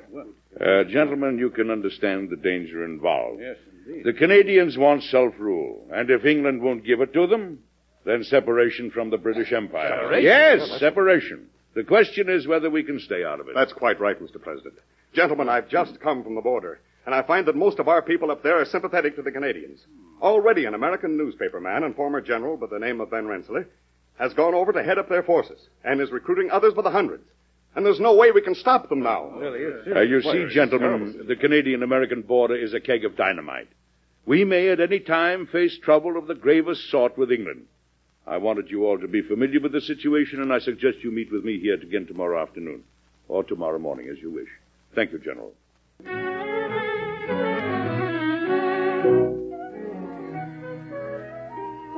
Mr. President? Yes, Miss Sarah? The cake. The cake? What cake? The cake for the reception. Oh, yes. I've got to tell Cook what to write on it. Shall it be to Elizabeth and John? Or what do you write on a cake at an engagement party? Well, I never thought cakes were very good writing material, Miss Sarah. Don't put anything on it. Now, what about the punch? I'll have Ralph prepare it. He's good at that. You'd better make sure what he puts in it, Mr. President. Miss Sarah, I can see that you don't trust Ralph. I'll check on that punch myself. You don't trust me either, do you? Here are the afternoon papers, Mr. President, including the New York... What is it, Miss Sarah? This story on page 1 of the New York Chronicle. Let me see it. President, son, and cafe brawl with a newspaper man over stage star. Prince John denies marriage plans, does not deny seeing Miss Durand very frequently. Why, this will be in the papers all over the country. Yes, I'm afraid so. And Elizabeth has already arrived in Washington, hasn't she? Yes, she's staying with relatives meanwhile. Oh, I've warned John 100 times to keep his name out of the papers. And now this. It's humiliating for all of us, and especially for her. I'm nearing the end of my rope with that boy, Miss Sarah. He means no harm, Mr. President, and he is becoming a fine lawyer. Nobody ever became a fine lawyer or fine anything else by spending night after night getting himself in the newspapers. Well, it may have just been an innocent accident, Mr. President. When I hear of someone who has one innocent accident, I can sympathize. But when a man makes a career of it... Oh, no, Miss Sarah. Something's got to be done. See that John comes to my study as soon as he arrives. Mr. President, John is here. Send him in. Will you come in, please, John? Your father's waiting. Thanks, Miss Sarah. Come over here and sit down. Oh, yes, sir. How are you, sir? You saw these newspapers, Prince John? I never read anything but the editorials, Father. Everything else is so dull. There's nothing dull about this particular story. Well, I'm delighted to hear it, sir. That newspaper man didn't look very bright. You're not taking this very seriously, are you, John? Frankly, I don't think it deserves to be taken seriously. Well, I've canceled your engagement party, John. What? Over this silly incident? Elizabeth didn't think it was silly. She sent a note over saying she was returning home immediately and postponing the announcement of your engagement indefinitely. Well, I think that's a ridiculous attitude for her to take. But you're engaged to her. Do you think she enjoys your getting into brawls over a girl like that? And this newspaper nickname of yours, this Prince John. Patty Durand is not a girl like that, Father. She's very respectable. She writes long letters to her mother in France at least once a month. John, don't you realize what a fool you're making of yourself? I'm not doing it, Father. Other people do it to me. John, I've explained to you a number of times how this sort of thing reflects on me. But you continue to get your name in the papers in the worst possible light. Don't you understand that I'm the President of the United States, and you as my son hold part of that same trust? But I've grown up, Father. Nobody can hold you responsible. Don't you care anything about your own law practice? Oh, I'm doing very well, as a matter of fact. Oddly enough, this kind of public notice brings me clients. John, ever since your mother died, I've tried to make it up to you. We had good times together when you were a boy, didn't we? At least I felt they were good times. I even thought I was doing a good job. Look, John, you're brilliant. You've a fine future ahead of you. But evidently, in some way, I have failed. Well, no, you haven't, sir. You've only become too serious about nothing. Besides, I've got to live my own life. No, every young man says that. Well, that doesn't make it wrong, sir. What are you going to do about Elizabeth? I have an idea, Father. Would you invite her here to the White House for another weekend visit? Now, she won't come. Well, I'll write to her and explain as best I can. I do honestly love her, Father, even though at times I haven't acted like it. That's just me. Well, I was afraid you thought I was forcing you on her. Well, not at all. Let's say in 2 weeks, I'll start back here to Washington right after a dinner I've got to attend. What kind of a dinner? Well, the Law Society on Washington's birthday. And what do you think, sir? I've got to make a speech. And so it is meet that we are gathered here. Were Washington alive today and looked about him, what would he say? He would say, for shame. Is this what we dedicated our lives to? A country overrun with foreigners and riffraff? I say to you, it is not. So let us rededicate ourselves to the ideals of our first president. I invite you to drink a toast with me, gentlemen. To George Washington, the father of our country. Good wine, that. And now our next speaker, whom I need not introduce, let him rise and you will recognize him. Yes. Gentlemen, I'm not going to make a long speech. I'm not going to make a short speech. I'm only going to propose a toast. The chairman has just toasted George Washington, the father of our country. I give you Martha Washington, the mother of our country. Or at least that's the way your chairman would have it. Well, that's outrageous. Good night, gentlemen. John. Well, I've never heard of anything like this in all my life. What an insult to the memory of our first president. You're an impudent fool. The impudence is all yours, sir. What? How dare you say that you honor a great man with your own narrow, hypocritical ideas? As if George Washington would be ashamed of our country, or the people in it. Ashamed of the greatest democracy on earth? You can't honor George Washington that way. John, you've been drinking. That's quite true. How else do you think I could sit through this dinner? Good night.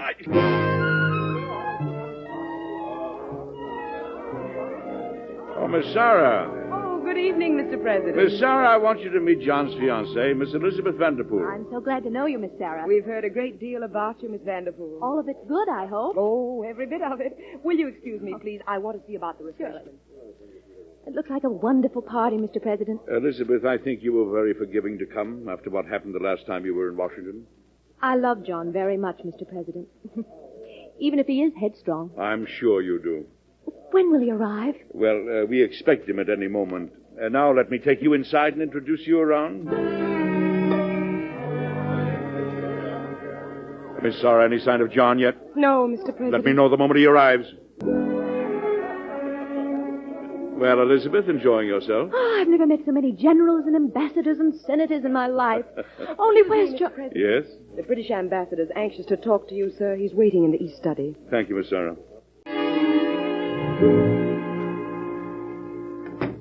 Good evening, Mr. Ambassador. I trust you'll forgive this interruption of a charming evening, Mr. President. Of course. Won't you sit down? Thank you. I have a duty to perform, sir, but I thought it might be better to carry it out this way rather than in a formal call. It's about Canada. The situation along the border of New York State has grown much worse.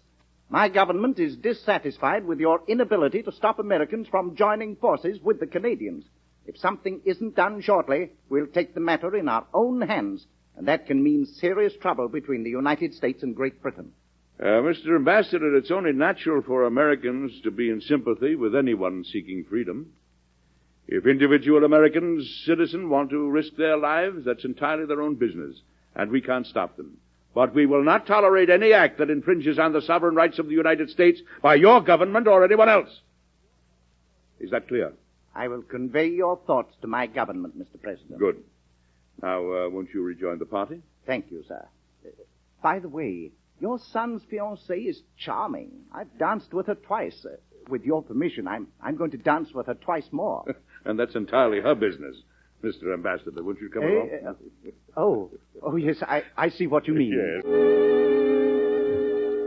Miss Sarah, hasn't John come yet? It's almost 11 o'clock. There's been no word from him, Mr. President. Well, ask Elizabeth to come to the anteroom, will you please? You wanted to see me, Mr. President? Yes, Elizabeth.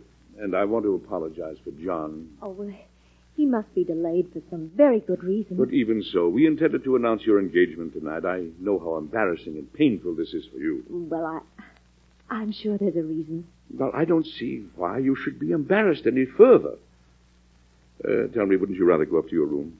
Mr. President, if John has a reason, wouldn't he be disappointed in me for running away? Oh, he's a very lucky man, Elizabeth. Oh, it isn't if he did it intentionally. I'm sure he doesn't really want to hurt me. Well, let's rejoin the guests, Elizabeth. Ladies and gentlemen. Quiet, everyone. The president's going to speak. Ladies and gentlemen, the occasion for this gathering was to announce the engagement of my son John to Miss Elizabeth Vanderpool. I regret to say that my son has been unavoidably detained. And I apologize for him and hope you'll finish the evening as enjoyably as you started. And now, Elizabeth. Yes, Mr. President? Would you dance with me? Thank you, Mr. President. I'm sure of it every minute. What? That this son of mine is a very, very lucky young man.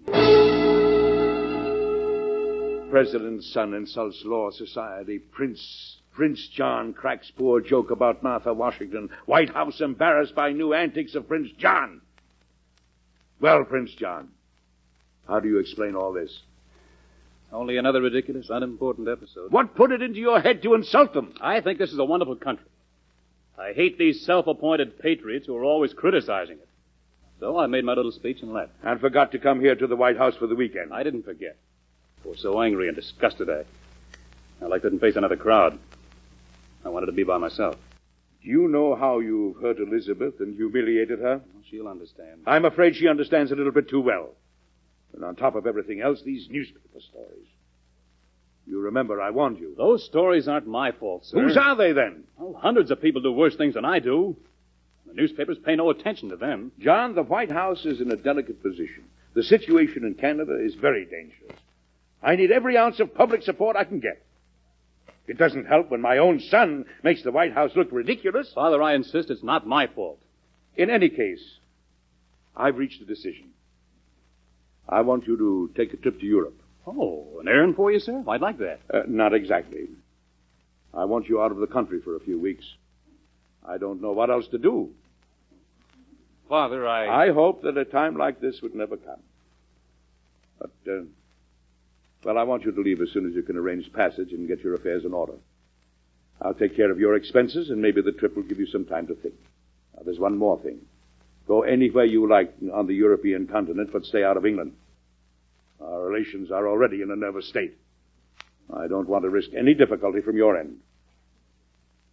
You will keep in touch with me, John? Yes, sir. And, John, please think about what I've said, won't you? Yes, sir. Goodbye, sir. Goodbye, son.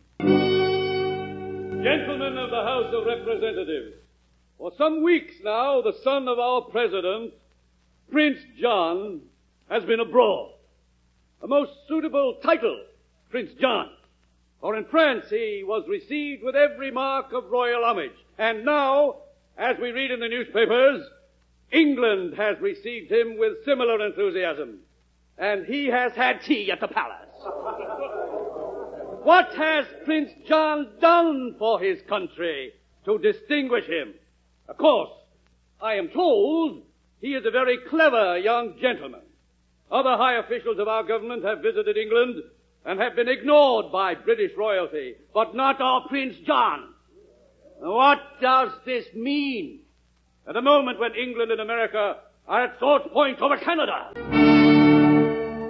Miss Sarah, John went to England in spite of my warning.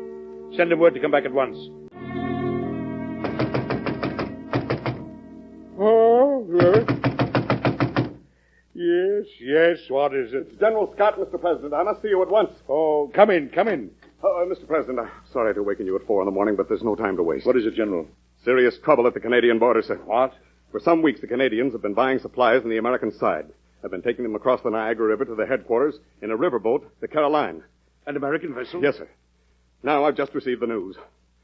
A body of government forces at England's direction crossed the river, cut the boat loose, set fire to her, and killed over 20 men of the crew. Oh, that's murder, General. Yes, official murder. The charred bodies of the murdered men were found floating in the river below Niagara Falls.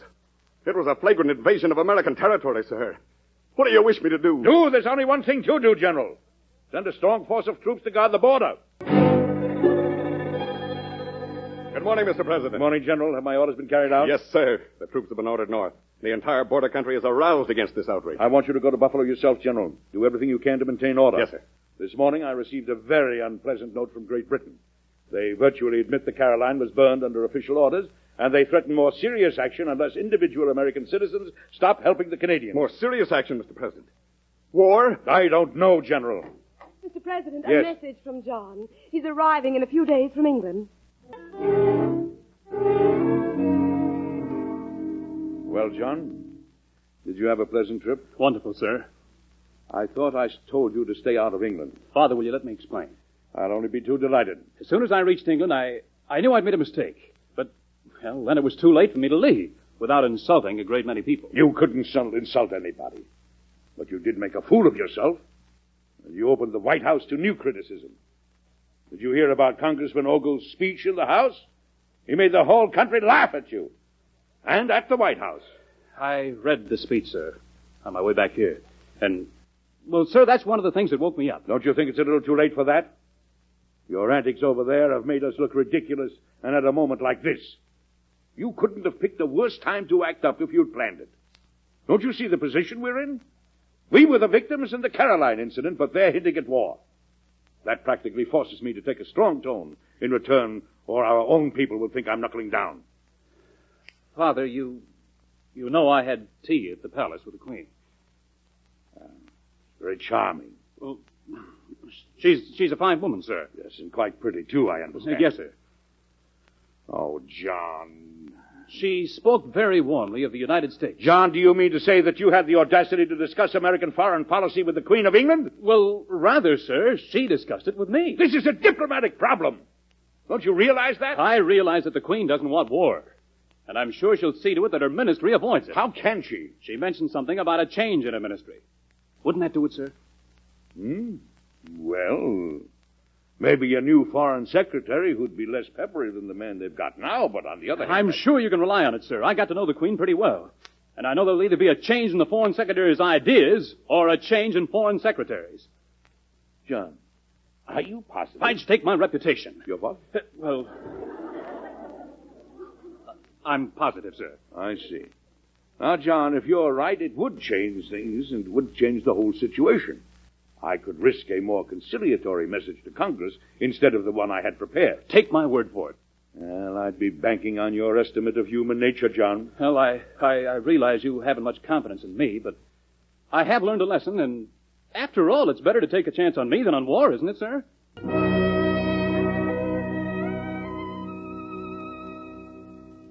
so it is with renewed confidence that I speak to you today. I have good reason to believe that war with England and Canada will be avoided. The burning of the Caroline was an extraordinary outrage, and the United States government expects full redress to be made, and that the Canadian government will make every effort to punish the aggressors. However, it is the policy of the United States to go to all possible lengths to lay a lasting foundation for perpetual peace and harmony between the United States, our neighbor Canada, and Great Britain. If this attitude is shared by the other governments concerned, no obstacle to a lasting peace can be too great.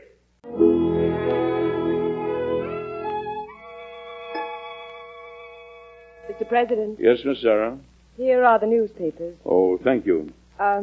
John is in all of them again. Oh, no. Where is he? Just coming in, Father. John, I thought you were through with all those antics of yours. Well, I am, sir. But you're in all the papers again. Look, did you read the stories? No, I did. Let me see them. President's son announces engagement to Elizabeth Vanderpool. Prince John to become quiet husband. Well, this is good news. But now I have some bad news. Oh, my. Father, what would you say if I ran for Congress in the next election? You call that bad news, John? Maybe that's what you should have done a long time ago. You know, congressmen can do almost anything. Well, we'll see you at dinner time, Father. I want to take Elizabeth for a ride around Washington. Surely, of course. Goodbye, John. Mr. President. Yes. Will you be giving a party for the... Wedding? For the wedding, of course. Then I think I know what to write on the cake. Yes, their names. Now, I think it would be nice to put for Elizabeth and Prince John. Well, now, why not make it Princess Elizabeth and be done with it? After all, I think she earned the reward. I think so, too. Good night, Mr. President. Good night, Miss Sarah.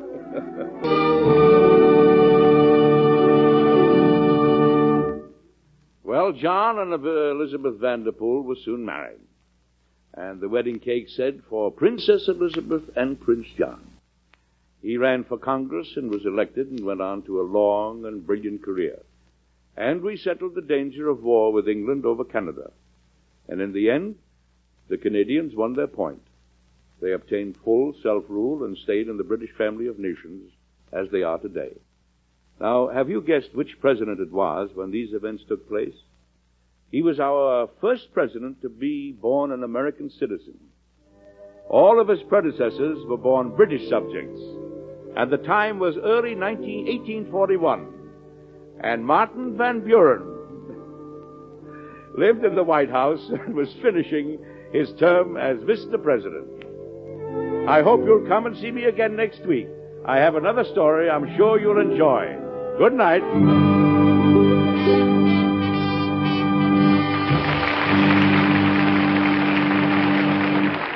Mr. Arnold appears by arrangement with Metro-Goldwyn-Mayer, producers of Romance of Rosie Ridge, starring Van Johnson, Thomas Mitchell, and Janet Leigh. Mr. President is presented each week by the American Broadcasting Company. It is produced by Robert G. Jennings, directed by Dwight Hauser. Miss Sarah is played by Betty Lou Gerson. Tonight's story by Paul R. Milton was suggested by incidents in the administration of President Martin Van Buren. Music was composed and conducted by Basil Adlam.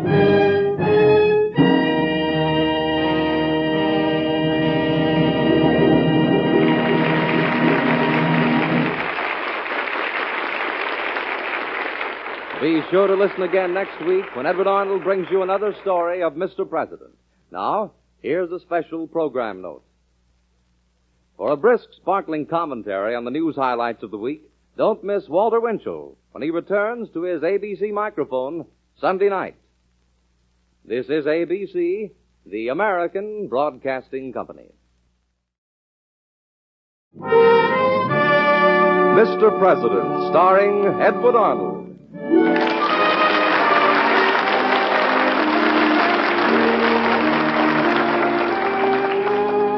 The American Broadcasting Company and its affiliated stations present Mr. President. Mr. President at home in the White House, the elected leader of our people, our fellow citizen and neighbor. These are little-known stories of the men who've lived in the White House. Dramatic, exciting events in their lives that you and I so rarely hear. True human stories of Mr. President. Now, Edward Arnold as Mr. President. Let's visit him in the White House. It's Sunday. The old mansion is resting quietly after a busy week. We walk through the great doors under the presidential seal, across the foyer and down the long hall to the president's study. Hello. Sit down, won't you? Vanity of vanities, all is vanities, saith the good book.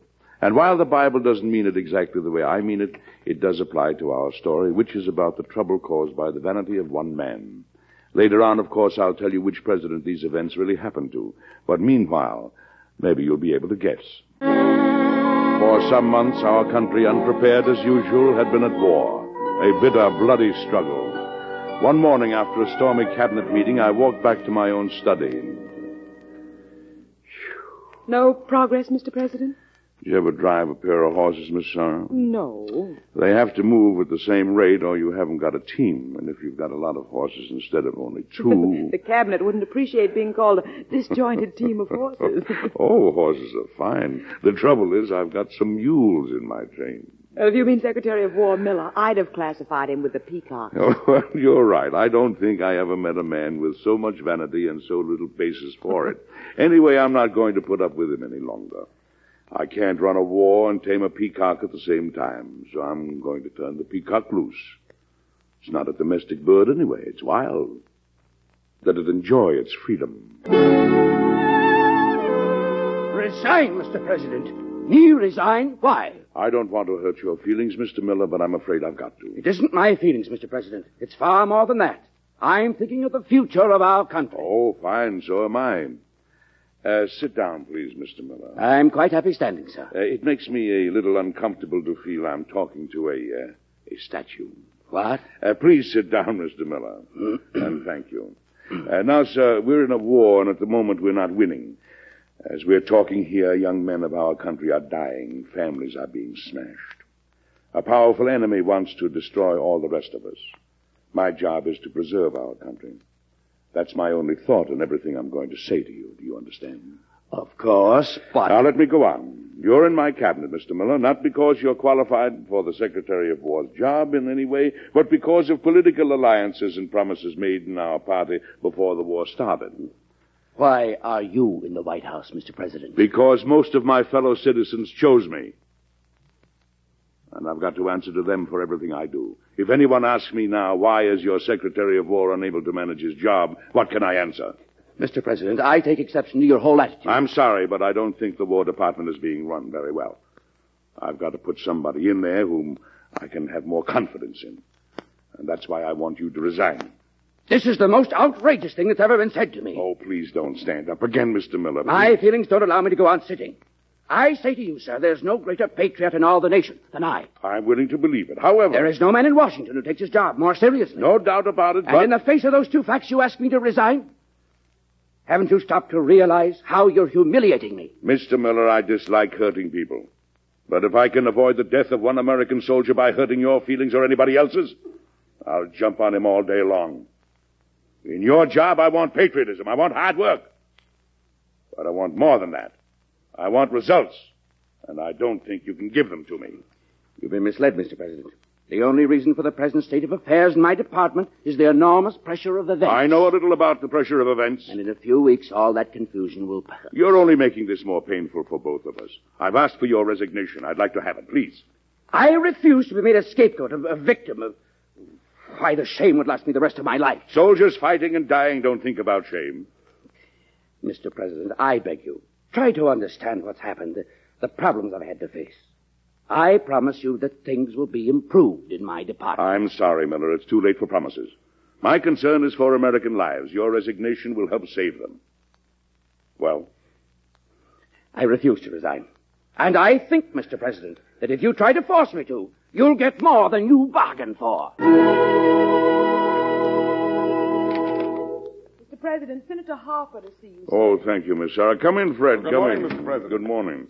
I'm glad you're here, Fred. I want to sound you out about something. All right, sir. Sound away. If I nominate a new man for the cabinet as Secretary of War, will you support him when his name comes before the Senate? A new man? Well, what's happened to Ben Miller? Fred, I like to think I'm a tolerant man, and the Lord knows none of us is perfect. But I can't stand him anymore. It's as simple as that. Every bit. Ah. What's the matter?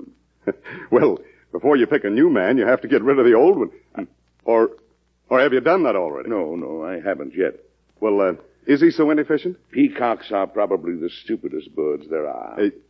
I beg your pardon, sir? Well, well, never mind. Yes, he's inefficient. He's vain. He doesn't use his office to help his country. He uses it as a platform for himself to strut upon. Have you any evidence of inefficiency, sir? The man himself, I'm sorry to say. Oh.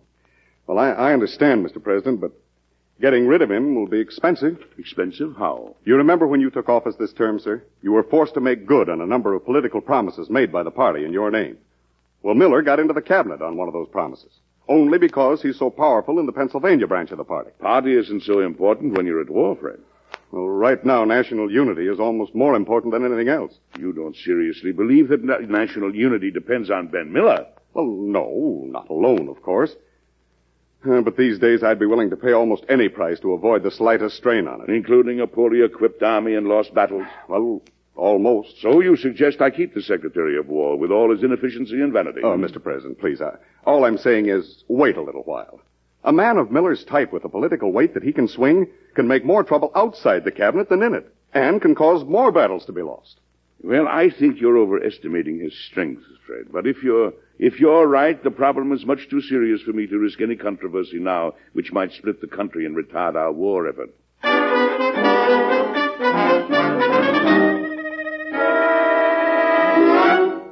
I'm trapped, Miss Sarah. But, Mr. President, why can't you simply remove Mr. Miller? Usually it's enough to ask a cabinet member for his resignation. But to remove a man, you need evidence, grounds that'll stand up before public opinion. Your word that he's inefficient should be enough. It should be, but maybe Senator Harper is right. Maybe Miller could rock the boat. Maybe my way of doing things isn't the only way. Well, you're the one that's responsible. I know, Miss Sarah. Miller made the usual excuses, and he did go through the motions of promising to improve his department. Well, let's see just what he can do. Sometimes if you take a man at his word, he has to make it good. Mr. President, what are you talking about? About Mr. Miller's personality. A peacock loves to strut. Miss Sarah, take a letter to Mr. Miller. All right, sir. Dear Mr. Miller, upon reconsidering the subject of our discussion this morning, I believe it is to the best interests of the country not to demand your resignation at this time. You indicated that you could improve your department. I trust that you will do so and that you will include evidence of such improvement in your War Department report to be attached to my annual message to Congress. Is that all, Mr. President? Isn't that enough to get Miller going? Miller, I had a message that you wanted to see me. Yes, Cummings. Come in. Close the door. Certainly. But worried. What's the trouble? Sit down, Cummings. No, it's all right.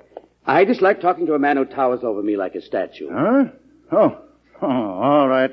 Now what's got you dander up? It's not a joking matter. I've been insulted. Oh, that's bad, isn't it? By the President. That's worse. But I've decided to ignore the insult. Very generous of you. What did he say? I've decided to ignore the insult and heap coals of fire on his head. How? Please listen, Cummings, and don't interrupt. Beg your pardon. I want to show him that the War Department is the model department of them all. In other words, I want you to act more quickly. Why the hurry? See here, Cummings, I've made the War Department funds available to you to buy military supplies. I've as good as presented you with $1 million or more in brokerage fees. But it's perfectly legal. I only did it to save time. I've done nothing wrong. And I'm still giving the orders. Of course you are, Mr. Miller. When I said why the hurry, I only meant we don't want to make any mistakes. I'll worry about mistakes, Cummings. Meanwhile, I want you to move much faster. Every factory must be drained of whatever we need immediately. Weapons, ammunition, clothing, medical supplies, everything. I want to make the president eat his... Well, I've got to prepare my report quite soon. And I want to impress the president with the efficiency of the War Department. Mr. President, Representative Kent is here to see you, sir. Kent? He has an appointment. He has? Well, I don't know what he wants, but you know what Kent's like. If he starts to talk too loud, you break in after a while, will you please? I'll keep an ear cocked, Mr. Thank President. you. I'll bring him in now. Mr. Kent, will you come in, please? Thank you. Oh, come right in, Mr. Kent. You look tired, Mr. President. Oh, no. You look much more tired than when I saw you last. Well, you're a plain-spoken man, Kent. Life's too short to be roundabout. What do you think of Ben Miller? Why? Well, now, let's not be roundabout or crafty, Mr. President. We belong to opposite parties, but we're in a desperate war. Nothing else counts. What do you think of Ben Miller? He's a vain peacock and an inefficient war secretary. Understood. But is that all? That's all I know of, yes. Want to get rid of him? I'd like nothing better, but entirely between us, Kent, his vanity prevents me. Besides, certain political reasons interfere. Understood. We're dealing with human beings, and human beings can't do anything without getting political, no matter what it is. My wife, for instance... Yes, Well, let me ask you. Political influence wouldn't protect Miller if he were, corrupt, would it? Corrupt? Is he? How do you know? I don't know, but I suspect, and on a huge scale.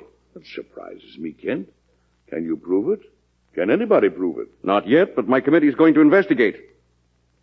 Why don't you get rid of him anyway? I told you why. Besides, he suggested that given a little time, he could run the War Department much better. Do you believe him? Not exactly. But, well, the President of the United States doesn't know everything just because he's President. And we all have our faults and weaknesses. You're very tolerant. Kent, I'm not tolerant of the way the war is run. I'm quite sure you understand. I think I do. Good day, Mr. President. One thing, Kent. I want to make you a promise. Yes? Let me have evidence that Miller is corrupt and he'll be out of office in 20 minutes. In other words, I'll back your committee. Understood. In return, I want you to support the man I recommend to take Miller's place if it falls vacant. Understood. But this understanding had better remain a secret of our own. Oh, certainly. Or my own party would fly at my throat. Understood. Yes. Good day, sir. Good day, and thank you, Mr. Kent. Good day, Miss Sarah. Good day. Miss Sarah, Yes, Mr. President. thank you for your help, even if I didn't need it. He seemed quite peaceful today, didn't he? The interview was quite surprising. Oh, I'm very glad. What happened? I'm afraid I can't tell you, Miss Sarah. Oh, a secret? Kent's and mine. Hmm. Don't be offended now, please. Don't be offended. You won't forget you're due at the fort this afternoon. Oh, yes, the military review. Well, you got to wear your heaviest coat, Mr. President. You're apt to be out there in the cold wind for over an hour. I suppose it was about Mr. Miller. You suppose what was about Mr. Miller? Mr. Kent's coming here. You won't worm it out of me that way, Miss Sarah. Now, where did you say that heavy coat of mine is? Oh, General. Yes, Mr. President. That's a fine body of men. Thank you, sir. Don't you think so, Fred? Certainly, sir. Mr. President. Yes?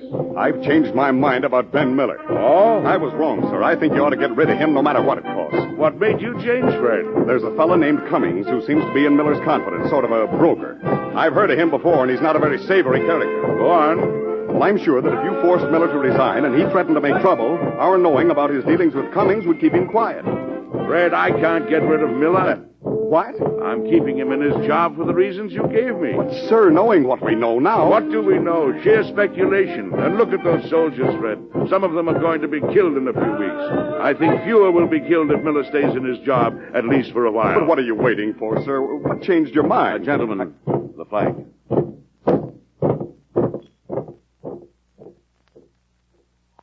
Miss Sarah, I'm ready now. Very well, Mr. President. Is your message to Congress finished? Yes, here it is. Now, how about the individual reports from the Cabinet Office that go with it? Oh, they're all here. Navy, Treasury, Attorney General. What's funny? What? I don't see Secretary Miller's report from the War Department. Well, it must be there. Well, I'm sorry, Mr. President, it's not. Well, it may have gone astray. Send a messenger over to his office, will you please? Otherwise, we'll be late getting this report out. Mr. President. Yes? Mr. Miller's report isn't coming to this office. Why not? He's had it printed and sent to newspapers all over the country, sir, without your seeing it at all. Miss Sarah, have every one of those copies recalled and get Miller in here to see me inside of the next hour.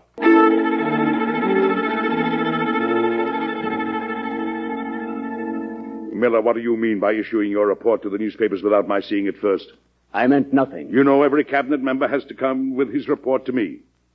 And that all reports, including the president's, are issued together. Yes, I know. Then why did you ignore that rule? Because I had something very important to say in my report, and I didn't want it buried among the reports of the other cabinet members. You didn't want it. You didn't want it.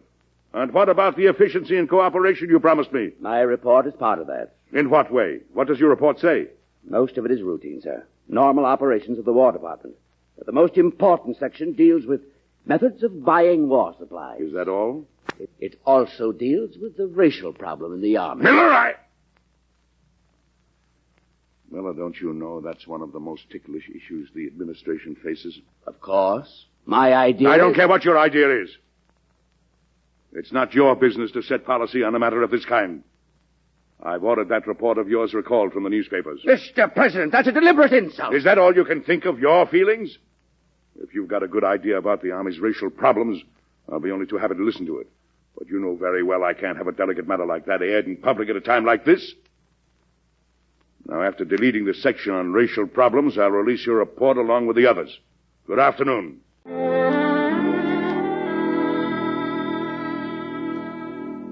Well, what do the papers say?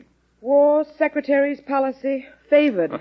It's one in favor of Miller. Miller plan outspoken. That's two in favor. Mr. President, do you realize almost half the papers approve Miller's plan? Yes, Fred, I do. Here, listen to this. Miller's straightforward approach to the racial problem in the Army is commendable. This editor wonders why the President was so desirous of suppressing Secretary Miller's comments on this problem. I'd like to know why so many papers printed that section after you cut it out, sir. That's easy, Miss Sarah. When we ordered Miller's copies recalled, not all the papers responded.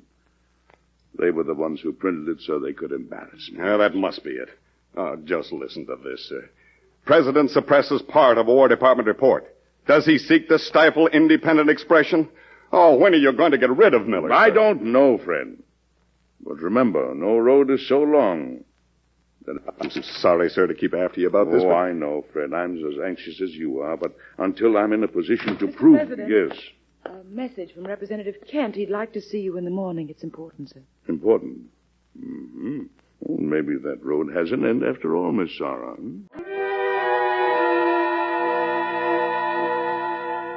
I tell you, Kent, I can't stand it much longer. You've come just in time. I hope so, sir.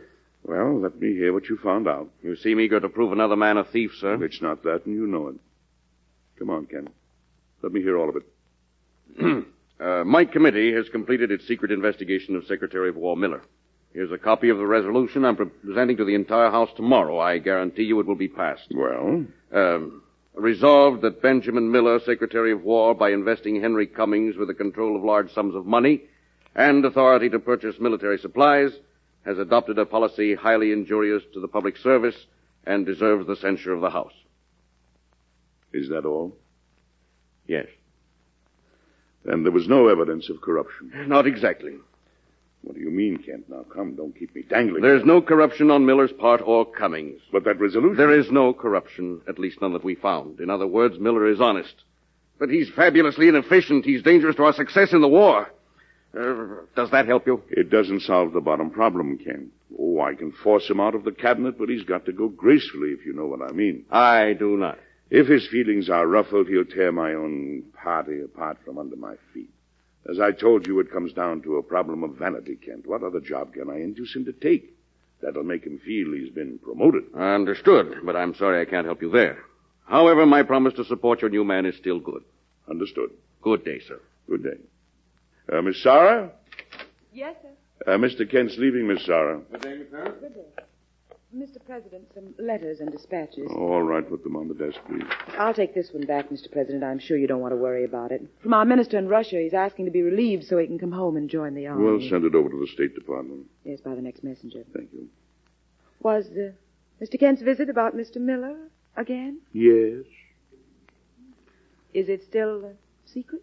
No, I thought I had a chance of forcing Miller to resign without any trouble. I was wrong, but I'm beginning to think Miss Sarah, let me see that letter. Which one, sir? The one from Russia. Oh, sorry. Minister to Russia, huh? Miss Sarah, I want to see Fred Harper right away. Cummings, you've seen this congressional resolution? Yes, I'm getting famous, I'm sorry to say. You think everything's a joke. It's not a joke. Look at what a fool it makes out of me. Oh, I don't think any resolution could do that. Look how humiliating it is. Cummings, I wish I were out of this job. There were only some way I could get out of it gracefully. Wait a minute, Mr. Miller. You're doing a wonderful job for our country. And for you. You're making enormous profits for yourself. You said yourself there's nothing illegal in it, and Kent's committee couldn't find anything wrong in it. Besides, it's the fate of all great men to be criticized. Well, just the same, Cummings. I meant what I say. Come in. Oh, Senator Harper. Come in, sir. You know Mr. Cummings? We've met, I think. Yes, Senator. Oh, Mr. Cummings, please don't go. What is it, Senator? I brought this note for you from the president. Oh, thank you. Dear Mr. Miller, after much consideration, I have decided that your services to your country can be best utilized in a diplomatic capacity. I therefore recommend that you accept appointment. Senator Harper, what does this mean? Just what it says, Mr. Miller. He asked for my resignation and I refused. Now he's simply trying to kick me upstairs. This is humiliating, Senator. I'm giving the very best that's in me, and this is the thanks I get. A brief letter. He throws me a bone. Well, Senator, just tell the president for me, I'm not that hungry. But I don't quite understand you, Fred. Wasn't he interested in the post? Well, I told you, sir. He said you were throwing him a bone, so he couldn't have thought it was very important. Not important. And he seemed hurt by the fact that he was suddenly notified in a brief letter. Oh, a brief letter. Mm-hmm. Yeah, he was quite angry, sir. Well, of course he was. I don't blame him. You don't what? Look, Fred, I made a mistake about Miller. I want you to go back and see him again. But he's already refused. I want you to tell him I admit being hasty. I want you to tell him that, No, on second thought, don't tell him anything. I'll tell him myself at the cabinet meeting tomorrow.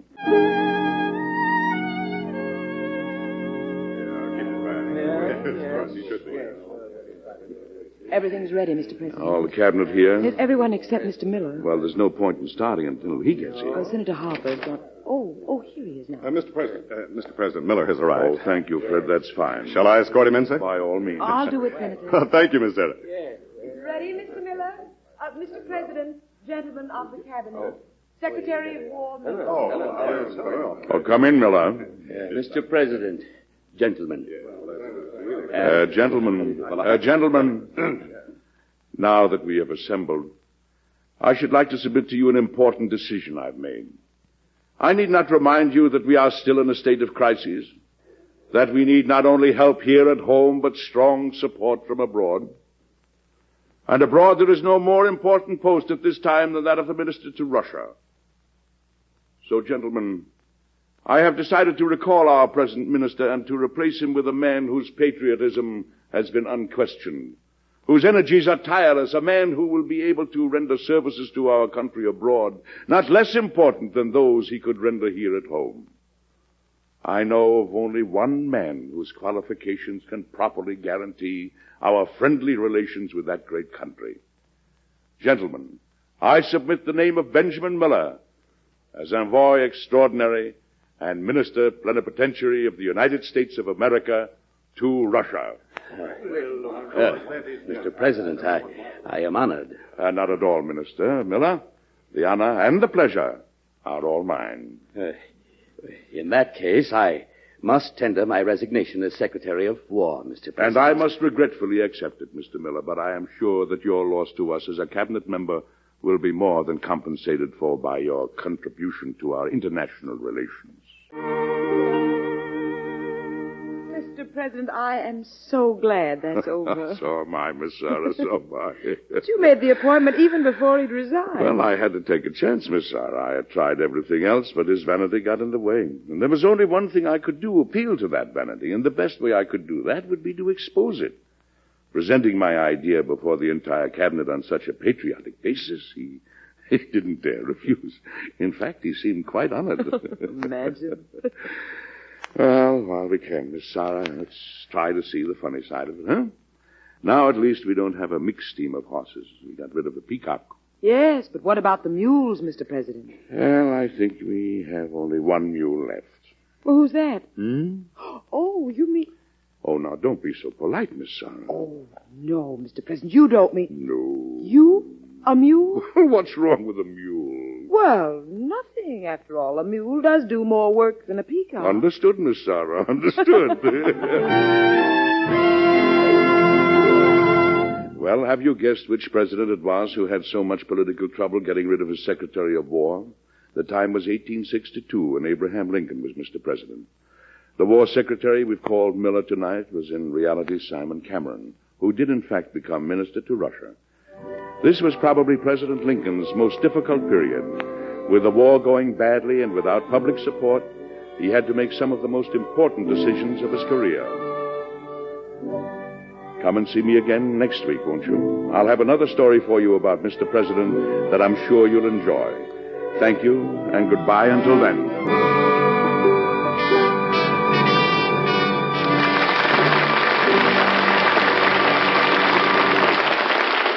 Edward Arnold appeared as Mr. President by arrangement with Metro-Goldwyn-Mayer, producers of Sinclair Lewis, Cass Timberlane, starring Spencer Tracy, Lana Turner, and Zachary Scott. Mr. President is presented each week by the American Broadcasting Company.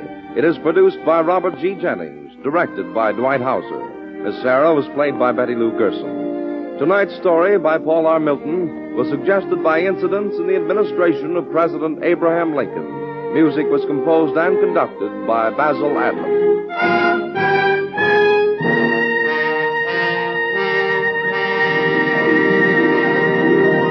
Be sure to listen again next week when Edward Arnold brings you another story of Mr. President. Now a special program note. Tonight, 4 great shows are coming your way over this ABC station. Sunday evening hour, Walter Winchell, Luella Parsons, and Theater Guild on the air. Be sure to hear all 4. This is ABC, the American Broadcasting Company. Mr. President, starring Metro-Goldwyn-Mayer's Edward Arnold. Mr. President, at home in the White House, the elected leader of our people, our fellow citizen and neighbor. These are the little-known stories of the men who've lived in the White House. Dramatic, exciting events in their lives that you and I so rarely hear. True human stories of Mr. President. Each week, the American Broadcasting Company and its affiliated stations brings you these interesting broadcasts of Mr. President, starring Edward Arnold. In just a moment, Mr. Arnold will be with us. But first, I'd like to ask you, how many of our country's past presidents can you identify? Do you know how many presidents have held office?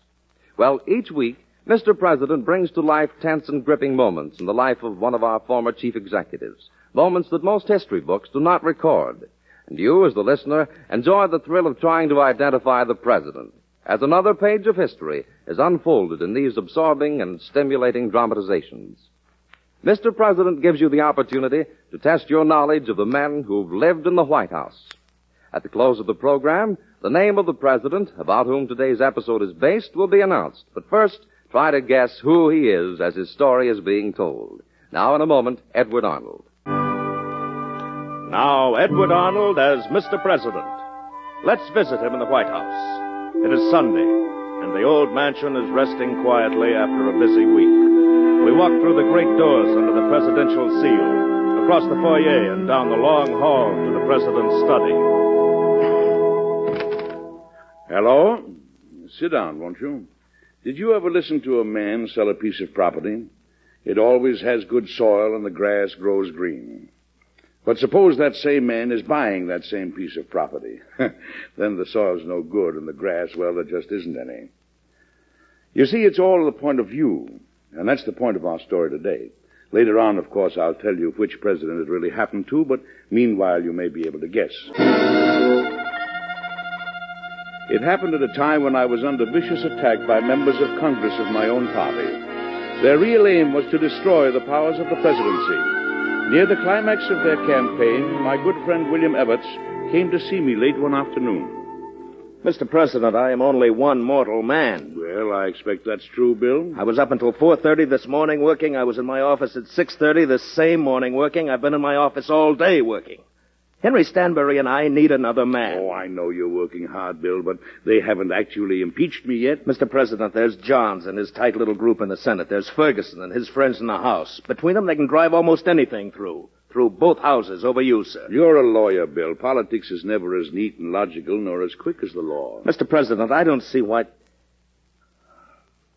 What can I do to make you see your danger? Maybe I think it's simpler than you do, Bill. To begin with, I'm on the right side of the argument with John. Simpler? If you're impeached, sir, it will be one of the great cases in our history. Accusers, the House of Representatives, judge and jury, the Senate, defendant, the President of the United States. I beg you to appoint another man to work with Stanbury and myself. Bill, I wish you'd depend less on numbers and more on the tremendous fact that we are right. Rightness being right, truth, if you like, has a way of shining through almost any barrier. Yes, sir, a very interesting reflection. But we have to help truth shine through. And we need another man to do it. Well, all right, Bill, I'll think about it. At last. Now I can work all night tonight with an easier mind. Well, I'm glad it makes you feel better, Bill. Well, please don't lose any time, sir. I won't. Goodbye, Miss Sarah. Goodbye, Miss Abbott. Oh, Miss Sarah. Yes, Mr. President. What sort of a day am I having tomorrow? Oh, not too dull, not too interesting, sir. You didn't quite mean what you said to Mr. Evetts, did you, Mr. President? Were you listening? Well, the door was open and neither of you were whispering. Did you mean it, Mr. President? Well, I had to tell him something, but he exaggerates the whole thing. Exaggerates how much work he and Mr. Stanbury are having to do? Among other things. You never exaggerate, do you, Mr. President? I don't think so. Why? You're not exaggerating how easy your defense will be? Well, I may never need it, Miss Sarah. I see. Now, what appointments have I got for tomorrow? Well, first a congressional committee on the postal laws, then a housewife from Chicago with a cake in the shape of a railroad steam engine, then Judge Jeremiah Black to discuss a petition involving the Dominican Republic, the ambassador... Mr. President, Judge Jeremiah Black, by appointment. Oh, thank you, Miss Sarah. Good morning, Judge Black. President, this seems like old times. When you were Attorney General? I was often in this room. It's good to be here again. Well, how can I help you this morning? My client, sir, is the Patterson Company of Baltimore, and the matter I have in mind has to do with foreign relations, which is why I've come straight to you with it. And very properly. What is it? On the edge of the Caribbean Sea, off the coast of the Dominican Republic, lies a tiny island that's rich in certain natural resources. It's called Alta Vela. Mm-hmm. Some time ago, the Dominican government leased the exploitation rights of Alta Vela to some Americans, and they've been working it. Profitably? I imagine so, sir. The difficulty is that their legal title to the island is far from clear. Well, haven't they got a lease from the Dominican Republic? Now, that's the nub of the question, sir. That country, as you know, has been distracted by revolution. The Americans now on the island got their lease from one of those brief revolutionary regimes. But my client, the Patterson Company, also has a lease on Alta Vela. From the same regime? No, sir, from the original government. Naturally, my client wants to have his lease enforced. Well, Mr. Black, you've come to the wrong president. You ought to be making this plea in the Dominican Republic. Well, their present government, we believe, has no jurisdiction over Alta Vela. We say it belongs to the United States. The Dominican Republic may not agree with you. And what we want, sir, is for this government to send a naval vessel to possess the island and to enforce our lease. You want me to use force? Well, it wouldn't be an act of conquest, sir. Only an act of enforcing legal rights, because the island is properly in American possession. And your client wants to be installed on it? Provided only our case is just. I know you'll find it so. Here are the papers, sir. Thank you. Mm-hmm. Fine. Now, I want to talk about something else. I'm not sure how good your case is. Please don't prejudge it. I'm not sure how good your case is, but I like one thing about your presentation of it. You're willing for me to decide it on its merits, on whether or not it's just. Any man who is right can rely on justice, Mr. President. Judge Black, you know that certain men in the Senate and in the House plan to impeach me. I understand from Senator Johns that it's more than a plan, Mr. President. Oh, are you friendly with him? I know him. But I don't think his charges are founded either on fact or on law. I think his passions are carrying him away. Then, how would you like to join my legal staff? I? Yeah. Bill Evetts and Henry Stanberg need a man of your standing and opinions. What do you say? Why, sir, I'm overwhelmed. It would be a great honor. Well, never mind that. When can you start to work? Immediately, sir. I don't quite know how to thank you. Well, just help get up a good case, Judge, that's all. In the meantime, I'll put Evarts to work on the records of your Alta Vela claim. I'll try to give you a quick decision. Mr. President, I don't quite know how to say this. What's the trouble, Bill? Well, I was enthusiastic when you first engaged Jeremiah Black as associate counsel. Now Well, it's this Alta Vela business. Well, what about it? Well, to begin with, when Black was Attorney General, a similar case came before him, and he ruled against it. Oh, so now he's on the opposite side of his own fence. Exactly, but there's nothing wrong in that. Something else worries me. The Alta Vela claim is a big case. The Patterson Company has powerful connections here in Washington. Suppose you reject Black's petition.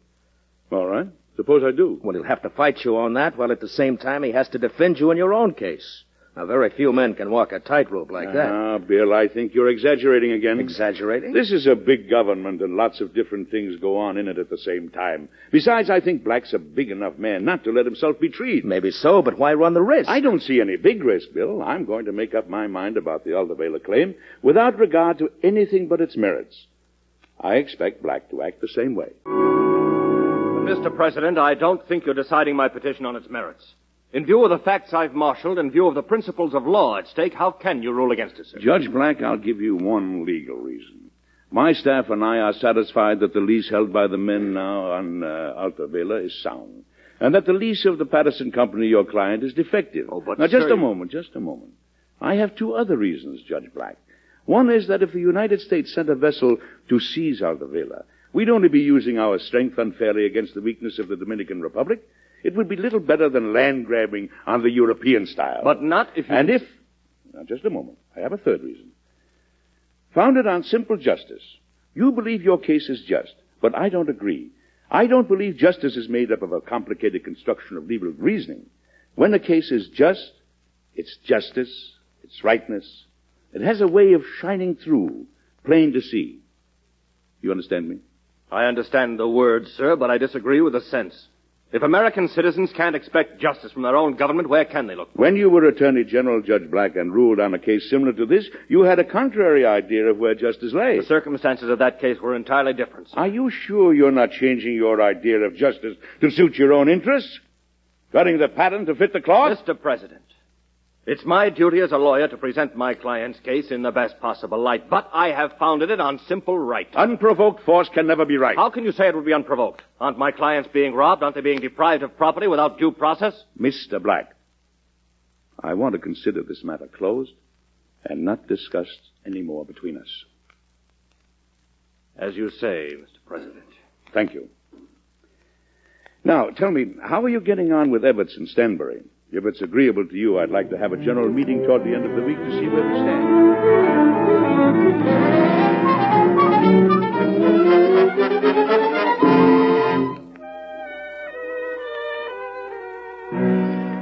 Patterson, I'm very sorry, but this morning the President ruled against us. Very quick, wasn't it?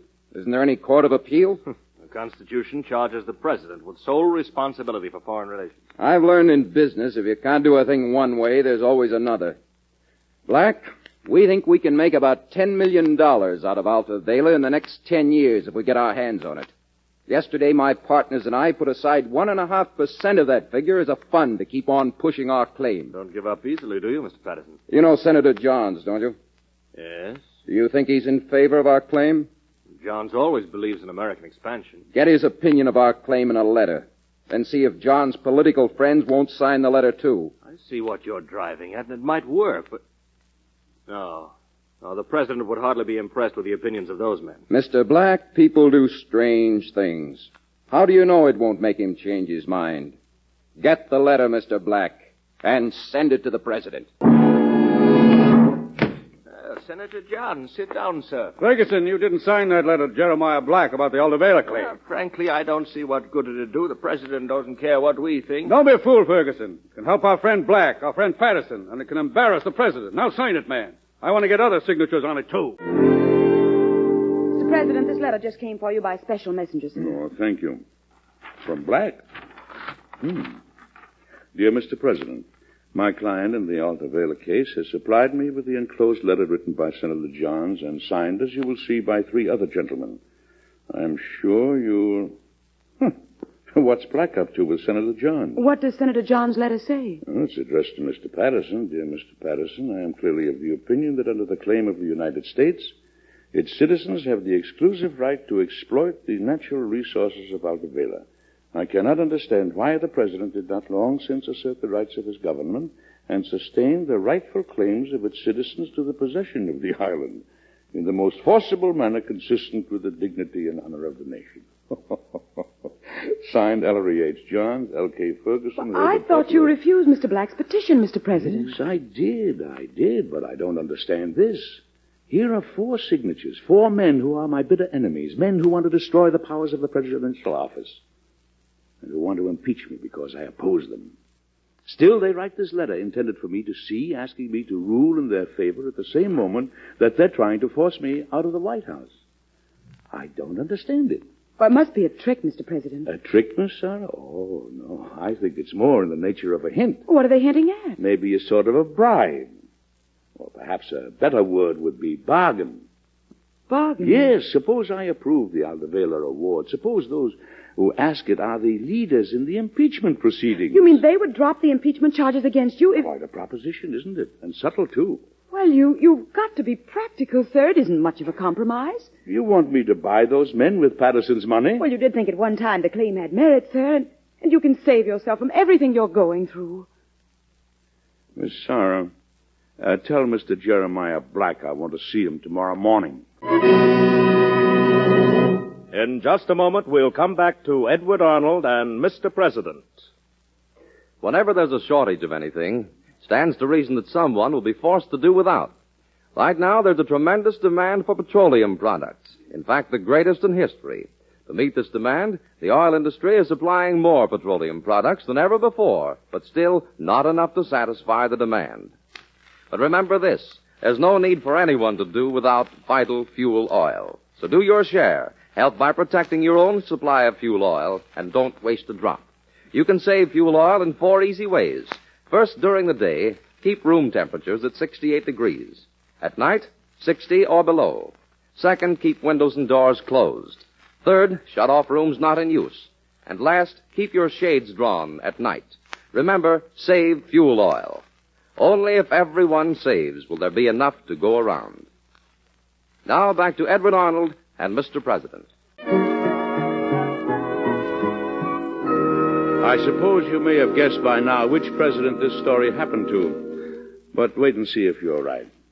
Early the next morning, though I didn't know it, Jeremiah Black was outside my study talking to Miss Sarah. Sarah, doesn't the president know I'm here? Yes, he does, Mr. Black, but Secretary of State Swift had some urgent matters to discuss with him. They won't be long now, I'm sure. May I have a piece of notepaper, please? Well, yes, of course. Will this do? Thank you. A pen? Thank you. I'll have to leave this note for the president. Quite short. Leave it for him, Mr. Black. You'll be seeing him in a moment or so. I'm sorry, Miss Sarah. I'll have to come back later. Please apologize to the president for me, will you? Do you want me to give him that note? The note? Oh, this? No. No, I've changed my mind, Miss Sarah. The wastebasket's a better place for it. I'll be back later in the morning, Miss Sarah. Later in the morning. And he said he'd come back later this morning, Miss Sarah? Yes, he seemed very agitated, sir. What do you make of it, Bill? Well, he must have been mixed up with that letter. Now he's afraid to face you, sir. Well, that's hard to believe of Black. Mr. President, meanwhile, there's our work to be done. The House Impeachment Committee is preparing 11 specific charges. Yes, I know. Mr. President, can I possibly change your mind about the Altavela Award? Miss Sarah, have you been talking to Bill again? Well, no, this was my doing, sir. There's some weight in what she says. But I ought to be practical. Mr. Evarts, I have to live with myself. But maybe you have a higher duty then to yourself. To the office I hold? That's just the point. I can't bargain its rights away to save my personal skin. No matter what happens, sir, whether you win or lose, it will ruin the rest of your term. Isn't that worth anything? I'm thinking of the presidents who'll come after me. Johns and his friends are after a lot more than just me. They want to change the structure of our government. They want to destroy our great system of 3 equal branches and make Congress the sole ruler. That would be just as dangerous as our having no Supreme Court, or as the president being too powerful. If I can win that fight, Miss Sarah, the rest of my term is a very cheap price to pay. Mr. President, do you want me to send for Mr. Black? No. I want to see what he'll do by himself. We'll just wait and see. Mr. Mr. President, did you see this in the Chronicle, sir? What is it? Jeremiah Black, defense counsel for the president, is said to have given him this message. Unless you can do something for your friends, it is useless for me to apply my personal and professional powers any longer where defeat stares us in the face. Did Mr. Black ever say anything like that to you, sir? No, you know I haven't seen him for 2 days. Oh, I'm just remembering something. The other morning while Mr. Black was waiting for you, he scribbled a note for you and then changed his mind and threw it into the wastebasket. And you think somebody found it? He himself may have remembered and bribed one of the houseboys to find it. You know, that article brings up some interesting questions, Miss Sarah. Why is he spreading the idea that I'm licked before the fight even starts? Mr. Evarts would say to make you realize that with Black, your chances are better than without him. Therefore, I ought to approve the Alta Vela claim now, just to keep Black as my counsel? Yes. He's picked the wrong man to try these games on, Miss Sarah. Won't you let me send for him? No, that's what he wants me to do. But I'm still going to wait him out. Terrible, Mr. President. Just look at these papers. Yes, Miss Sarah. What do they say? Just listen, sir. Quarrel rumored between President and Counsel Black. Rumored? Yes. And this one. Jeremiah Black fails to attend meetings of President's defense staff. Is Black dropping President's case? Is President too guilty for him to defend? Mr. President, they will stop it. Oh. I'll see who it is, will you please, Miss Sarah? Yes, will you excuse me? Miss Sarah, I'd like to see the president.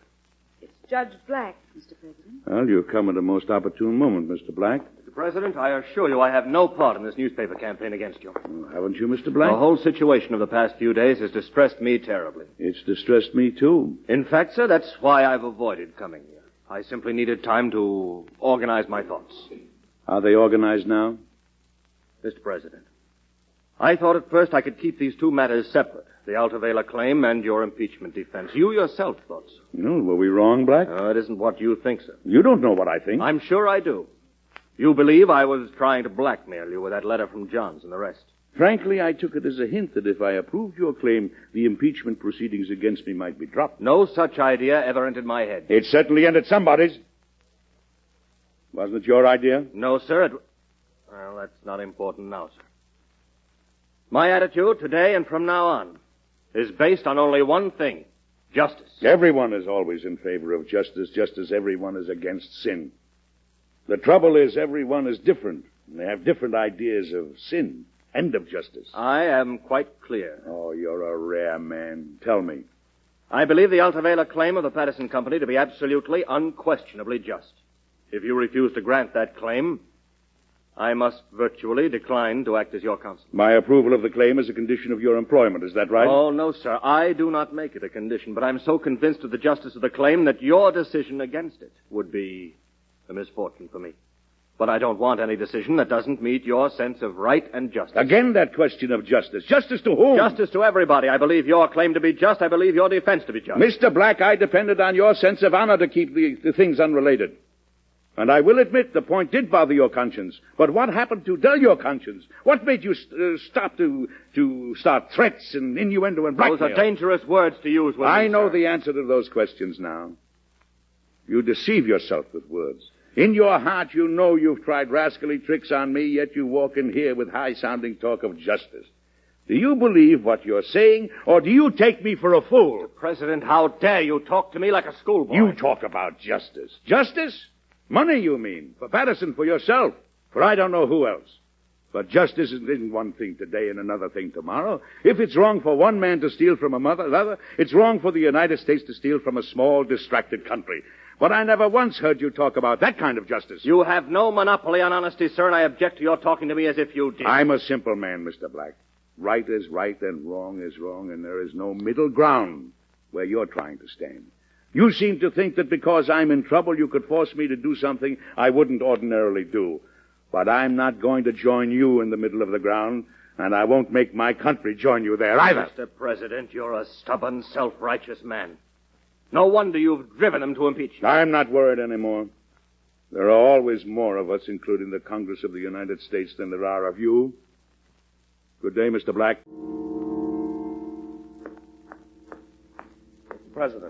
Mr. President, you shouldn't be here. Is the Senate in session yet, Bill? They began a few minutes ago, sir. Yeah, I think I'm going in, Bill, and face them with you. Well, you can't humiliate yourself, sir. You're the President of the United States. A man shall be tried by a jury of his equals, Bill. I'm no better than the Senate, and the Senate's no better than any other man. President. What is it?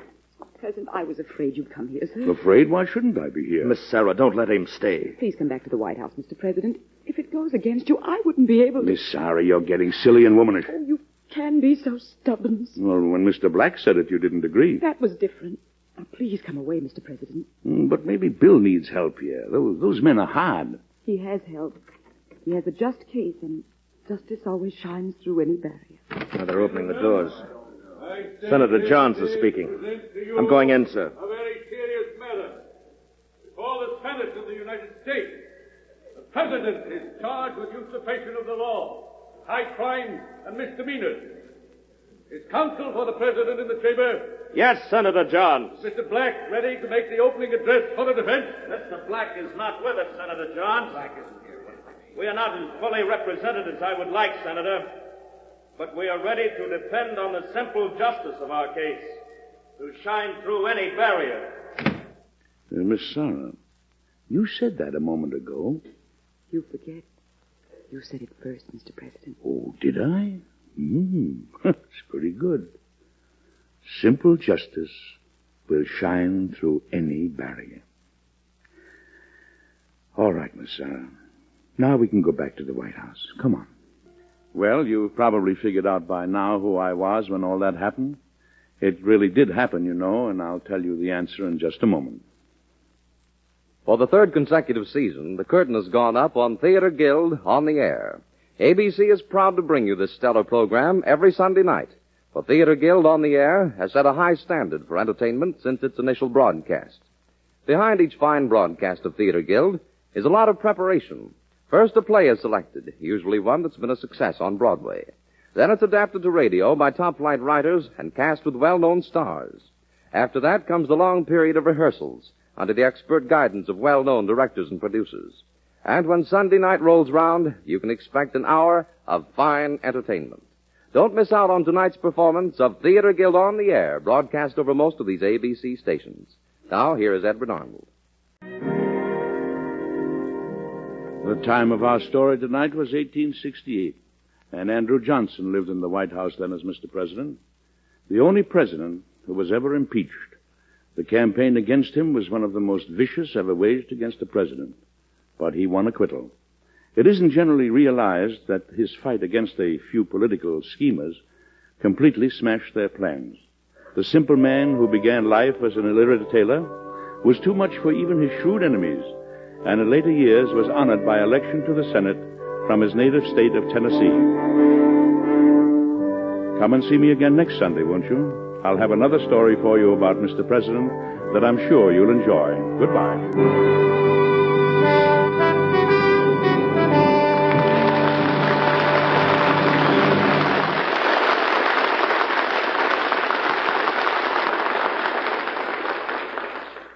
Edward Arnold appears by arrangement with Metro-Goldwyn-Mayer, producers of High Walls, starring Robert Taylor, Audrey Totter, and Herbert Marshall.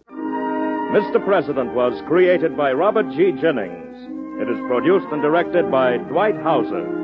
Miss Sarah was played by Betty Lou Gerson. Tonight's story by Paul R. Milton was suggested by incidents in the administration of President Andrew Johnson. Music was composed and conducted by Basil Madden.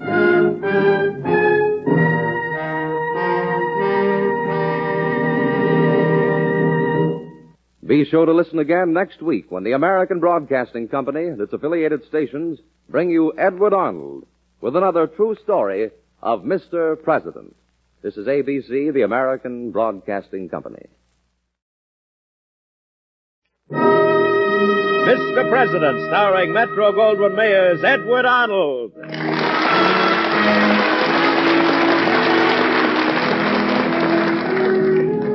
Mr. President, at home in the White House, the elected leader of our people, our fellow citizen and neighbor. These are little-known stories of the men who've lived in the White House, dramatic, exciting events in their lives that you and I so rarely hear. True human stories of Mr. President.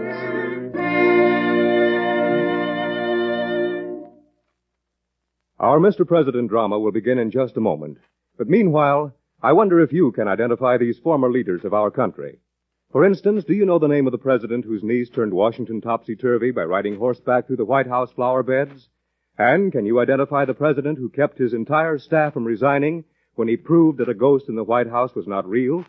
If you didn't score so well on these two questions, our Mr. President show, through its fascinating human interest stories, will reveal many more behind-the-scenes episodes in the lives of our past chief executives.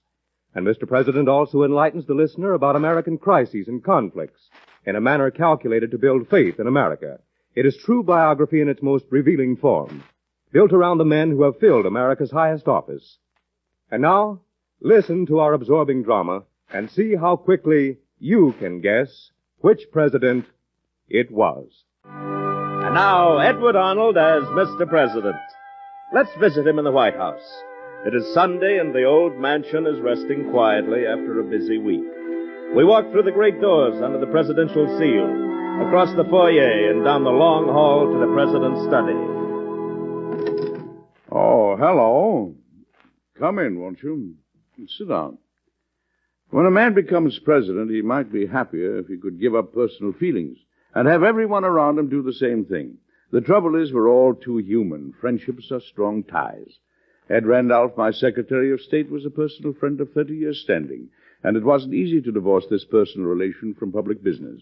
Later on, of course, I'll tell you which president this story really happened to. But meanwhile, you may be able to guess. Outdoors that morning, the weather was fine, but inside it was a black day. To avoid a war, I'd sent a special emissary to the seat of a foreign government to negotiate a settlement of several dangerous disputes. This morning, we had amazing news. Gentlemen, I'm sorry to upset your day with this emergency meeting of the cabinet. However, if I withhold this news from you, it won't get any better. I will let Secretary of State Randolph tell you the plain facts. Ed? Well, gentlemen, as you know, ever since the cessation of hostilities, this nation has tried to use its good offices toward bringing about a permanent peaceful solution to the controversies growing out of the war. Now, in this effort, we have been continually hampered by the actions and attitude of one nation. I need not tell you what nation I mean. The instructions given Mr. Day contain specific points regarding the disposition of movable properties, including slave labor, which have fallen into the hands of invading armies, together with instructions pertaining to permanent fortifications and boundary disputes. Now, gentlemen, when Arthur Day left, I gave him detailed and unmistakable instructions on every point. This morning, a copy of the treaty arrived. It is not the treaty we asked for. Not the treaty? No. It indicates a stupendous retreat by the American plenipotentiary. You mean Day signed it without consultation? That's right, Mr. Ellis. Why do you think Mr. Day gave in? I can answer your question only one way, Mr. Ellis. Mr. Day was beaten out of the strong position we instructed him to take because he's very pro-British. Mr. President, I was one of those who urged you to send Day. Mr. Randolph ought not to throw doubt on his honesty by accusing him of being pro-British. Yes. Gentlemen. We can't change anything by quarreling with each other. We may soon have to fight elsewhere. What? We told Day to negotiate a treaty that would in no way endanger existing treaties with other sovereign states. However, that's what he's done. The result is, if we ask the Senate to ratify this treaty, France may be angered into war against us. If we reject it, England may turn to war. Under these circumstances, gentlemen, I want no displays of angry feelings. I want your best opinions of the treaty as it stands. Because on our decision to accept or reject, there hangs a war. Thank you for coming, gentlemen. Oh, yes, Ed. Miss Sarah told me you wanted to talk to me. Yes, sir. Sit down. What is it? I think I know why Day signed such a bad treaty, sir. I gather from your remarks in the cabinet meeting this morning you think it's because he's pro-British. Well, I opposed him as a special envoy in the first place. If any American was persona grata to the British, that man was Day. The British well know that he's always been in sympathy with their views. That's very close to an accusation of treason, Ed. Day's feelings for the British are well known. However, I don't think that's the entire reason he signed this treaty. No? What else? I think he was forced into it. Forced into it? By whom? A week or so before Day sailed for London, the Secretary of Treasury, Tom Ellis, told the British Minister Hammond that this country would probably not fight in support of our grievances. Now, our basic point was destroyed before Day ever got to London. Ed, what do you expect me to do about it? Don't you owe it to Ellis to ask him point blank? Oh, I've known Tom Ellis almost as long as I've known you. I don't doubt his patriotism any more than I doubt yours. But it's not the function of the Secretary of Treasury to be negotiating foreign policy, weakening our position with a foreign nation over my head. You want us to reject Day's treaty? Yes, sir. I think it endangers our treaty with France. There's one clause in that treaty that may save our faces with France. Nothing in this treaty shall be construed in conflict with United States obligations to France. Well, I doubt if I can make the French minister believe that clause has any strength. Ed, when I get the written opinions of all the cabinet on the treaty, we'll decide how you're to talk to the French. Meanwhile, I've ordered the text of the treaty to be kept absolutely secret. We need a little time to make up our minds. Mr. President, have you seen these papers, sir? No. British treaty signed. U.S. shamed and tricked by British diplomacy. President must reject it. Well, how do you suppose the text got out, Miss Sarah? I've no idea, Mr. President. Of course, quite a few members of the House and Senate have copies, and the Cabinet, sir. And some of those gentlemen are pro-French. Mr. President, do you mean Mr. Randolph? What? Well, he's against the treaty, sir. You don't think he let the text be published, do you, to arouse public opinion against it? Miss Sarah, Randolph's one of my oldest and dearest friends.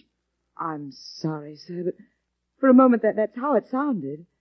I know Ed Randolph isn't capable of such a thing. Well, is there anything you want done about the papers? A statement, a denial? No. Sooner or later, people have to find out what's in the treaty. It might just as well be now. There'll be an awful explosion when the French learn its contents, won't there, Mr. President? Miss Sarah, there will. Monsieur Randolph, my government must know what means this treaty. Of course, Mr. Fauchet. I will try to... The United States and my country, France, are dear friends, and we have a treaty about neutral rights. England blockades us. We need the supplies you can send us. Yet, you sign a treaty which gives up those rights. Oh, personally, I don't favor this treaty, but your government has to realize our danger with England. Mais oui. But, Monsieur Randolph, all during these negotiations, you have led me to believe that your envoy to London had no authority to negotiate such a treaty. I have so informed my government. Your own minister in Paris has likewise informed my government. Yes, I understand. How shall I explain? Am I to tell my government that my information was incorrect? Or shall I say that I was misled? Now, see here, Mr. Fauchet, This situation places a great strain upon my personal position as well as upon the relations between our countries. When the information given me by the American Secretary of State proves incorrect... Now, just a moment, Mr. Fauchet. The treaty has been signed, but not yet accepted by the President or ratified by the Senate. But, monsieur, is there any reason to believe that it will not be? Mr. Fauchet, it is my belief that certain steps can be taken to prevent the ratification of the treaty in its present form. Now, why don't you dine with me one evening this week, and I'll try to explain it to you further. It'll be easier for you to report to your government accurately.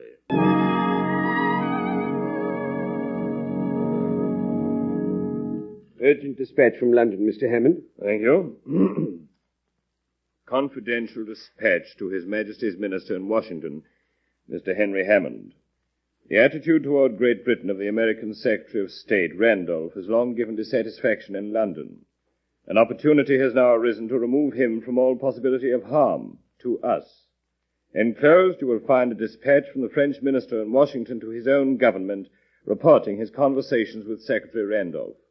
This explosive document came into our hands by merest accident. One of our war vessels intercepted the French vessel bearing this dispatch to France.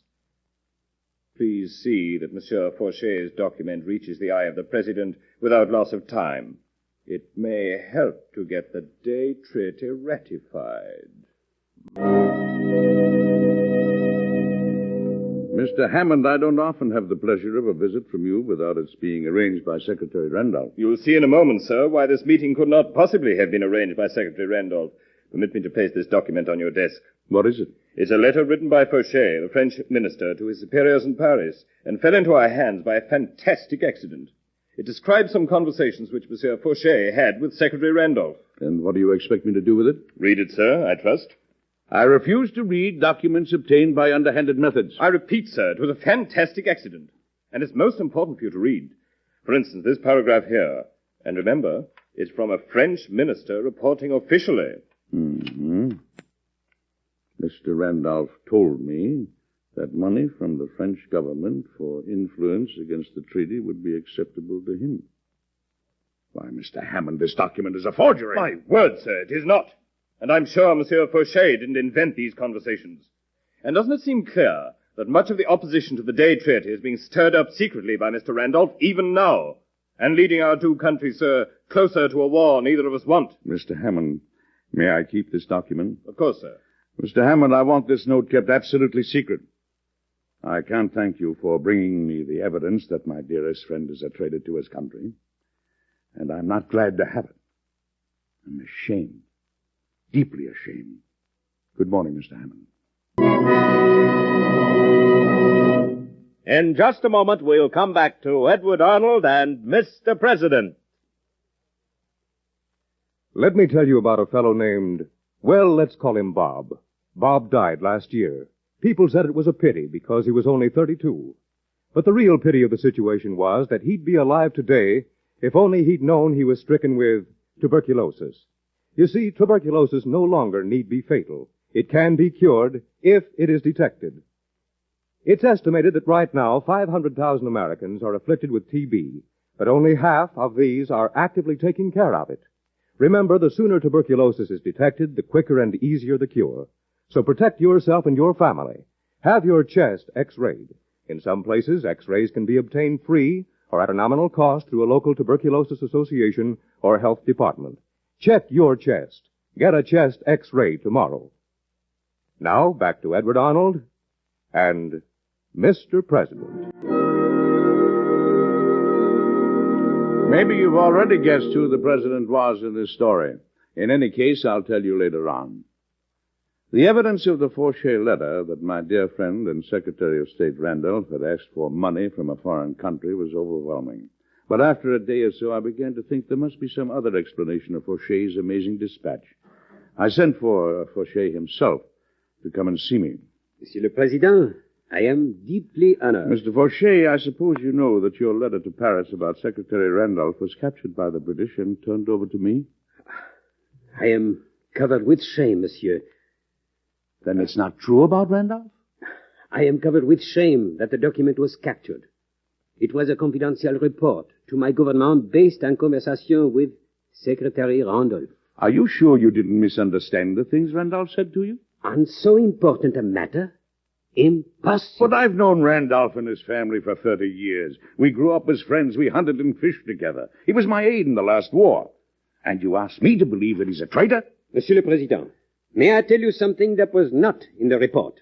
He asked for money, not only for, let us call it, influence, but for himself as well.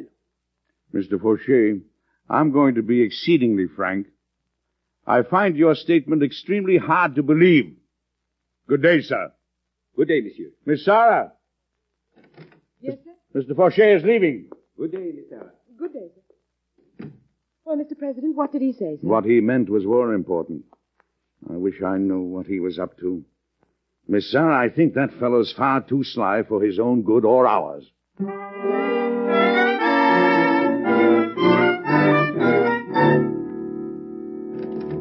It's Mr. Ellis, Mr. President. He asked for a few minutes. Oh, yes. Come in, Tom. Good afternoon, sir. I'm sorry to interrupt, but I think it's important. Oh, what is it, Tom? I know the Day Treaty is a bad defeat for us on almost every point, but to reject it may mean war with England. And acceptance of it may mean war with France. That's what I came to see you about, sir. I believe I found a way to placate France. Really? How? Get to the bottom of the Fauchet dispatch about Randolph. You know about that? Why, yes, shouldn't I? Who told you? Well, there are copies around. Many people in the government know about it. First a confidential dispatch falls into the hands of the British, then copies of it get out here. Doesn't it seem to you that Mr. Fauchet is being something less than careful with his reports? But it can't be Fauchet. People would favor the treaty if they found that the opposition to it was being paid for by France. Then how could Randolph be to blame? He's against the treaty, too. He's against the best interests of the country, if you ask me, sir. Tom, I don't believe Randolph would turn against his country any more than I believe you did. I did? What are you talking about? I was told you made certain revelations about our policies to the British ambassador that resulted in this disgraceful treaty. What? Oh, I did no more than express my own views. There was nothing improper in that. I thought so, and that's why I didn't make an issue of it. Don't you think that maybe the same thing happened between Randolph and Fauchet? Why not ask him? No. I'm going to give him the chance to tell me about it himself without asking. They cabinet reports are divided evenly, Ed, for acceptance and against it. Now, how about you? And I think we might as well have sent an envoy who sold us out deliberately, sir. You don't think Dave was bought? There are other coins besides money, flattery, intrigue. You still feel the risk of war with France is greater than the risk of war with England? I think our self-respect demands that we uphold our treaty with France, sir. Would you risk war for self-respect? I would. Would you compromise self-respect for safety? No. If we lost the war and lost our standing as a nation, what good would self-respect be? The price of self-respect is sometimes high, Mr. President. But it's always cheaper than dishonor. Ed, did Fauché ever say anything to you or you to him that either of you might have misunderstood? I usually make myself very clear, Mr. President. Then there's nothing more you have to tell me before I make up my mind about the treaty? No, sir. You have all the information I have. I see. Then in that case, Ed, with a destructive war as the only alternative, I'm going to recommend that the Senate ratify the treaty. I'm sorry, Mr. President. But even though I disagree, as your Secretary of State, I'll do my best to enforce it. Thank you. I protest, Mr. President. I protest in the name of His Majesty's government. Please try to calm yourself, Mr. Hammond. Yesterday, Mr. Randolph handed me a statement of your government's attitude toward the treaty. The paper itself is good enough. I protest Secretary Randolph's attitude. Oh? He openly informed me of his disappointment. London will not feel confident if he persists in a hostile attitude toward it. Mr. Hammond, you and your superiors in London have been desperately anxious to get Randolph out of office. The moment you found the Fauché letter, you ran to me with it. Do you call that decent action? What else could we have done? Burned it. Don't you want to know if your officials are corrupt? That's my business, Mr. Hammond, not yours. I'm the first and last judge of the men in my cabinet, and I'll tolerate no more of your interference. We don't like palace intrigues in this country, and I won't have them in my administration. Oh, no, Mr. Hammond. I know a better way to get to the bottom of this. And I brought this letter before the cabinet, Mr. Randolph, because I want and expect an unprepared defense. Mr. President, this is an outrage. I see that every member of this cabinet is familiar with my affairs and with this extraordinary letter. Are you familiar with it? I never heard of it until this moment, sir. Everyone else seems to. I thought I deserved better of you than this, Mr. President. Why didn't you ask me about it before? Suppose you had denied it to me. Suppose I, your friend, had said you denied it. Would that have convinced anyone of your innocence? No. I wanted to give you the best possible chance to deny it in the most convincing way. Not just to a personal friend, but even to your enemies. These gentlemen and yourself, sir? Yes, I deny this letter. It's a recital of lies by a confused, stupid man. There's my word, but you'll soon have more than that. I'll send my resignation in the morning. You and I, sir, once talked of honor and self-respect. I'm able to say that I still have mine. Can any other man in this room say as much? Good morning.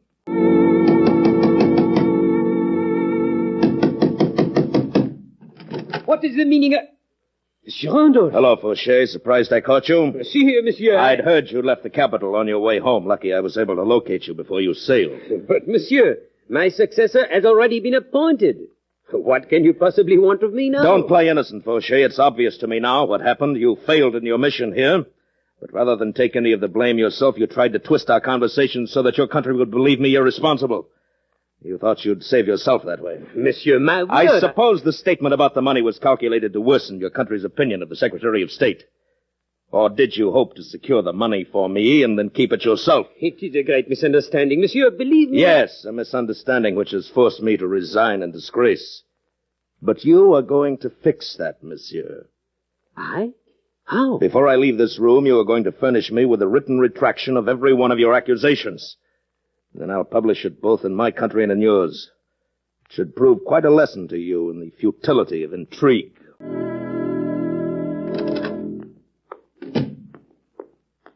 Excuse me, Mr. President, but it's Mr. Randolph, sir. Ed? He's here? He wants to see you, sir. What can I say to him, Miss Sarah? What can I possibly say to a friend of 30 years who suddenly thinks I've turned against him? You will have to explain, Mr. President. I hoped that I was helping him, but he took it as a trick. Shall I say you're busy, sir? No, Miss Sarah. Show him in. Yes, sir. Mr. Randolph, the President will see you now. Thank you. Come in, Ed. Mr. President. Now, just a moment before you start. Let me at least try to tell you how sorry I am. I wouldn't have humiliated you that way if I'd seen any other way to convince those others. I never believed Fauchet's crazy accusations for one. But I needed a public and emphatic denial from you. I never mistrusted you. Well, that's all then. I'm very glad, Mr. President. I'm very glad you said that before seeing this paper. What? I didn't come here to shout at you again, sir. I shouldn't have lost my temper, but I did want you to see this, sir. Well, what is it, then? It's a paper signed by Monsieur Fauchet. I wish you'd read it. Mm-hmm. I hereby declare that all accusations against Edmund Randolph reputed to have been made by me to be false. He never at any time asked me for money, either for himself or for any other reason. Well, and signed by Fauchet. Huh. That's fine, Ed. That's fine. It's certainly a complete vindication for you. I especially wanted you to see it, sir. Well, I've already told you I never misunderstood. Well, I never mistrusted you. Now the others will have to admit the truth. Ed, I still have your resignation here on my desk.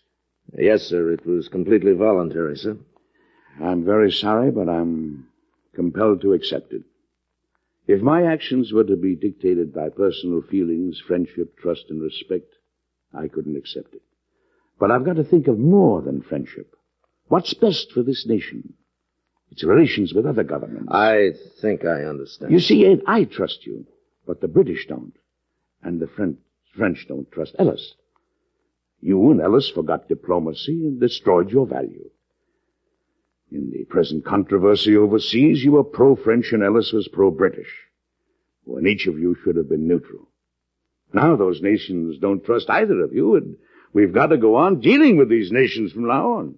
What are you doing about Tom Ellis, Mr. President? Oliver Wolcott is replacing him as Secretary of the Treasury, and I haven't decided on your successor yet. Well, I'll stay on until you do, if you want me to, of course. You know it. I think we'll get along better with England and France if you don't.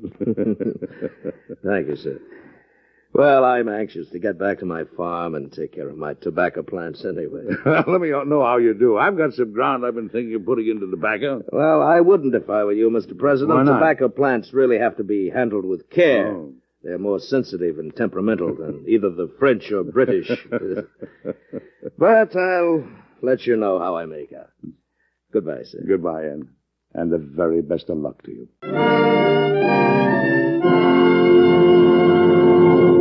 Well, you've probably figured out by now who I was when all that happened. It really did happen, you know. And I'll tell you the answer in just a moment. When most of us think about the Treasury Department, we think quite naturally that they're responsible for the manufacture of money. But did you know that the Treasury Department is also the oldest and largest law enforcement agency in the world, with over 12,000 agents? Treasury Agent is the exciting ABC show that dramatically portrays the work of this valuable department. Hear Treasury Agent each Sunday afternoon. You'll hear from Elmer Irie, the retired chief coordinator of all law enforcement agencies in the Treasury Department, who has often been called the world's greatest detective.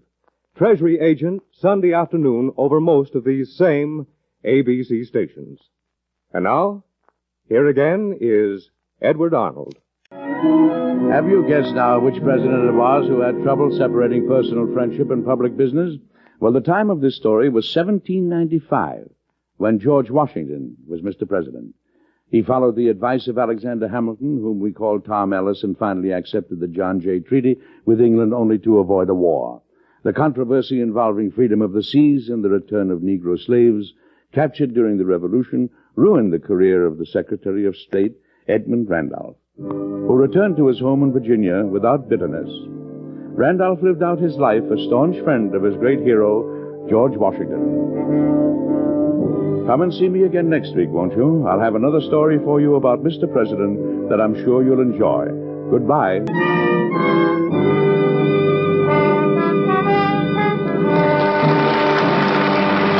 Edward Arnold appeared by arrangement with Metro-Goldwyn-Mayer, soon to release Frank Capra's State of the Union, starring Spencer Tracy, Katharine Hepburn, and Van Johnson. Mr. President was created by Robert G. Jennings. It is produced and directed by Dwight Hauser.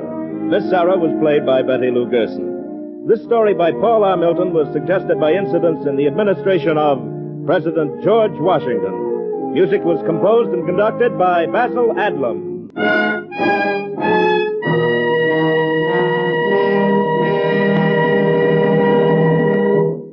Be sure to listen again at this same time next week when the American Broadcasting Company and its affiliated stations brings you Edward Arnold with another interesting and factual story of Mr. President.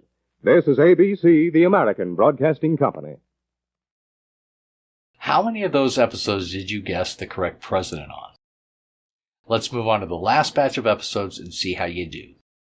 The first one, broadcast on August 21st, 1949, is about a president that said this famous quote, "We are not going to win without a fight, and by all that's holy, I intend to show them something about fighting."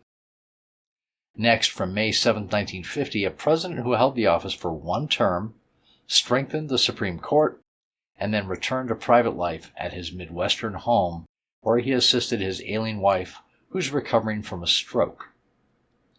Next, from July 30th of 1950, this president and his large family lived in the traditional executive mansion, as all presidents did, but it was run down, falling apart, and infested with rats.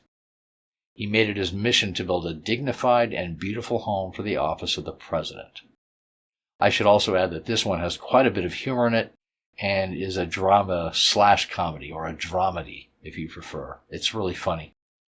After that, from September 10th of 50, during a wartime summer, this president issues a large number of pardons to Army men convicted of various offenses during the war, and this causes a major conflict with his own Secretary of War. And then the last episode of this collection, which aired on April 4th of 51, this president's excessive generosity in giving away money and favors to people who ask him causes problems for his presidency, but his firmness in keeping his word also resulted in territorial expansion of the U.S. in the Southwest, following a war with Mexico. I actually might be giving away a little bit too much on that one. Can you guess the president's name? All right, I hope you're enjoying this great radio show, Mr. President. I want to thank you for watching, listening, and enjoying. And good luck guessing the names of the presidents on these episodes. I'm Greg. I will see you on the next one. We are not going to win without a fight. And by all that's holy, I intend to show them something about fighting.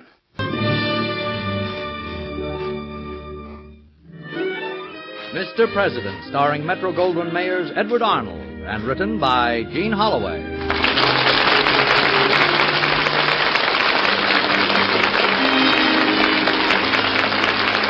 Mr. President at home in the White House, the elected leader of our people, our fellow citizen and neighbor.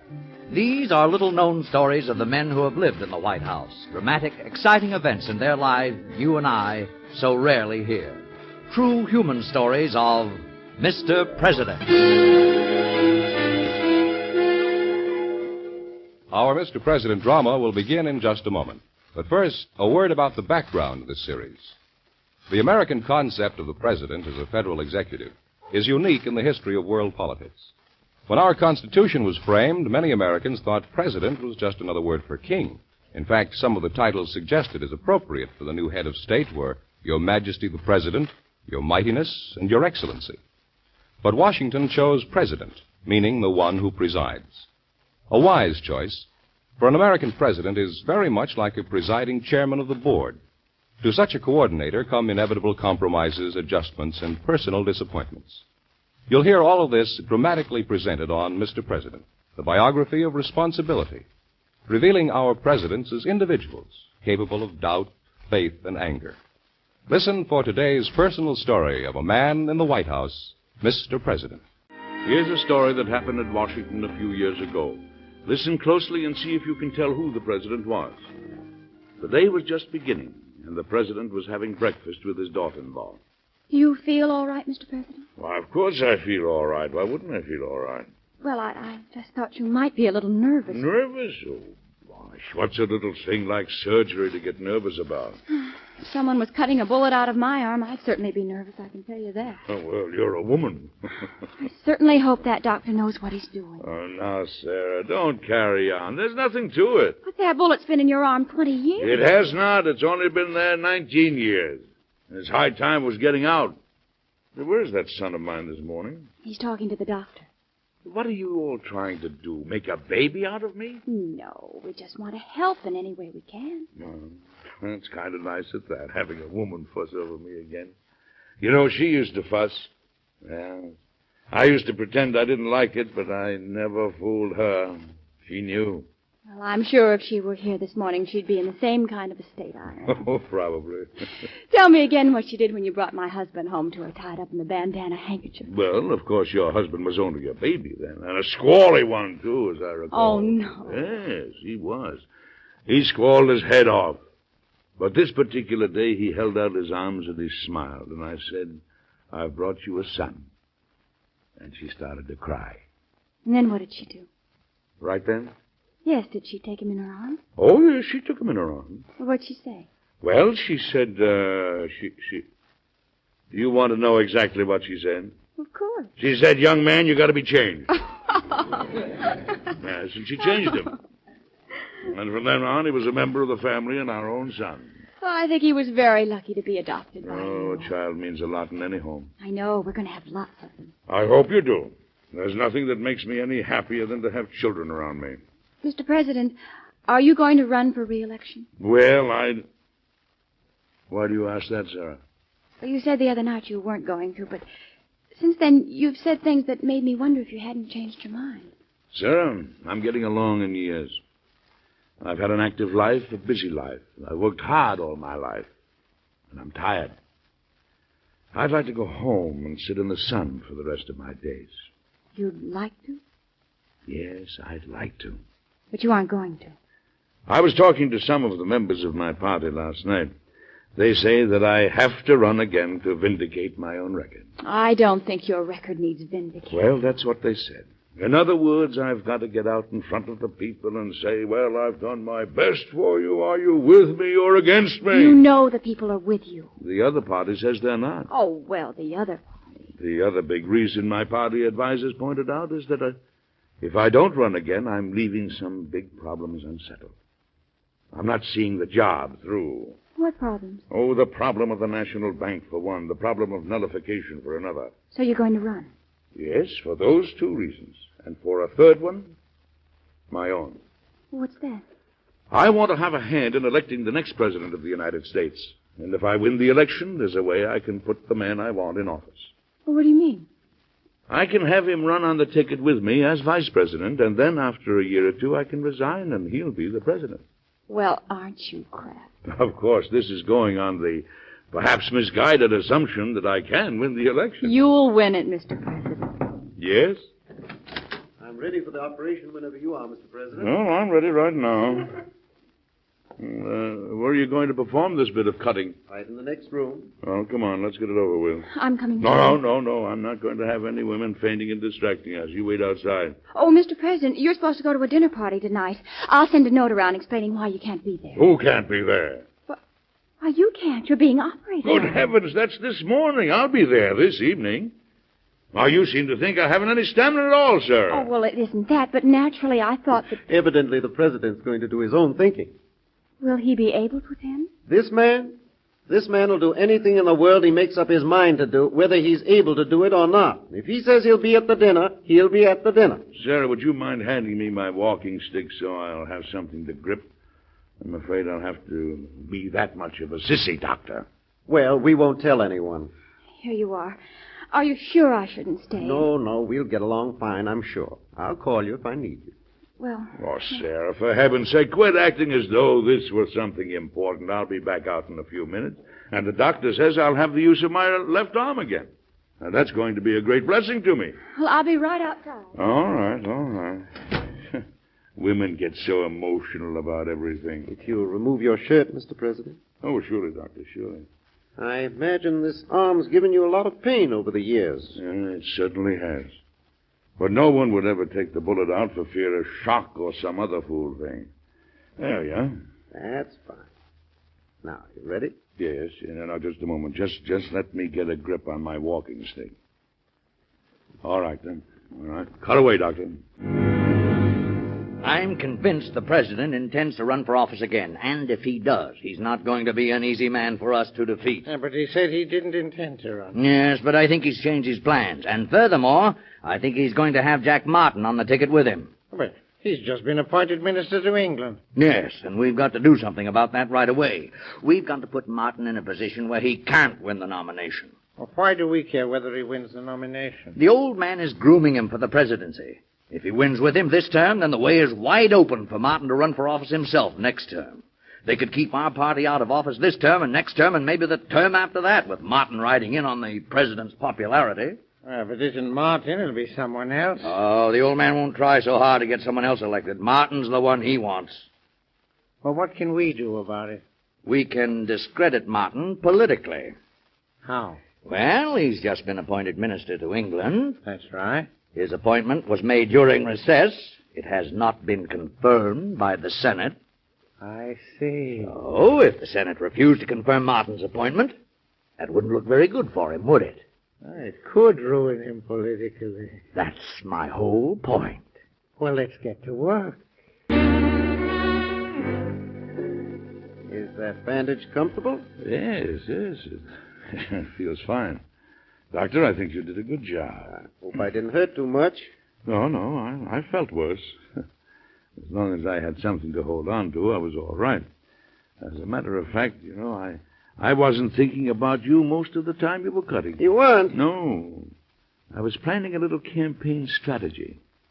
I think I have it all figured out how a man can make the jump from minister to England to vice president of the United States.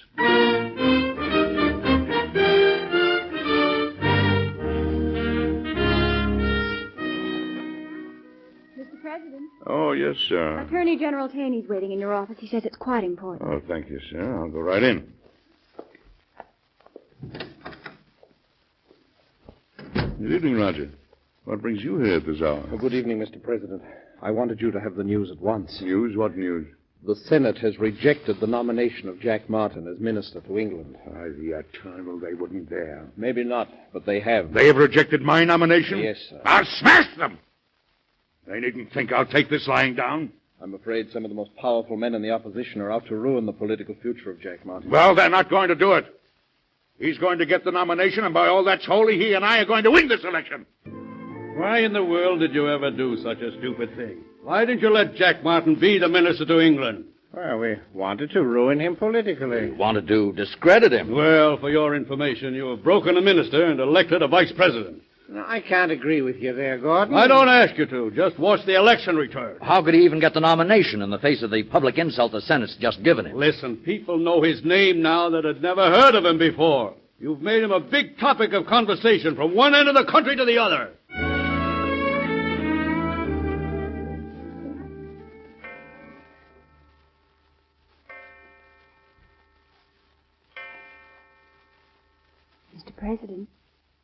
Mr. President. What is it, Rachel? Oh, it's you, sir. You sounded so much like her. I thought it was she who was calling me. Well, I guess I was dreaming about her again. It's after 3, and you shouldn't be down here sleeping with your arms on your desk. You should be up in bed. Well, what are you doing up? Well, I got a little concerned about you, so I came down to see what you were doing. Oh, I was writing a letter to Jack Martin telling him to come home. But I want him to time his entrance so that when he arrives as a vice presidential nominee. You're sure he's going to get the nomination? I am confident of it. And the opposition, bless their little black hearts, has helped substantially. Well, now you come to bed. You can finish your letter tomorrow. If you're going to win battles, you have to have your rest. She would have liked you. You remind me more of her than can I ever possibly tell you. That young son of mine is a lucky fellow. I think I'm pretty lucky myself. Mr. President, why are you fighting so for Jack Martin? Well, for one thing, he's fought a lot of battles for me. And for another thing, I believe in him as a politician and as a gentleman and as a leader. All the members of your party don't feel the same way about him, do they? No, they don't, sir. But all the same, they're going to nominate him at the convention in Baltimore. He's my choice, and I believe in him, and I'm going to fight for him. You've never lost a battle, have you, Mr. President? No. And I'm a little too old to start learning new habits. So you just keep your eye on Baltimore. And when the smoke of battle has cleared away, I think you'll hear the name of my candidate placed in nomination. Gentlemen of the convention, I wish to place before this illustrious gathering the name of a man singularly qualified as a running mate for our great president. It is my honor to place in nomination for the office of Vice President of the United States the name of Jack Martin.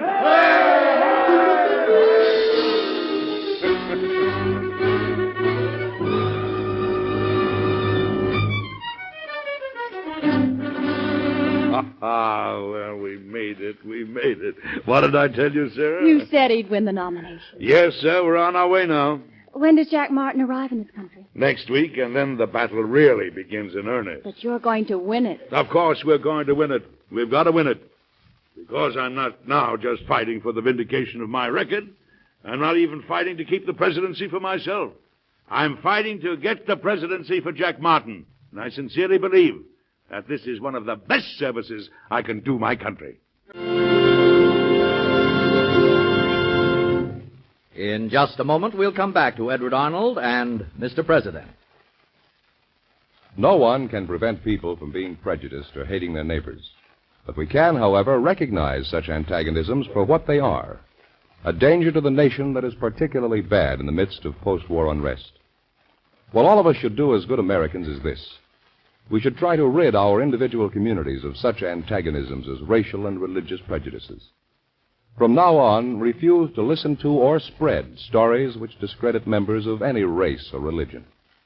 Remember, division at home weakens the United States on the international scene, too. Group strife here lowers the prestige of the United States among the nations of the world who are looking to us as an example of democracy. So help your community guard against this enemy. Work every day to promote peace and harmony, to build a united America.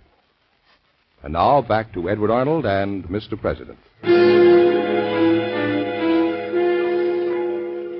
Have you guessed who the president was when all this happened? It really did happen, you know, in Washington just a few years ago.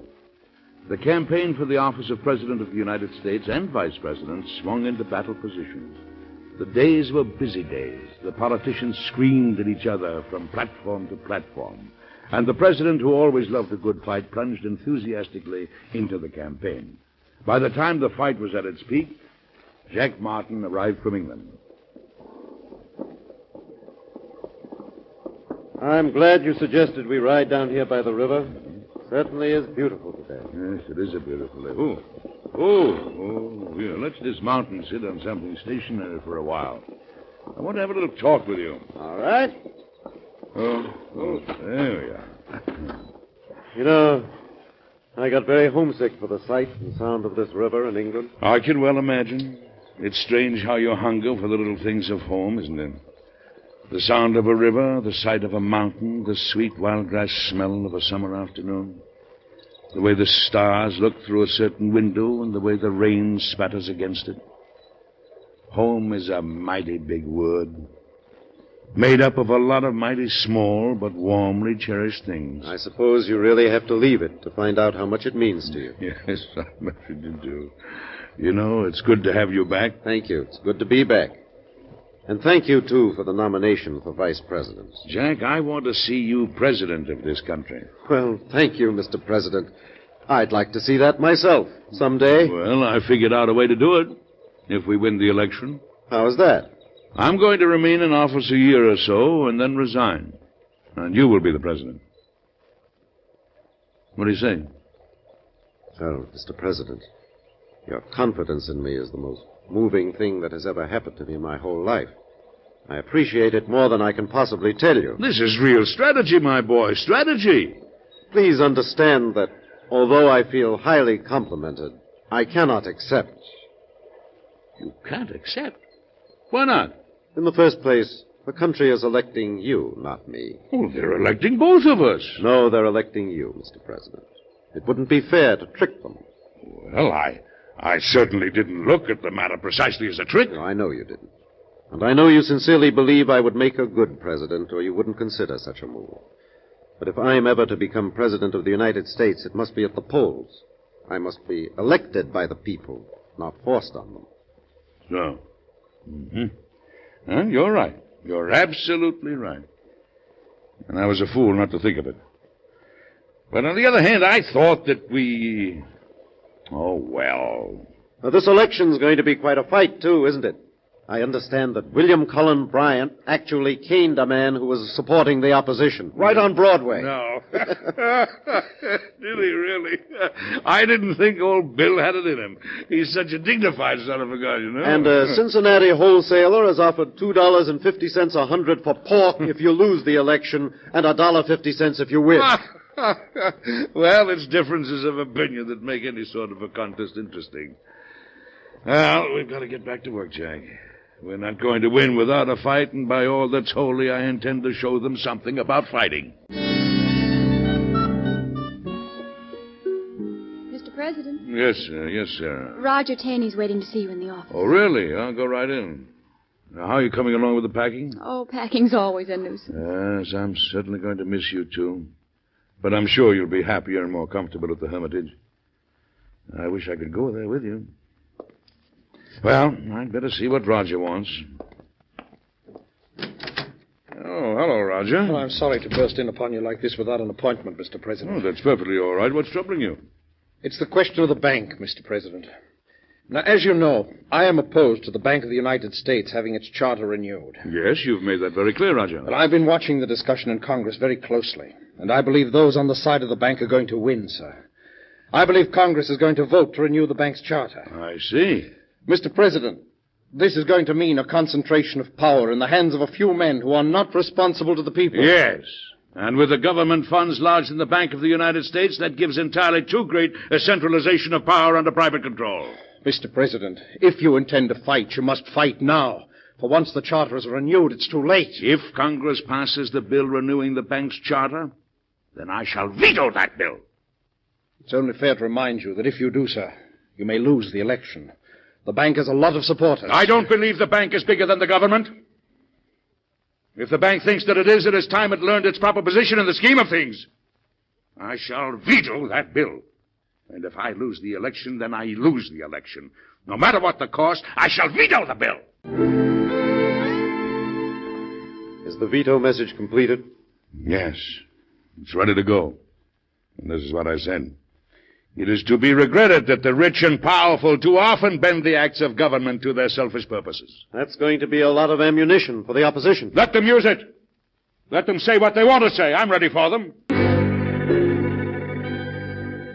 For the first time, perhaps, in the history of civilized communities, the chief magistrate of a great nation is found appealing to the worst passions of the uninformed part of the people and endeavoring to stir up the poor against the rich. The president's veto wantonly attacks whole classes of the people for the purpose of turning against them the prejudices and resentments of other classes.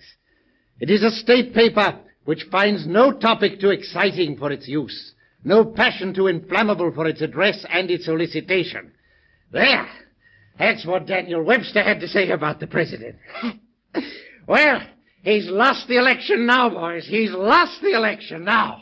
Our man is in. Mr. President, what a surprise to have you come to the Hermitage. Oh, I'm so glad to see you. Well, I felt the need of a little peace and relaxation. You know, it's pretty, hot in Washington just now. I can imagine. Well, your rooms are ready and waiting for you, just as they always are. I certainly miss you at the White House. Where's that son of mine? He's out with the overseer. He'll be back. How goes the election? Well, they say I lost it, Sarah. Who says? The opposition? The opposition and my party, too. And what do you say? Do you know what she always used to say? She always used to say, let's not jump to conclusions. Let's not try to decide what way the wind will blow. Let's wait and see. Oh, she was a wise woman. She knew you couldn't tell how a wind was going to blow or an election. And if I lose it, I can come down here and retire, which is what I wanted to do in the beginning. How long can you stay? Only a few days. I've got to get back to Washington and see this fight through. This is the most peaceful election night I can remember. Yeah, it's a good feeling when you know your candidate is in. I hope he has his acceptance speech ready. Oh, I'm sure he has. Well, we ought to be getting some returns pretty soon. Oh, hello, Gordon. What's the good word? Did the news come? Yes, the news came. And I'm not sure you're going to think the word is good. What do you mean?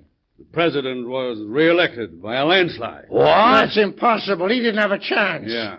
Maybe you thought that. Maybe he thought it. Maybe I thought it. But evidently the people didn't agree with us. He's in.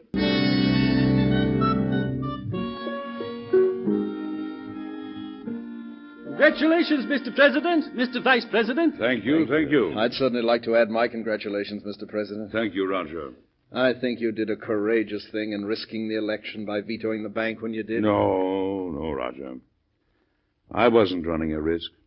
If you're acting for the people's good, they have a way of knowing that no matter what your enemies say about you, the people, God bless them, will go down to the polls and tell you they're with you by their votes.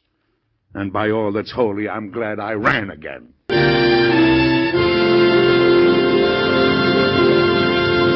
Well, you've probably figured out by now who the president was when all that happened. It really did happen, you know, and you'll have the answer in just a moment.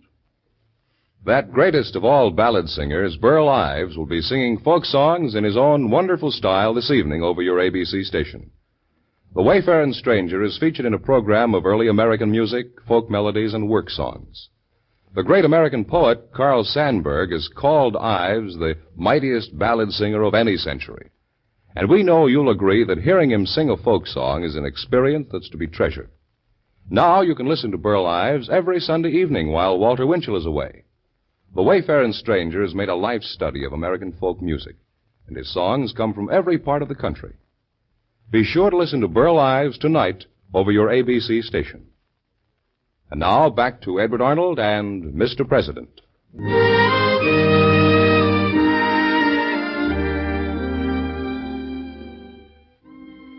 Are you ready, Mr. President? Yes, Mr. Vice President, I am indeed.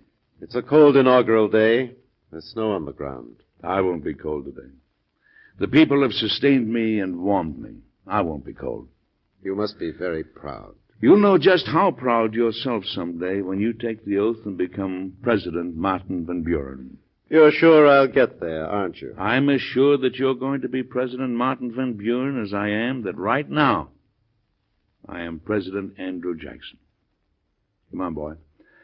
Let's go and get inaugurated, Be with us again next week, won't you, for another exciting story that happened in Washington a few years ago to Mr. President. Goodbye.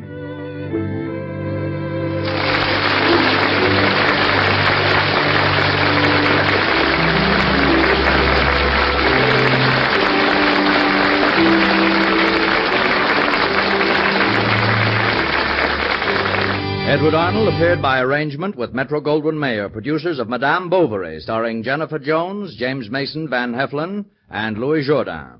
Mr. President was created by Robert G. Jennings. It was produced and directed by Dick Woolen. Today's story was based on incidents in the life of President Andrew Jackson.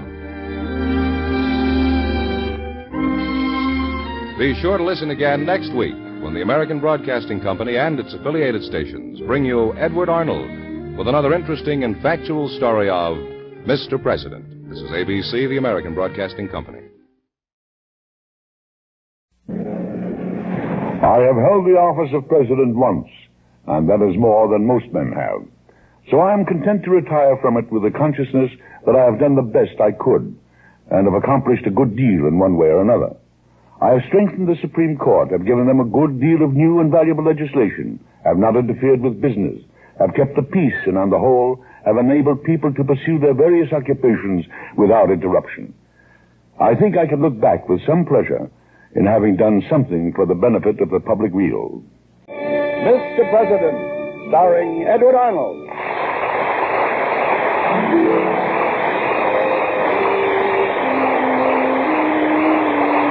Mr. President, the man in the White House, the man chosen by his fellow citizens as our first citizen. We invite you now to become better acquainted with one of America's greatest men. These are little-known transcribed stories of the men who have lived in the White House. Dramatic, exciting events in their lives that you and I so rarely hear. True human stories of Mr. President. Our Mr. President drama will begin in just a moment. Right now, a word about the background of this series. The American concept of the president as a federal executive is unique in the history of world politics. When our Constitution was framed, many Americans thought president was just another word for king. In fact, some of the titles suggested as appropriate for the new head of state were Your Majesty the President, Your Mightiness, and Your Excellency. But Washington chose president, meaning the one who presides. A wise choice, for an American president is very much like a presiding chairman of the board, who must maintain peace and amity among other divisions of the government. To such a coordinator must come inevitable compromises, adjustments, and personal disappointments. But this is a record of government not often found in textbooks. You'll hear it dramatically presented on Mr. President. So now listen to tonight's episode of Mr. President and see if you can name the president upon whom this episode is based. Beyond the presidency, what ambition is there for a hale, robust man? The answer, of course, is that it depends entirely on the man. Our story this week is of a retiring president whose ultimate ambition remained unfulfilled even as he left the White House. In their Midwestern home, his ailing wife was filled with relief at his leaving the presidency. In Washington, his private secretary was pleased at the new lightheartedness of the outgoing president. I put your long-distance call through, Mr. President. The switchboard will ring you here when the circuit is open. Oh, thank you, Michelin. You know, it's hard to believe I'll soon be able to spend all the time I like with my wife. That will be the best medicine in the world for her, sir. No, I thought her voice was a lot more normal the last time I phoned her, didn't you? Oh, yes, almost completely so. That stroke 4 years ago was a blow to all of us. Well, maybe it was a blessing in disguise, sir. Your wife has never made a secret of her dislike of the social duties of the White House. Oh, she could have gotten over that, I think. It's only that... Oh, there's your call, sir. I'll get it. I'm right here. Yes? Hello? Is that you, dear? Oh, Nellie, how wonderful you sound, my dear. Oh, I'm practically a new woman now. When are you coming home? I'll be there Sunday morning. Sunday? Not till then? Well, a long time ago, long before the election, I promised the Lotus Club in New York I'd be their guest at a dinner this Saturday night. Well, I'll get the late train and be with you the first thing Sunday. I wish it were for good. It soon will be, my dear. March 4th will be here before you know it. I'm so glad you can come this Sunday. It perks me up just to know it. Well, that's why I phoned you, my dear. Take care of yourself now. Don't eat too much at the Lotus Club. No, I won't, I promise. And good luck with your speech to them, dear. Thank you, Nellie. I think they'll be amused at what I have to say. I'll tell you all about it on Sunday. The legend of the Lotus Eaters was that if they partook of the fruit of the lotus tree, they forgot what had happened in their country and were left in a state of philosophical calm in which they had no desire to return to it. I don't know what was in the mind of your distinguished committee when I was asked to attend this banquet. They came to me before the election. At first, I hesitated to accept, lest when the dinner came after the election, I should be shorn of interest as a guest and be changed from an active and virile participant in the day's doings of the nation to merely a dissolving Jew. But after further consideration, I saw in the name of your club the possibility that you were not merely cold, selfish seekers after pleasures of your own, and that perhaps you were organized to furnish consolation to those who mourn, oblivion to those who would forget, a swan song for those about to disappear. I was not without suspicion that Election Day would be a day of storms, and I concluded it was just as well to cast an anchor to windward and accept as much real condolence as I could gather in such a hospitable presence as this. And therefore, my friends, I am here. I wish to express my deep gratitude to all of you and each of you. I close with a sentiment and a toast to which I most sincerely and cordially ask your unanimous acclaim. Health and success to the able, distinguished, and patriotic gentleman who is to be the next president of the United States.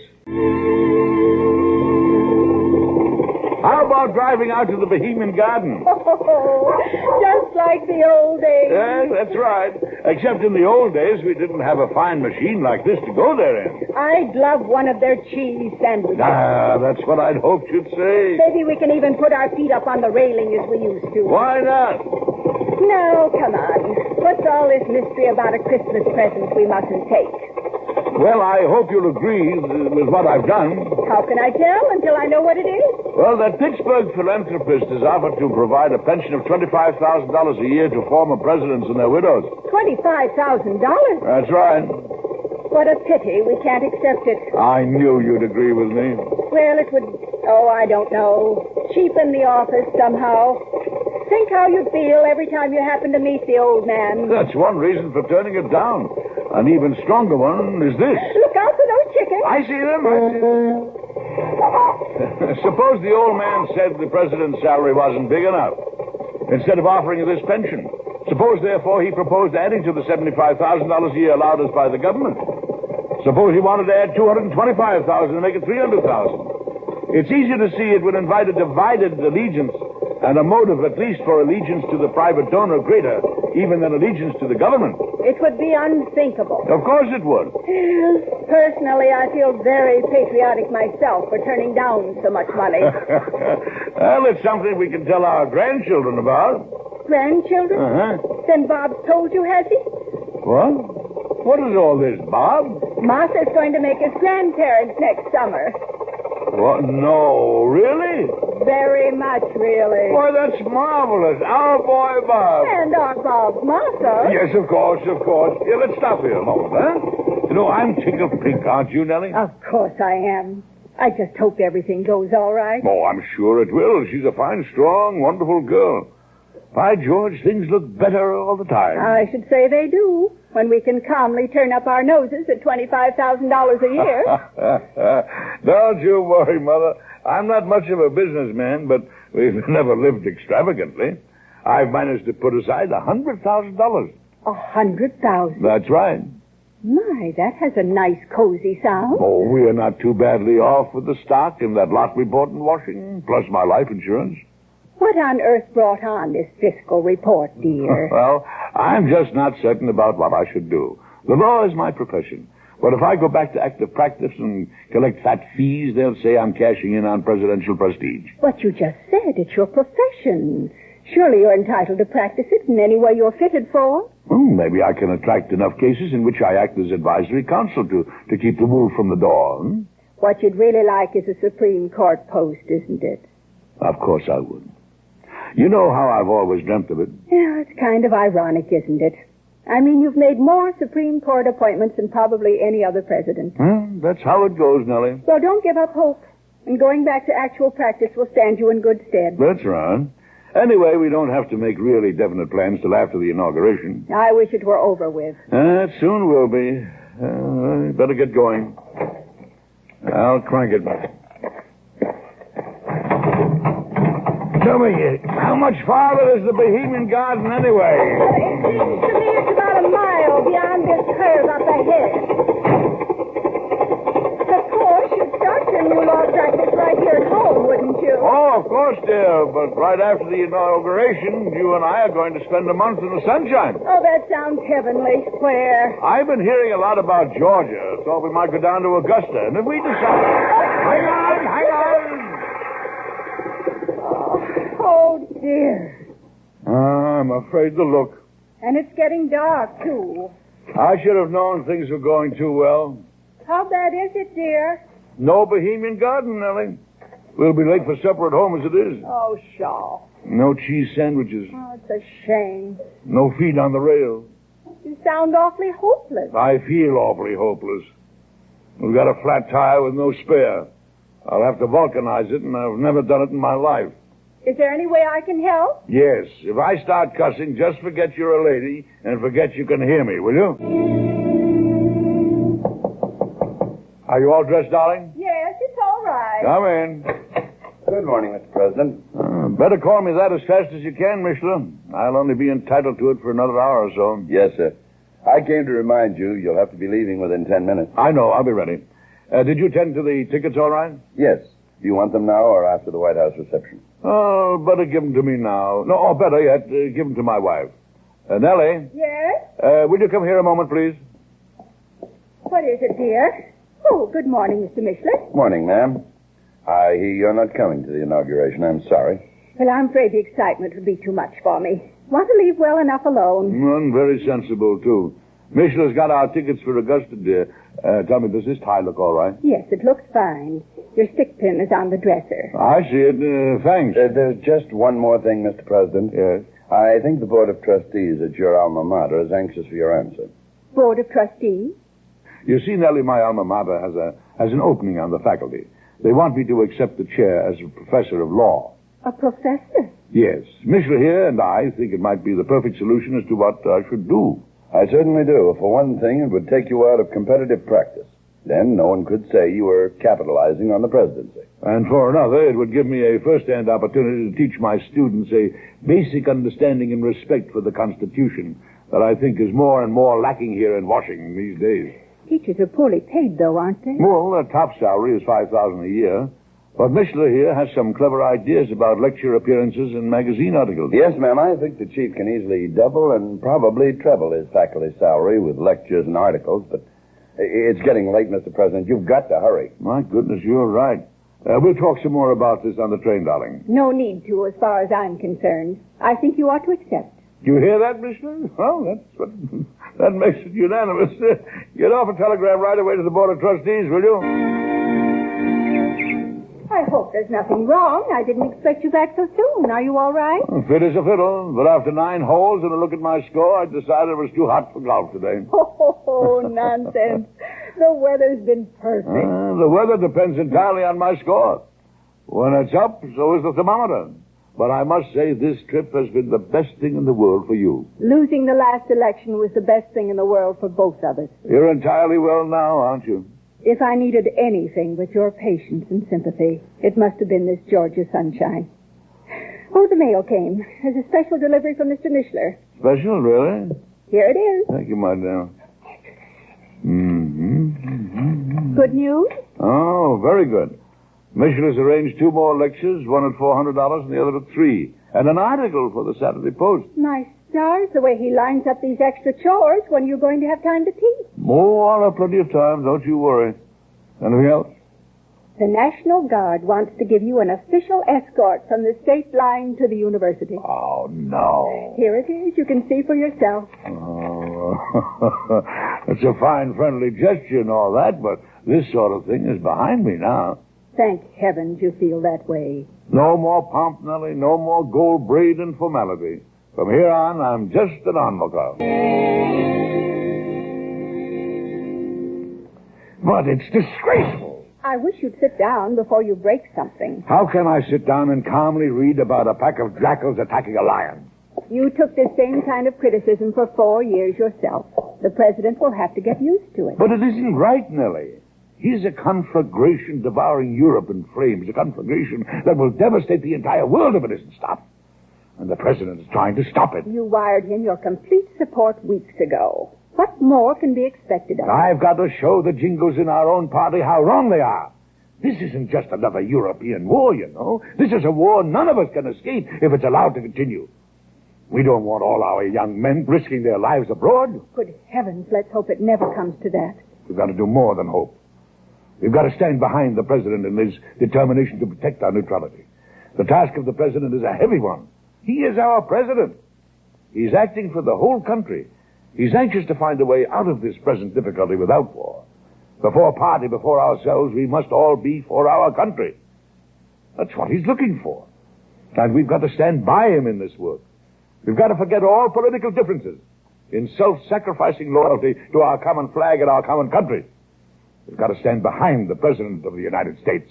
Have you figured out yet who I was when all this happened? It really did happen, you know. Changing events mean changing attitudes. And the swift calamity of events changed the former president's opinion of the man who succeeded him. He was on a Canadian vacation when an event occurred which changed the history of our country and of the whole world. What a glorious day it's been. Yes, the weatherman here at Murray Bay has certainly been good to us. that waving to us from the dark? Huh? Where? Why, it's Mishler. Why is he beckoning us? I don't know, but he seems to have something on his mind. I'll put about. Mind the boom now. Oh, I'm all right. Maybe they've canceled my fall lecture tour. Oh, dear me, I hope not. It's finally happened, Chief. What has? What's all the fuss about?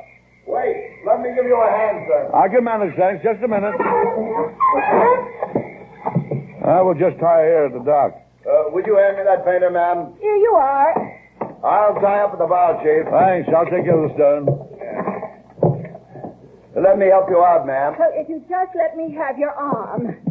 There we are. Thank you. Fine. Now then, Mishler. Chief, it looks like war for sure. Oh, no. Something's happened about that warning the Continental Forces printed in the newspapers? You've guessed it, sir. They've sunk Britain's biggest liner with 124 Americans drowned. Oh, it's too horrible. It's downright murder. But maybe there's still a chance for reason to prevail. I wish I thought so, sir. I've said all along how glad I was to be out of the White House. How all I wanted was a post in the Supreme Court. But this makes me feel differently. How I wish I were back in charge again. If only the man who is in charge had lived up to our expectations. No, it's too late to think about that. He's dillied and dallied when he should have acted. I'd be interested in what you'd do if you were back in the White House, Chief. What I'd do? Why, it's perfectly obvious. Congress won't meet until December. The president must reflect American opinion on his own. And how would you do that, dear? I'd withdraw our ambassador from the Continental Empire. And at the same time, I'd give their ambassador his passports and inform him our relations were severed. That would give force to this country's protest about the inhuman way they wage war. Of course. And there's precedent for it, too. Let's go inside, Mishler. Let's get off a letter to the president and suggest it to him. Ah, you're kind of early, aren't you?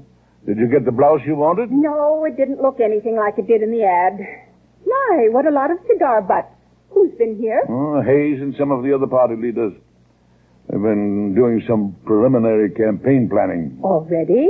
But the election isn't until next year. I know, but we've got to get this fellow out of the White House. He isn't strong enough. A lot of people will agree with you there. As a matter of fact, they tried to talk me into running for the House of Representatives so I could get back into action. Darling, I hope you didn't. No fear, Mother. Don't worry your head. I told them the only Washington address I was interested in was the Supreme Court. And there's precious little chance that I'll ever receive any mail there. Don't be discouraged. You can't tell. And speaking of the Supreme Court, that's where we'll probably find our next candidate next year. That's what you predicted over a year ago. I'm glad Mr. Hayes and the others agree with you. Well, he's got a fine record as governor of New York to point to. His Supreme Court decisions have been sound and conservative. And heaven knows he's got the looks and the dignity a president should have. You know, I might take that as a conceited remark. You know me better than that. My waistline alone takes me out of the running.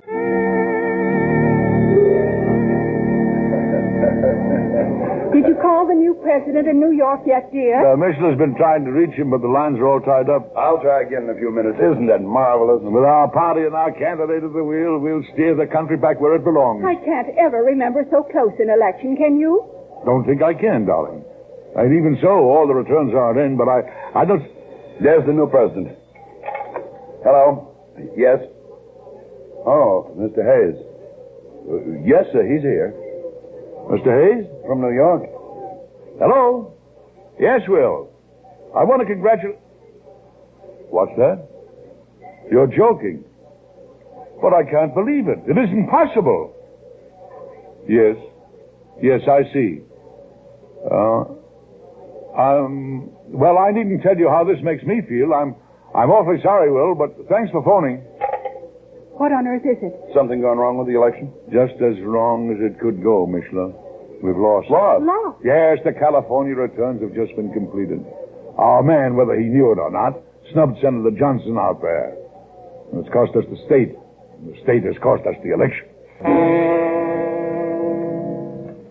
Nell, they've invited me to go to Washington as co-chairman of the War Labor Board. You're not going. I think I'd like to, dear. Oh, but you promised. No more government unless it's the Supreme Court. I think it's more important than my promise, dear. We've been so happy here at the university. I hate to give up the peace and quiet. So do I. But next year is the midterm election. The party has to win a majority so we can win the presidency again 3 years from now. That's the political aspect of it. It's the personal aspect I care about. The personal aspect is that it will make it easier for me to live with myself. I'll at least be taking an active part to shorten this awful war. Our boy Charlie is in uniform doing his part. The least I can do is pack him up. Who was it, Commissioner? Telegram, Chief. It's from the new president. Oh, really? He wants you to come out to his home in your own state. He's counting on you a week from tomorrow. Counting on me? That's the expression he uses. Read it yourself. Well, George, that's mighty generous of him, but then they say he is a warm, friendly man. What do you suppose he wants? I haven't any idea, but the best way to find out is to accept his invitation. There's the Bohemian Garden, dear. Straight ahead. Looks like it used a coat of paint, doesn't it? You're looking at it with today's eyes instead of yesterday's. No one else around. Doesn't seem as popular as it used to be, does it? Oh, what do we care? It's our private celebration. I expect the new president has made the news public by this time. Just think. You'll be the first man ever to be both President and Chief Justice of the Supreme Court. You're a historical figure. Well, there's enough of me to go around, heaven knows. Oh, dearest, I'm so proud of you. So very proud. I'm glad, Millie. But in another way, this is nothing to be proud of at all. Not in the sense that pride goes with vanity. This is something to be humble and prayerful about. The three branches of our government have made this country the greatest in the history of the world. To lead in any of them is an honor that supersedes pride and ambition and makes a man humble. And that's as it should be. Our country wasn't made great through pride, but through humility. And with God's help, that same humility will see us to new achievement and new glories beyond the conception of any of us, so that all men everywhere will find hope and strength in the very words, the United States of America.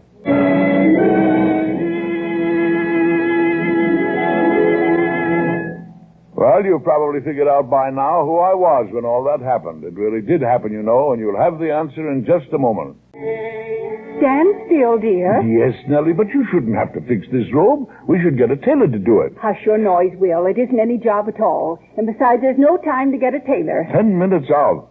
I'll be late on my first day in a new job, and that's bad. You won't be late. The hem of your robe is all mended now. Oh, thank you, Nellie. Hurry now. I don't know how I'm going to manage to keep still. Keep still about what? Sitting there in the gallery, I'll be so proud of you, I'll want to nudge everybody in the place and say at the top of my lungs, that man in the center, the Chief Justice of the Supreme Court and former President of the United States, is my husband, William Howard Taft.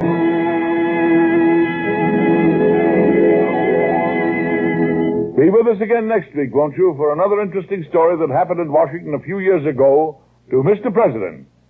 Until then, goodbye.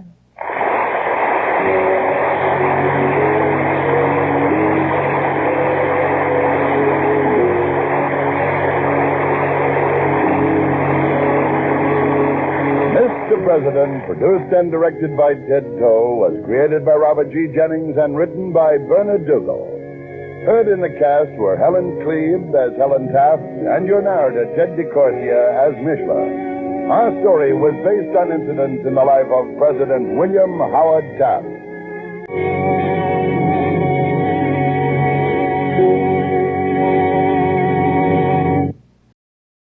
You can tell the newspapers that my wife and I are of the opinion that the president should live nowhere but in the executive mansion. Mr. President, starring Edward Arnold and written by Gene Holloway.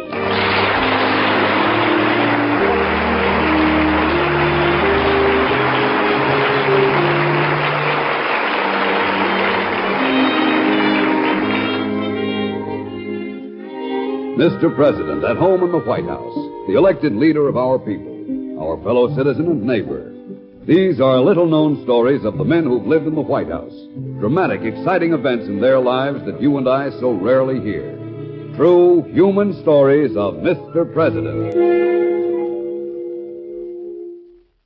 We'll bring you Edward Arnold as Mr. President in just a moment. But first, let's take a look at the men who've lived at 1600 Pennsylvania Avenue in Washington, D.C., one of the most famous residences in the world. The men who live there are tenants with a 4-year lease, our president. A national election makes a man a president. But what makes a president a man?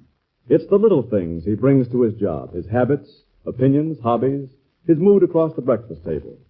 There's a human side to the highest office in the land.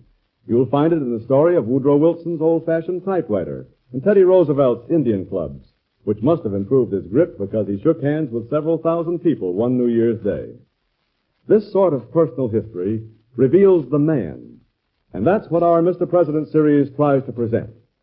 Listen now and see if you can name the president upon whom this episode is based. Here's a story that happened in Washington a few years ago. Listen closely and see if you can tell who the president was. Mr. President, there's been a lot of conversation lately about the executive mansion. I'm sure you find it inadequate for a family of your size, and as you undoubtedly know, the newspapers have been saying that you plan to live elsewhere. That's not true. You can tell the newspapers that my wife and I are of the opinion that the president should live nowhere but in the executive mansion. I must say it is in bad condition, though. The plumbing is absolutely beyond description. And this morning, the boys found several rats in the dining room. Oh, well, something certainly has to be done. We haven't had a chance to get our bearings yet. Give us a few days to look around. We'll have a better idea about just what plans to make. But one thing is positive. This is where we're going to live. You know, running a family your size would be a full-time job for most people. To run the country at the same time is going to be quite a feat. Well, the older children are at school. The only real problem we have right now is the youngest one and his friends. Well, boys will be boys. Yes, and we wouldn't want them to be anything else, would we, my dear? Of course we wouldn't. Well, I must get back to the Senate now, but let me know if there's anything I can do. I certainly will. Good day. Good day. Speaking of our youngest, Mr. President, those boys are quite a handful right now. Well, you leave the boys to me. You concentrate on what has to be done to this house. I'll take care of the boys. Do you mean that? Of course I mean it. You leave them to me for the next few days. But you're so busy with the country. I can manage the country and the boys. Don't you give it another thought. My son is a chip off the old block. I can handle him and his gang. All right, Mr. President. I leave them to you. Boys, where are you going? I'm going in to see Father again. At this time of day? Well, this is a busy hour for him. He sent for us, Mother. Oh, I see. What did you do this time? We don't know. Do we, fellas? No, we don't know. No. Uh-huh. Well, what do you think you did? That's hard to say, Mother. Sure, it could have been anything. Anything. You haven't been shooting spitballs at any of the portraits again, have you? Oh, no. Do you suppose your father wants to talk to us again about that? Well, it couldn't be that. We've already been punished for that. He wouldn't let any of you fellas come over here for a week. Maybe he's still mad. Nah. Father only punishes once for each crime. Well, what new crimes have you been up to? Oh, we haven't done anything. Unless he's... Careful, Charlie. Don't say anything that might be incriminating. Yeah. Incriminating. Well, if the president sent for you, run along in and get it over with. Yes, ma'am. Come on, fellas. Come in. Oh, it's you. Well, come in and shut the door. Yes, Father. Now then. Boys, somebody brought a pony inside the White House and put him inside the elevator. They did? A real live pony? A live pony? A pony? Yes, to all three questions. Would any of you happen to know who would do a thing like that? Son. Charlie? Tom? Me? Boys, did you do it? Is that a direct question, Father? Do you know of any way I can make it a more direct question? Did you or didn't you? Just a minute, Father. I want to ask the gang something. I see. Go right ahead. What day was the pony put in the elevator, Father? What does that have to do with it? Well, when we know what day the pony was put in the elevator, we'll be able to answer your question about whether we had anything to do with it. You see, on different days, different people do different things. I see. Well, the pony was put in the elevator yesterday. Just a minute, Father.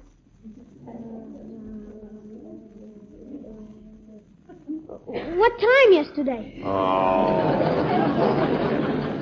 According to this report on my desk, it was somewhere about 4 o'clock in the afternoon.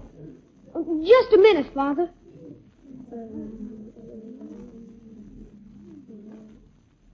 We're afraid that was us, Father.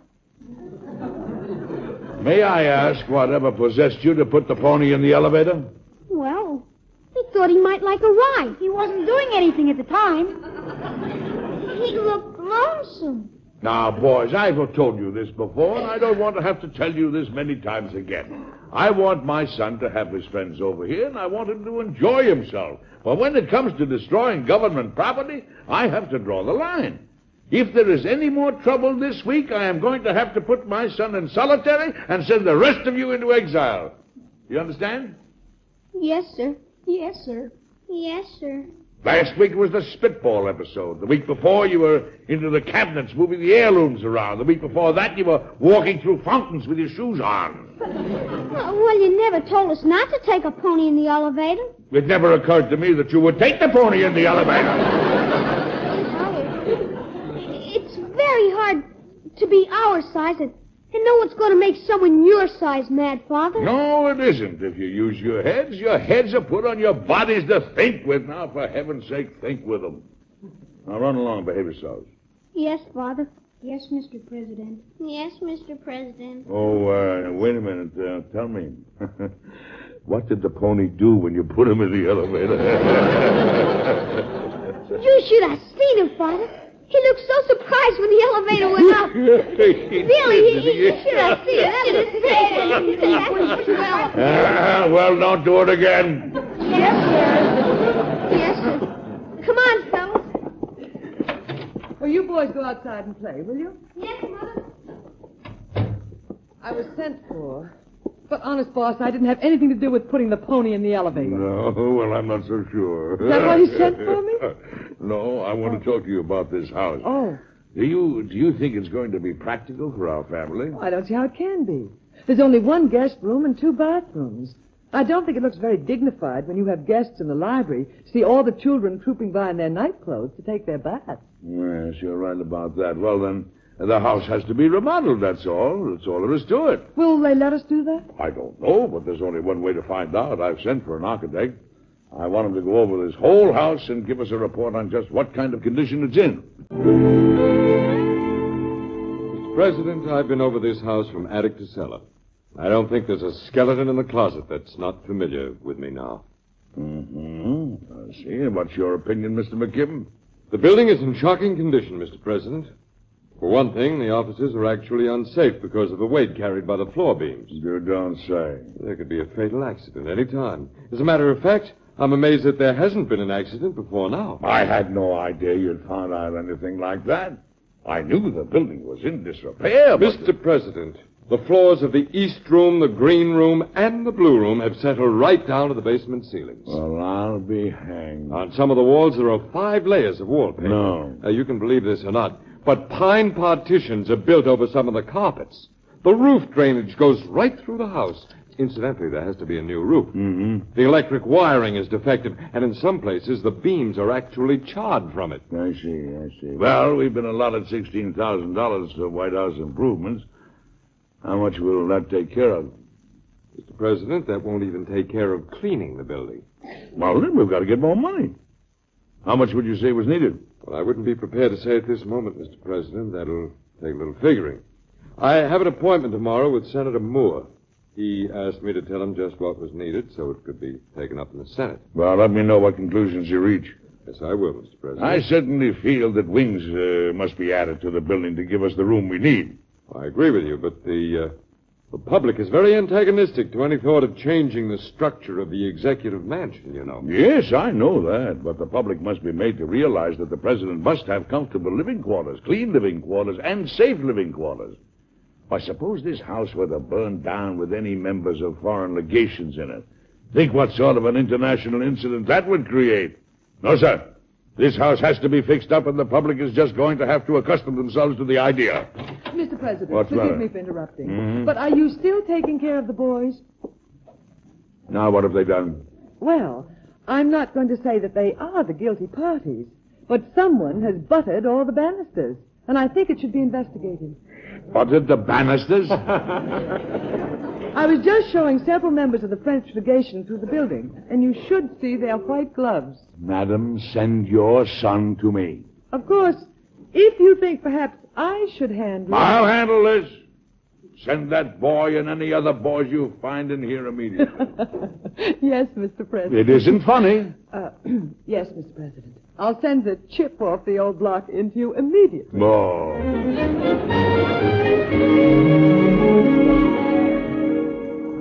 Now, boys, now tell me, who buttered the banisters? Banisters, Father? Banisters, Mr. President. Banisters? Yes, banisters. Oh, banisters. He means the banisters, Charlie. The banisters, Tom. Uh-oh. Did you butter them or didn't you? Just a minute, Father. Well, come on. Which banisters, Father? Never mind which banisters. Did you butter any banisters? Just a minute, Father. Oh, no. Well, we'd have to know which banisters, Father. The main banisters in the front hall. Which day, Father? Today. Just a minute, Father. Good day, Mr. President. Good day, Mr. President. Just a minute. Where are you guys going? We're going into exile. Yeah, exile.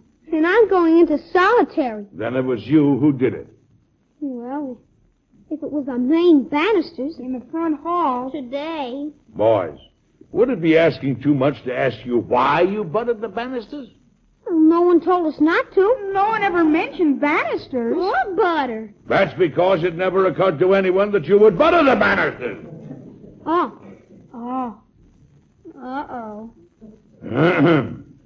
Do you know you ruined the gloves of the French legation? We saw their faces, Father. We were hiding in that old... That's completely beside the point. You, tell me something.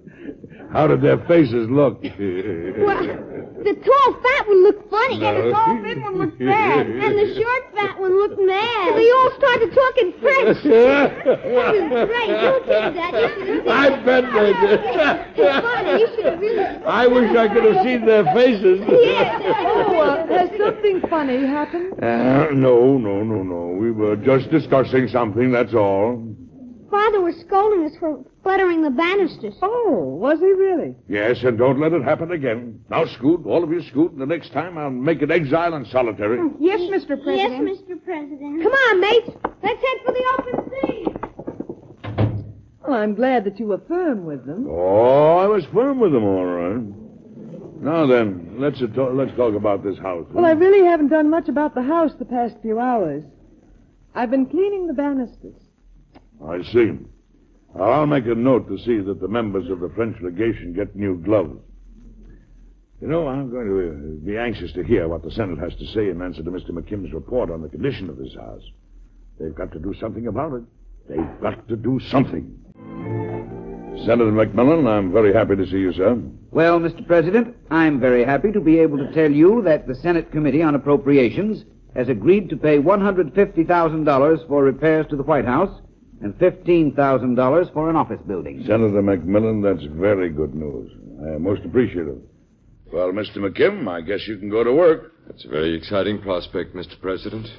Since most of my estimates were made very hastily, I'll want to go over the building slowly and thoroughly and make my plans. Add as much beauty to it as you can, Mr. McKim.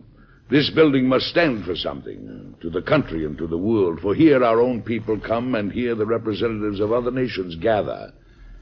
This house must have dignity and beauty. and at the same time simplicity. But it mustn't cost too much money, Mr. McKim. Well, now you're beginning to take the joy out of it. Well, we're all bargain shoppers, Mr. McKim. And in a case like this, the Senate has to be the biggest bargain shopper of all. Every housewife in the land will have her eye on us. Especially me. I'll do my best. Well, Mr. McKim, give it beauty, because here the hearth fires of the nation must burn. This is the heart and the home of the nation. So give it beauty, Mr. McKim. In just a moment, we'll come back to Edward Arnold and Mr. President. Today, our strength and leadership in world affairs depend upon continuing teamwork among Americans of different races, creeds, and national backgrounds. When racial and religious antagonisms arise, this teamwork is destroyed. Our nation is weakened. Racial and religious tension in America also provides ammunition for hostile propaganda, enabling other countries to claim that for all its economic and military power, America is internally weak. Hatred and strife among Americans are offered as proof that democracy has failed and that freedom cannot be made to work in the modern world. Now, in contrast, an America that demonstrates that men of different races, religions, and national origins can be united in freedom provides an example to other nations. It may not be possible to completely eliminate prejudice from nature. We can, however, recognize group antagonisms for what they are and fight them. And now back to Edward Arnold and Mr. President. Well, have you guessed who the president was when all this happened? It really did happen, so listen closely. The plans for the improvements in the executive mansion were made and the work begun. There were a great many problems involved. Good morning, Mr. President. Oh, come in, Mr. McKim. How are things going? Well, we're moving ahead as fast as we're able, Mr. President. Of course, it isn't easy. Are you able to work with all the noise of construction going on around you? Concentration is all it takes, Mr. McKim. Concentration. I must say, we have the newspapers upset, though. I think there have been more editorials condemning me for ordering those greenhouses torn down than there have been over any of my policies. Mr. President, I have the final figures on what it's going to cost to fix the building up, including the repairs, the additions, and some basic furniture, but not including any ornaments or anything like that. I see. Is it going to run much over $150,000? Well, how do you feel today? I feel fine. What's the figure? $369,050. What did you say? I said... Well, you heard what I said. But that's over twice the amount the Senate agreed to. Yes, I know, and I've been over and over the figures, and that's cutting every single corner. As a matter of fact, we really should have an additional $100,000 for furniture. Well, you must have made a mistake in your estimates or something. No, I haven't. And that's a minimum, believe me. There isn't an extra dollar in there to pay for extras, or to pay anyone for the extra hurry in which we're asking them to do the job. Well, send the bad news to the Senate. See what they say about it. They'll probably fire both of us. I do think you ought to consider living somewhere else while all this noise is going on. Oh, I'm used to noise. Mr. President, are you managing the boys this week, or shall I? Oh, I'm handling them. We're doing fine. They haven't been in any trouble for 24 hours. Oh? Well, there's a workman here who wants to speak to you. Huh? Well, send him in. Mr. President? Yes. No, Mr. President, I'm sorry to bother you, but your wife said it was you I should be speaking to. About what? About them boys. Well, what about them? Now, Mr. President, if you want any work done in this house, you'll have to do something about them boys. What have they done? Well, it ain't that I mind their questions, you know. I don't mind answering 500 times a day what I'm doing and why I'm doing it and why I don't do it some other way. I can stand that. Oh, I see. And I can even stand them hiding my tools. It ain't easy, but I can stand it. But when it comes to having paste poured on top of my head, I draw the line. Oh? And when it comes to having my wood cut for me while I'm eating my lunch, I draw the line. I see. And when it comes to having me tax strewn all about on the floor, then I really become a wee bit cross, Mr. President. So if it wouldn't be asking too much, I would appreciate it if someone would nail them up in a closet someplace until I finish my job, Mr. President. My dear... I'll send the boys to you right away, Mr. President. Boys, now I'm really angry. But really angry. What'd you say, Father? What did you say, Mr. President? I said I'm doggone mad, and I am. Oh. Uh-oh. What did you say? We said oh and uh-oh. Uh-oh is more to the point. What makes you so naughty lately? There isn't anything to do. So we try to find something to do. Yeah, to do. Now, this time I have really got to be firm.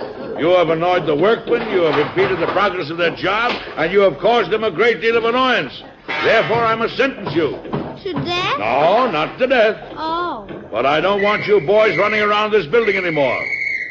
Until further notice, you are not to come here. And, son, you are not to leave the ground. The workmen are stopping for lunch. Never mind the workmen. I want you all to go to your homes and meditate upon the errors of your ways. I don't like to have to talk to you like this, but something has to be done. Oh, we don't like to have you talk to us like this, Father. No, we don't. Not a bit. In fact, I guess we'd be happier if we never had to come to this office. It used to be fun to come. But now it's like we're marching to the guillotine. Oh, if you'd only behave yourself. It's very difficult to be the son of a president, Father. You really can't do anything without getting in trouble. Well, you couldn't do the things you've been doing if you weren't the son of a president. Oh, maybe not. But if you weren't president, then maybe those things wouldn't be around to do. Well, if I have to go to my room, I might as well go. Goodbye, men. Goodbye. Goodbye. Maybe we can get together if my father loses the election. Goodbye, Mr. President. Goodbye, Mr. President. Goodbye, boys. Now, this isn't permanent, you know. That's all right, Father. Don't apologize. Apologize? Goodbye. Oh, hello, boys. Hello, Mother. You know, I feel like I've murdered them. I know. They'll do it to you every time if they can get away with it. They don't like to come to my office anymore. To them, it means the place where they get punished. And I mean that... my dear, I think you should manage them from now on. I think you're much better at controlling them. Oh, do you? Yes. You mean from now on you want me to be the villain?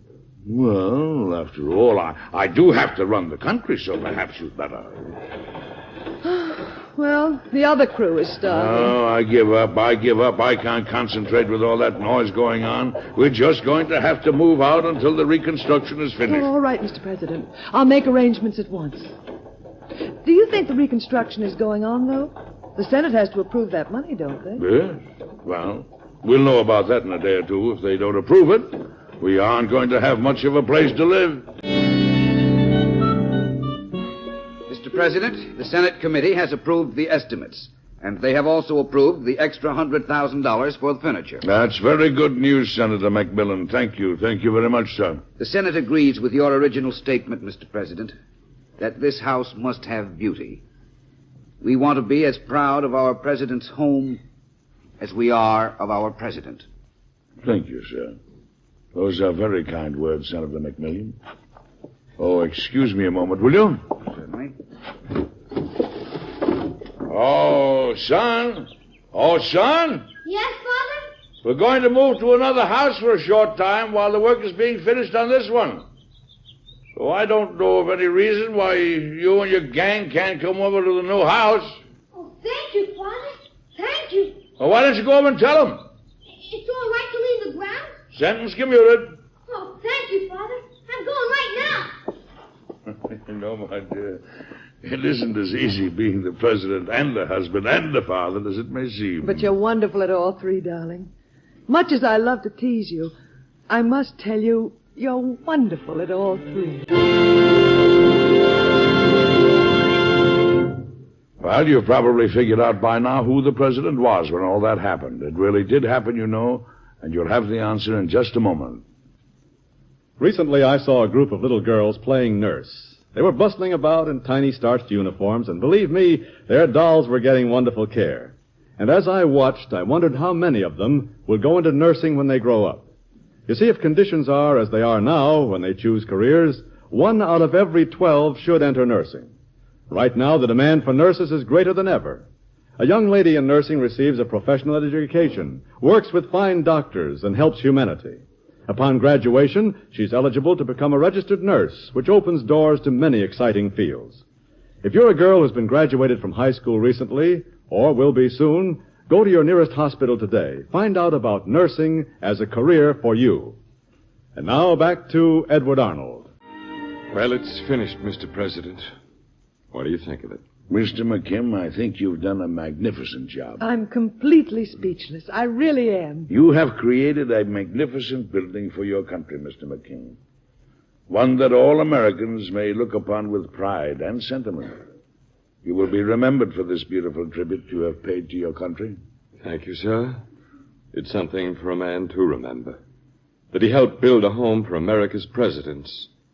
And that he helped build a home for President Theodore Roosevelt.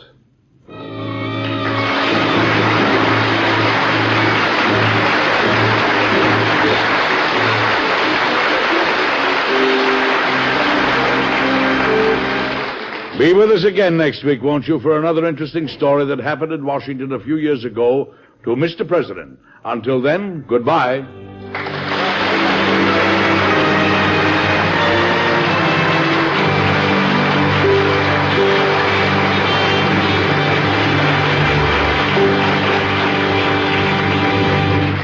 This program is produced and directed by Joe Graham. Edward Arnold can currently be seen in the MGM picture Annie, Get Your Gun.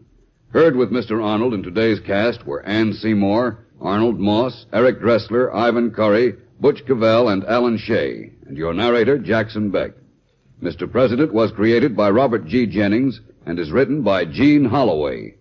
Today's story was based on incidents in the life of President Theodore Roosevelt. Be sure to listen again next week when the American Broadcasting Company and its affiliated stations bring you Edward Arnold with another interesting and factual story of Mr. President. The preceding was transcribed. This is ABC, the American Broadcasting Company. Better to remain silent and be thought a fool than to speak out and remove all doubt. Mr. President, starring Edward Arnold and written by Gene Holloway.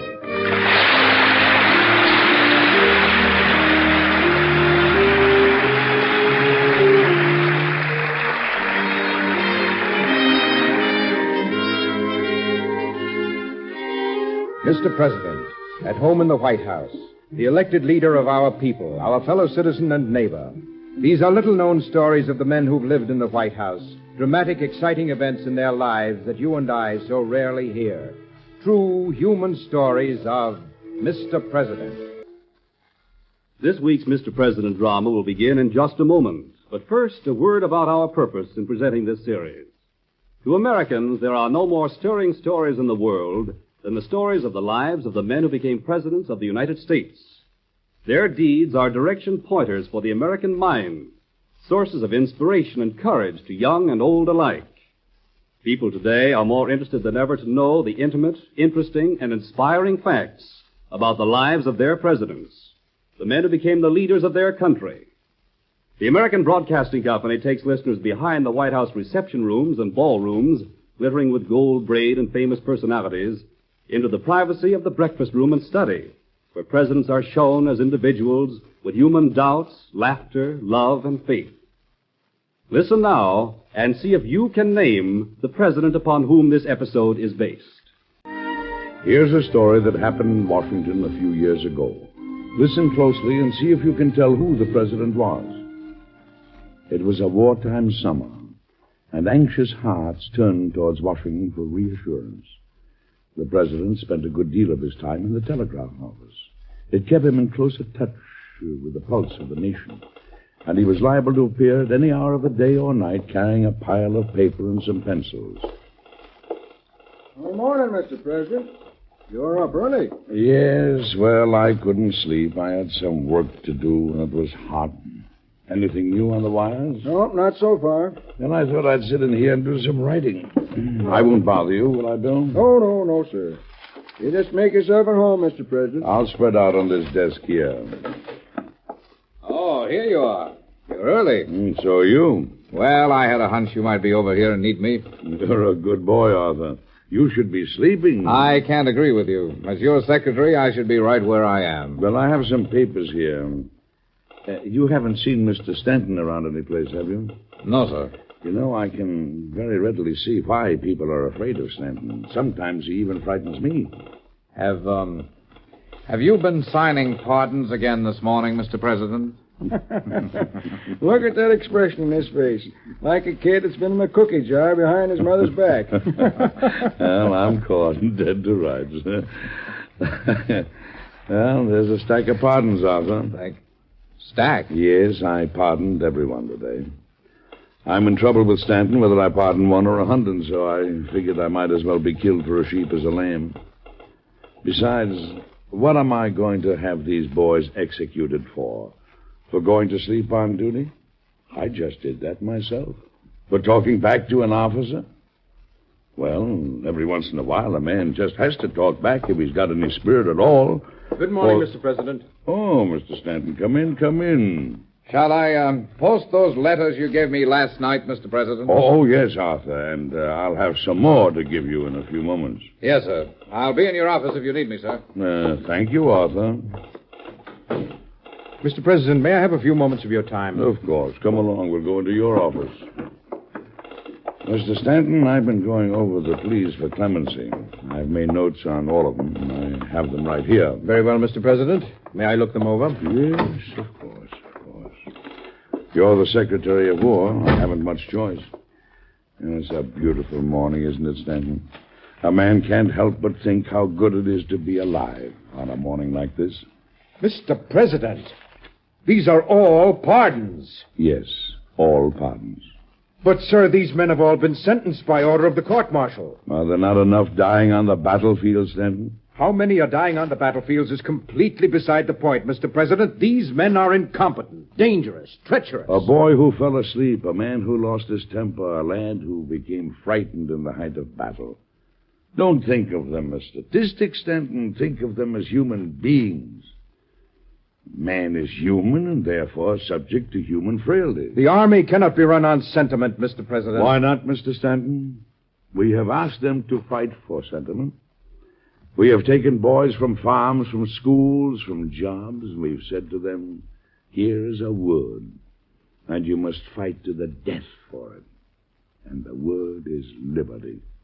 We have said you must fight for freedom so that in time to come all men may live together, as equal in the sight of each other as they are in the sight of God. Mr. President, we're not discussing what a man fights for, but what the punishment is if he fails as a soldier. This is not a nation of soldiers, Mr. Stanton. We have trained our sons in gentler, kinder ways. But an army must be well disciplined or its troops will march to suicide, not victory. If a man doesn't respect and obey the orders of his army, the army has no jurisdiction over him whatsoever. Well, I can't deny that, Stanton. A war is going on. You'll make a laughingstock of the officers of the army as well as the War Department.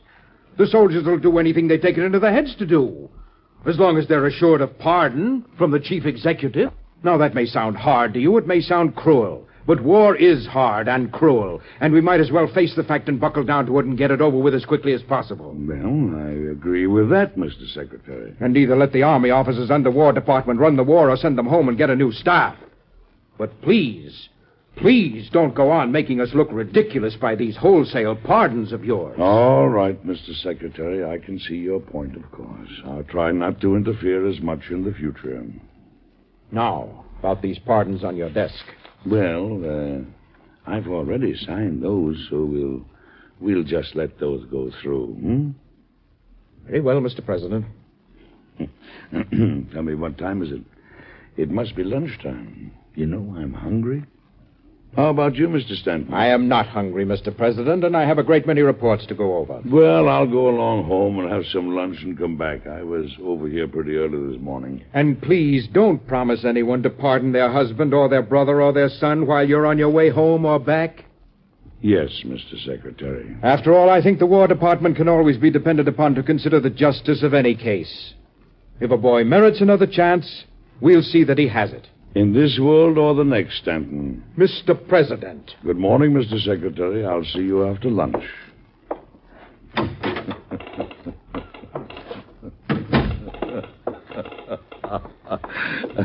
Come on, Arthur. Well, I got those pardons through anyhow. I may not get any more through for a while, but I saved a few skins this morning. Come along and have lunch with me, Arthur. I'm starved. We'll get to those reports right after lunch. Yes, Mr. President.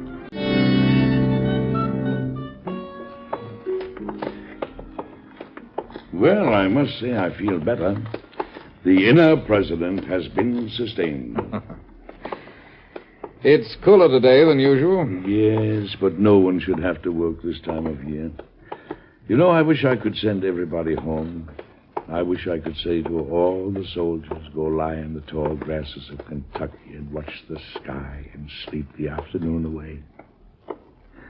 Or get yourself a boat and paddle down the Sangamon this afternoon and breathe the beauty of this country deep inside you. Or go walk along the ocean and let the spray sting your cheeks and the waves whisper to you of the future of America. I'd like so much to bring the people happiness, Arthur. But so far all I've brought them is grief and bloodshed and fear of the morrow. Oh, I'd like people to say of my administration, I lived during his term, and I liked him well. Not my son died while he was in office. My husband died Mr. while... President, here's the War Department. Yes, here it is. But I must see Mr. Stanton. I'll wait until he can see. If I know Stanton, she'll have a long wait. See who the woman is, Arthur, and why she is here. I'll be in Stanton's office. Yes, sir.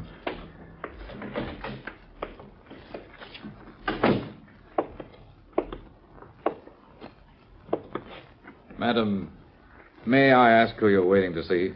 Well, I was told not to speak to anyone but Mr. Stanton. Well, that's all right. I'm one of the president's stenographers.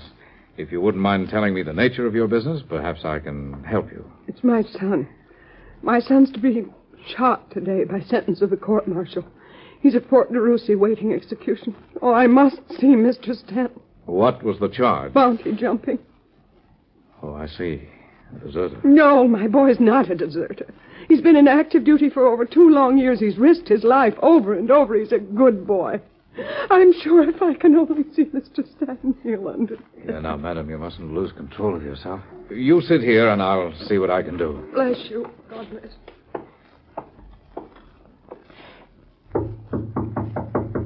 Last you come in. Oh, it's you, Arthur. Come in, come in. What do you mean coming in here and interrupting an important... I asked him to come in, Stanton. Did you get the information, Arthur? Mr. Stanton, as you love God, give me the life of my son. Madam, how dare you interrupt me? Are you Mr. Stanton? I am indeed. They told me you were a kind man. They told you wrong. I'm a just man, and I'm a busy man. And now, if you will kindly excuse yourself... No, Mr. Stanton, I've been going now for days and nights, from officer to official. I've waited by the hour, but now there's no time left for waiting. You have to hear me now. You have to hear me now, or it'll be too late. My son's to be executed today. Do you hear me? My son's to be executed today. If he's to be executed, there must be a good reason for it, madam. He's been wounded twice in his country's service. Are those the kind of men you execute as deserters and traitors? My son's no bounty jumper. Your name? Mrs. Buckley. Oh, yes. Private James Buckley of the 7th Vermont. Madam, I'm sorry for you, but I'm familiar with your son's case, and there is nothing that can be done. Now, I'm sorry, but I cannot possibly give you any more time. Don't be in such a hurry, Stanton. Listen to any woman speaking for her son's life. Madam, you say your son's fought for his country for nearly 3 years? It's strange he should be a deserter now. Why, sir... Why, you're the president, aren't you, sir? Yes, Mrs. Buckley. Now, please tell me about your son. Mr. President. Please, Stanton. Let us listen. God has sent you here, Mr. President, to hear my prayer. I'm a widow. I've given 7 sons to death for their country. This is the 8th, the last, youngest. 7 sons. Stanton, do you hear? 7 sons. Mr. President, we have a great deal to do today. This case has already been decided. I can't take the time for every woman with a story like this. I can. This woman has already given up far more than either you or I can ever give for our country. Very well, Mr. President. Excuse me for a moment. I have an important dispatch to send. I'll be in my office, Mr. President. Very well, Arthur.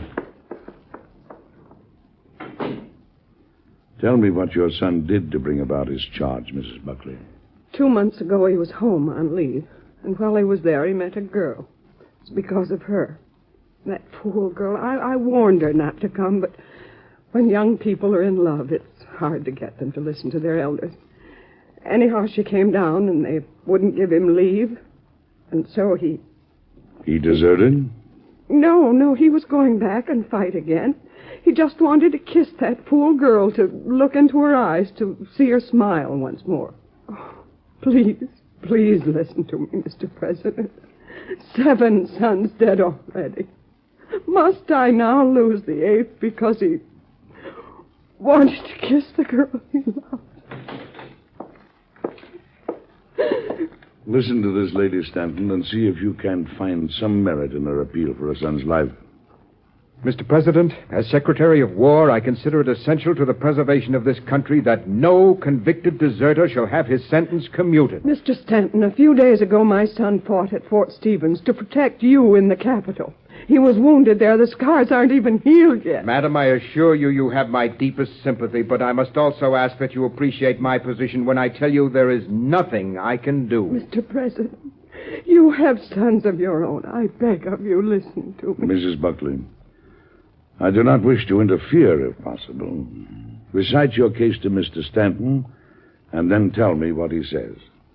Stanton, listen to this woman's story. Oh. And then come to me, and we will discuss it. Very well, Mr. President. All right, Mrs. Buckley, give me the facts as quickly and briefly as possible. Did you hear that woman's story, Arthur? Well, I heard part of it, sir. Mr. President, Sir, I don't wish to step out of line, but are you thinking of pardoning that young man? I'm thinking about it very seriously indeed, but I'm hoping that Mr. Stanton will do it himself. Well, sir, if you do have any intention of pardoning the man, you have no time to lose. What do you mean? I mean that unless you act at once, the sentence will be carried out before any pardon can reach the boy. While you were talking to Mrs. Buckley, Mr. Stanton came out and gave a note to an orderly. I heard him tell the orderly to go immediately to Fort de Russy, which is where the prisoner is being held. He sent an orderly to the fort while I was talking to the woman? Yes, sir. Well, I'll be hanged. I really will be hanged. Come on, Arthur. We'll go to the telegraph office. Yes, sir. Oh, hello, Mr. President. You come in to work for a while? Bill, do we have a wire to Fort de Russy? Oh, sure, Mr. Then get President. the fort on the wire at once. Well, the wire is in use at the President, sir. Very important orders with regard to the movement to the 6th Corps. Hold the dispatch. Yes, Mr. President. Oh, hold that message, Charlie. The President wants the wire. Now then, kindly send this through immediately. Telegraph to the Provost Marshal having in charge Private James Buckley of the 7th Vermont, sentenced to execution today. Direct him to bring immediately to the War Department his prisoner. Order him under the personal commands of the President of the United States to disregard all other orders whatsoever as regards the disposition of this prisoner, and ask for the Provost Marshal's personal acknowledgement by telegraph of the receipt of this order. That's the message. Send it at once. And I'm going to wait right here until I receive the answer I've requested to this dispatch.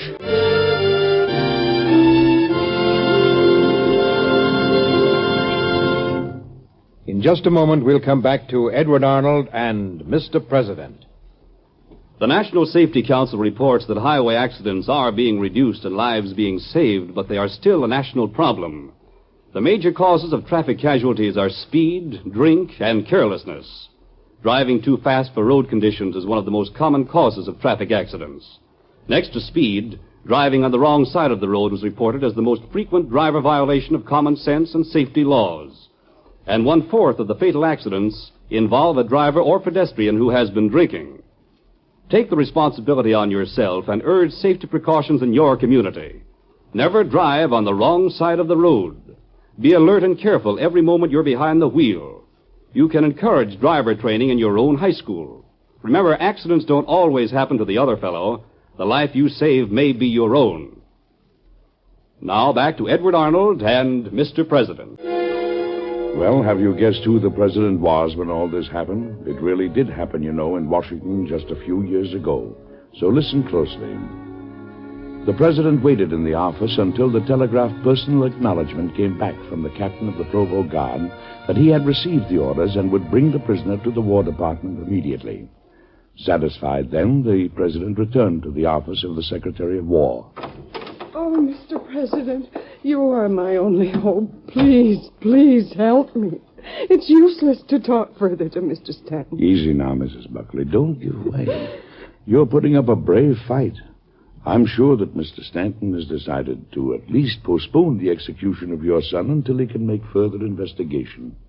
Isn't that right, Stanton? On the contrary, Mr. President, since I have your own word that such matters are to be left in my hands, I have already taken steps to make further discussion only a waste of time. You've already taken steps. Discussion is never useless as long as a man is alive, Stanton. Alive? Then you intend to pardon my son, Mr. President.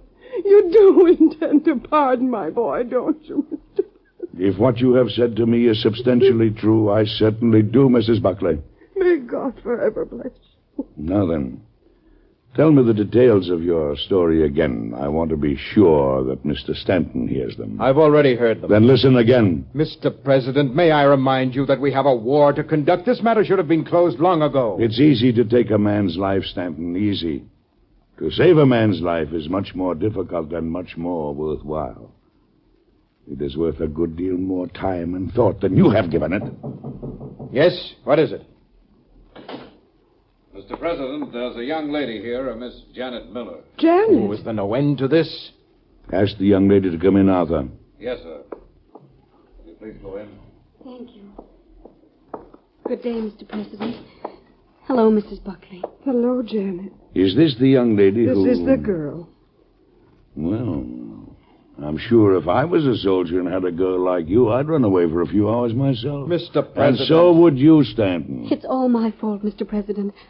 I was afraid something would happen to him, and I thought, if it does, I want to at least be his wife. So I came down. I didn't know that he was refused leave. He just came in long enough for us to get married. Married? Yes, and... Oh, he didn't mean to do anything wrong, Mr. President. He was going right back. And if anybody's going to be executed, it ought to be me, because I'm the one that got him into this. Isn't it sad, Stanton, that in this world today we can't give our young people a little time to spend together? Isn't it sad that hours have to be stolen and that such a high price is put upon them? A man spends a few moments with the girl he loves and dies for it. Too many have died. Too many. Stanton. The War Department has made its decision, Mr. President. This man is a bounty jumper and a deserter, regardless of what these women may say about him. No. My son is no sneaking bounty jumper, Mr. Stanton. He gave me his word of honor as a man that he'd not intended to desert. I can only go on facts, Mrs. Buckley. Now what? Come in. Mr. President, the Provost Marshal from Fort DeRussy is here with a prisoner. The what? Have the Provost Marshal enter.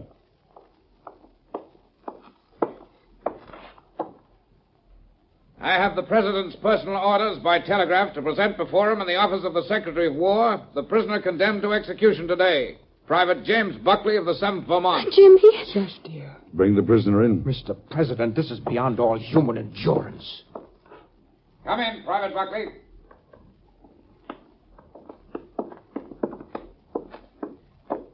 Mother. Jimmy. Oh, my son, my son. Janet. What are you doing here? I came to see the President. The President? How do you do, Private Buckley? How do you do, Mr. President? This is... Oh, he's fainted. It's his wound, Mr. President. Please forgive it. It's his wound. Here, give him some water. Here, Provost. Help me get him in the chair. Sorry, sir. Look at the bandages on his arm. There's proof he risked his life for his country. Oh, Mr. President, you brought him back to us. You wouldn't take him from us now to murder him. No, Mrs. Buckley, I would not. I'm sorry, Mr. Stanton. I'm afraid I'm going to have to go back on my promise to the War Department just one more time. May I use your desk? Of course, Mr. President.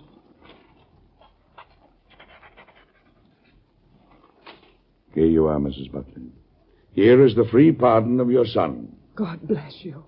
God bless you and keep you, Mr. President. Oh, thank you, Mr. President. Young man, your sentence to death by court-martial acts as a discharge from the Army of the United States.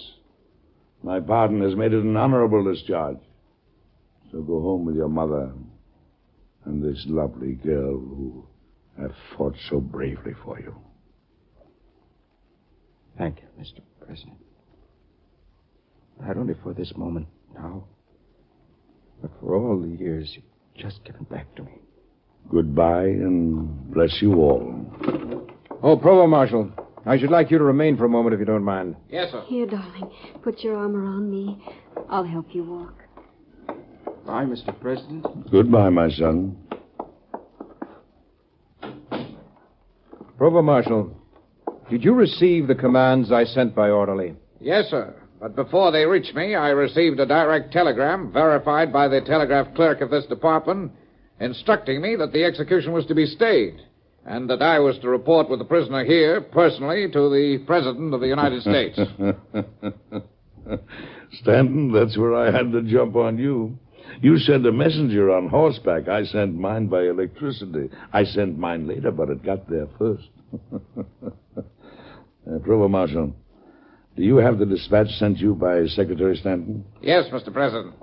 Let me have it, please. Thank you, sir. I think, Mr. Stanton, that we will burn unopened this dispatch you sent to the Provost Marshal.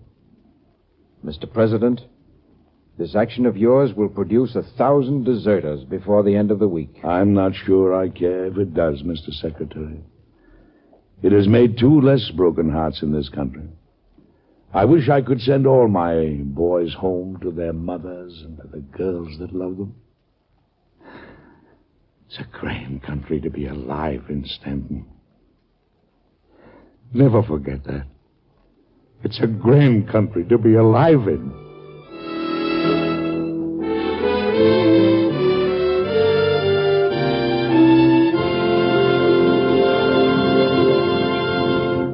Well, you've probably figured out by now who the president was when all that happened. It really did happen, you know, and you'll have the answer in just a moment. A person-to-person expression of international goodwill. That's the way many prominent people, including President Truman and General Eisenhower, have described CARE, the agency that sends needed food packages overseas. CARE offers food and clothing packages which provide more per dollar than individuals can send any other way. Each food package is designed to supplement the rations of a family of 4 for 1 month. Sending a package overseas through CARE is one of the surest ways to help people in Europe who still suffer from lack of food and proper clothing. If you'd like to order a CARE package, just send $10 to CARE, New York, give your name and address, and specify to whom you're sending the package. On delivery, you'll receive a signed receipt. Now, back to Edward Arnold. Well, we didn't get much paperwork done today, did we, Arthur? No, sir. But we certainly worked hard. You know, there's few things in the world I enjoy as much as getting ahead of Stanton. He's a good Secretary of War, though. You have to have men like him. Yes, sir. I suppose you do, sir. But the look in those people's eyes today, that's something to live for and to remember. That's a good boy. You only had to look at him to see that. Mr. President. Mr. President. Well, Miss Janet. Mr. President, I just wanted to say that we'll remember you all our lives for what you did for us today. And I wanted to say that we'll love you all the rest of our lives, Mr. Lincoln. Be with us again next week, won't you, for another interesting story that happened in Washington a few years ago to Mr. President. Until then, goodbye.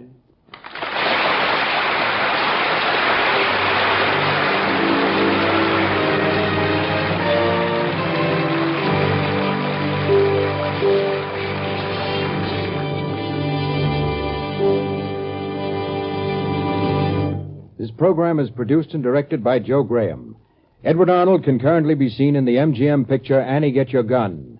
Heard with Mr. Arnold in today's cast were Betty Kane, Marilyn Erskine, Lon Clark, Ian Martin, and your narrator, Eric Dressler.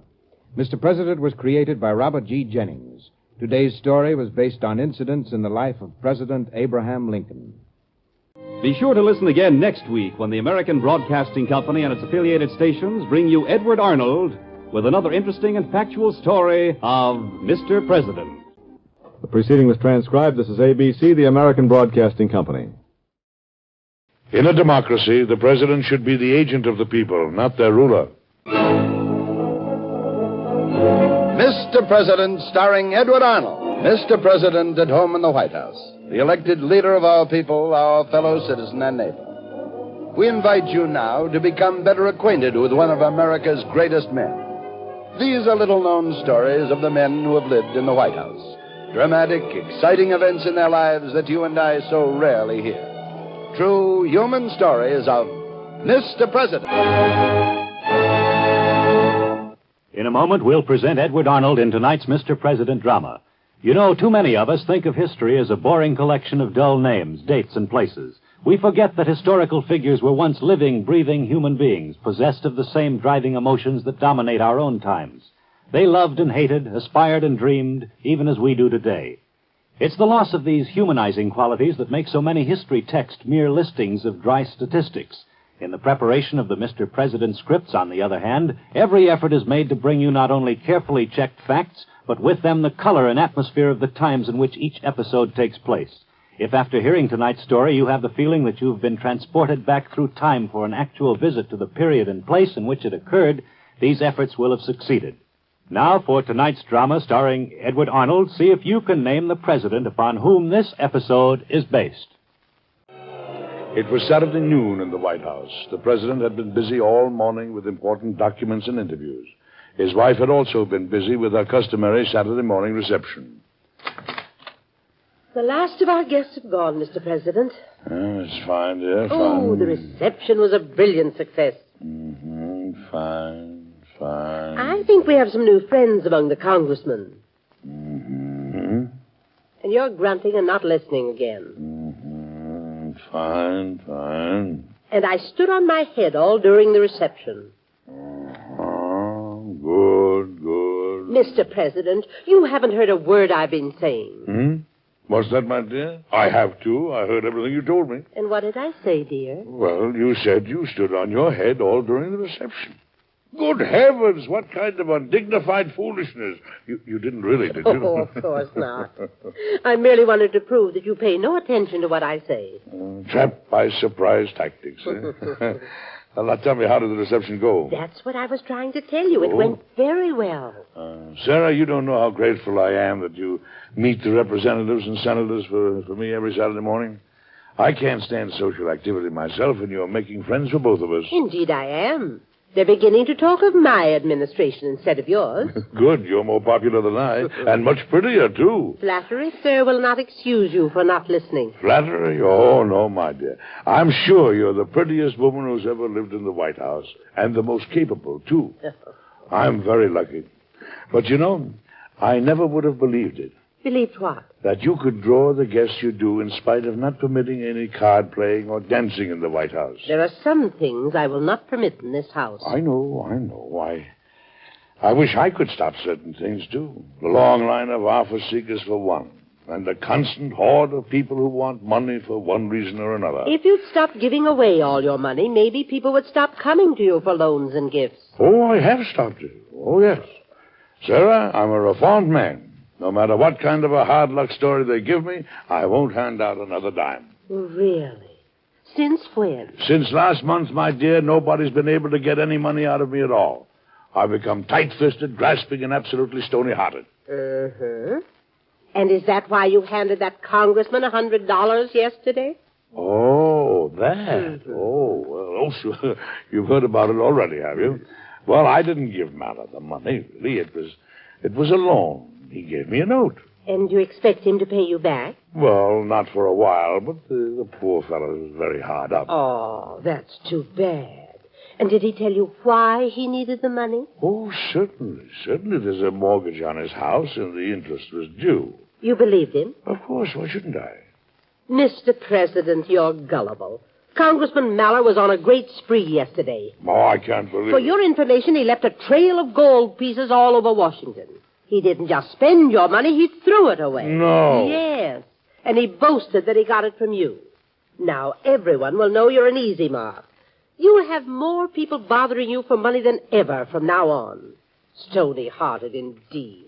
Sarah, I will be from now on, I promise you. I may have made a mistake in believing the congressman. He seems so sincere, though, and so desperately in need. But from today on, I'll turn a deaf ear to all pleas for money. I wish I could believe you. But the next idler who brings you a tale of woe will get your sympathy. And some of your money. Oh, no, my dear. I'm a changed man. Are you expecting someone else? It's the Secretary of State. Come in, sir. Come in. Well, I thought I heard voices in here. Ship-shape place you got here, Mr. President. Well, I'm glad you like it, young man. And to what am I indebted to? This your missus? She's just as pretty as they say.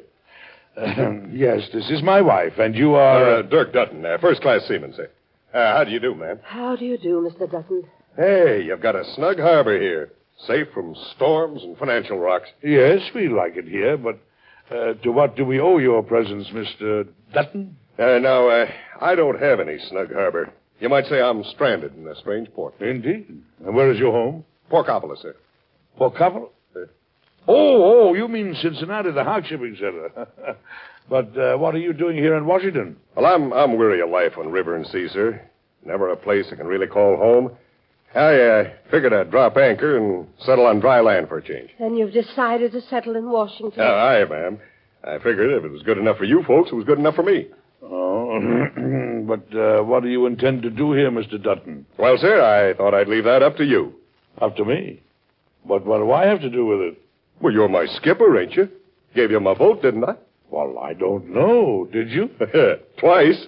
Voted in 2 different ports. Oh, good heavens. Oh, I don't expect no reward for it. I only did my duty. Helped the nation steer a straight course with the right skipper. Well, thank you for this judgment. But what can I do for you? Well, I want to stay on land. I need a job. Oh, I see. And what kind of a job are you looking for? Well, that's your lookout, sir. I know you won't try to palm off any measly old job on me. You'll make it a good one. I trust you. Well, thank you for your trust. Well, I'm afraid I don't have a job for you. Not even as collector of a port somewhere? No. All such jobs are filled. Any old postmastership open? I'm afraid not. I should think your best opportunity would be in the work you know as a sailor. Oh, maybe so. But I've stowed all my gear at a hotel here, and they won't give it back. Why not? I owe $20 back rent for my cabin. Oh, I see. And you have no money? Mr. President, no. Just a moment, dear. Just a moment. Let's find out about this. You have no money, Mr. Dutton? No, sir. You know, you've got thieves in Washington. My second day here, they robbed me every cent I had. Why, that's terrible. Well, what about your friends and relatives? Can't they help you? No, I'm all alone in the world, sir. Drifting about without a rudder. If I could get back into my hotel, at least have quarters for a few more days, I think I could find work somewhere. Oh, Mr. Dutton, I may be doing the wrong thing. Oh, I'll pay you back, sir. I'm sure you will. I'll let you have $25. That's enough to pay your back rent and to eat for a week. Oh, bless you, Skipper. I'll be under full sail before you know it. I'm glad I voted for you twice. Well, the next time, only vote once. Yeah. Goodbye and good luck. Goodbye, Skipper. And ma'am. So you're the changed man, the stony-hearted who wouldn't give away any more money. Now, Sarah, this man's case was different. He was really in need. Yes, in need of money to drink or gamble with. Well, let's not judge too harshly, dear. I believe he'll pay it back. I'm glad you're in office for only 4 years. We couldn't afford to keep this job any longer. Mr. President, I don't like the situation. I don't like it at all. Sit down, Mr. Secretary, and tell me what's troubling you. Oh, thank you. How can you be so calm, sir, when we have a crisis on our hands? Crises are nothing new in this office. I've had them regularly one a day since I was elected. What is it this time? This trouble with Mexico over Texas. You remember that I had grave misgivings right from the start. I know you did. My opinion then was that since Mexico has never recognized Texas independence, she would view American annexation as an invasion of her territory. Annexation was part of my platform, sir. It was what we wanted and what Texas wanted. Of course, it isn't what Mexico wanted. She's after Texas. So is England. But Texas is vital to us for our security. Yes, I know. But was it necessary to send our troops there? Since Mexico has sent its troops northward to the Rio Grande, I deemed a countermove necessary.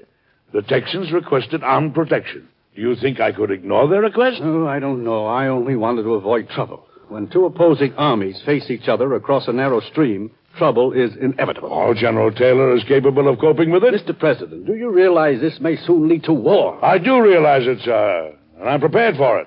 The entire matter can be settled peacefully if they want it that way. If they want war, we can furnish that too.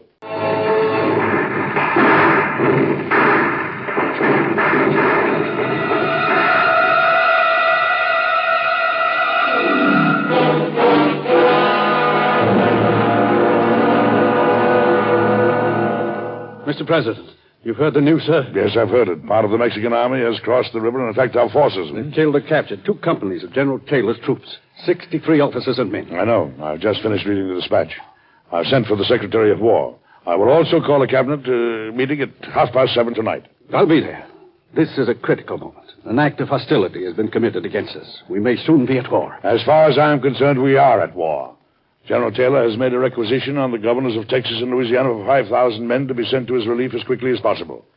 At the meeting tonight, I shall tell the cabinet that I expect to draft a message to Congress recommending prompt and vigorous measures to enable me to prosecute the war. You have opposition in Congress. What if they refuse to support your measures? What if they vote against the declaration of war? I believe they will support me. I believe it is what our people want. I hope you're right. I am confident of my stand, sir. Once the war is recognized by Congress, I am sure that with a large force on land and sea, the war can be quickly ended, and in our favor. That may be so, but will Congress recognize the war? The Whigs will oppose it. But a hostile act has been committed. Americans have been killed. Even the Whigs must see that we can't back down now.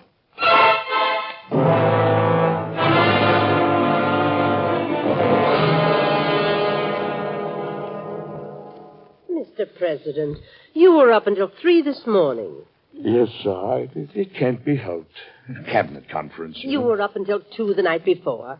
I don't think you've had more than 4 hours sleep in weeks. I know, my dear, but there's a lot of work on the agenda. Now that Congress has approved the declaration of war, there's more work than ever. Oh, but you look so tired. At least you could get some rest if you stopped seeing all the people who want jobs or money. I wish I could, but the president must be available. That must be the first of the applicants now. I have a crowded reception room today. Come in. As usual. Oh, hello, Mr. President. Ma'am. Well, I'm back. Oh, dear. Let me see. This is Mr. Dutton, isn't it? Aye, Skipper. Hale and hearty and under full financial sail. Well, I'm delighted to hear it. Winds of fate have blown fairly, sir. And I'm bringing back the money you let me have. For which, many thanks. Yeah, here you are, sir.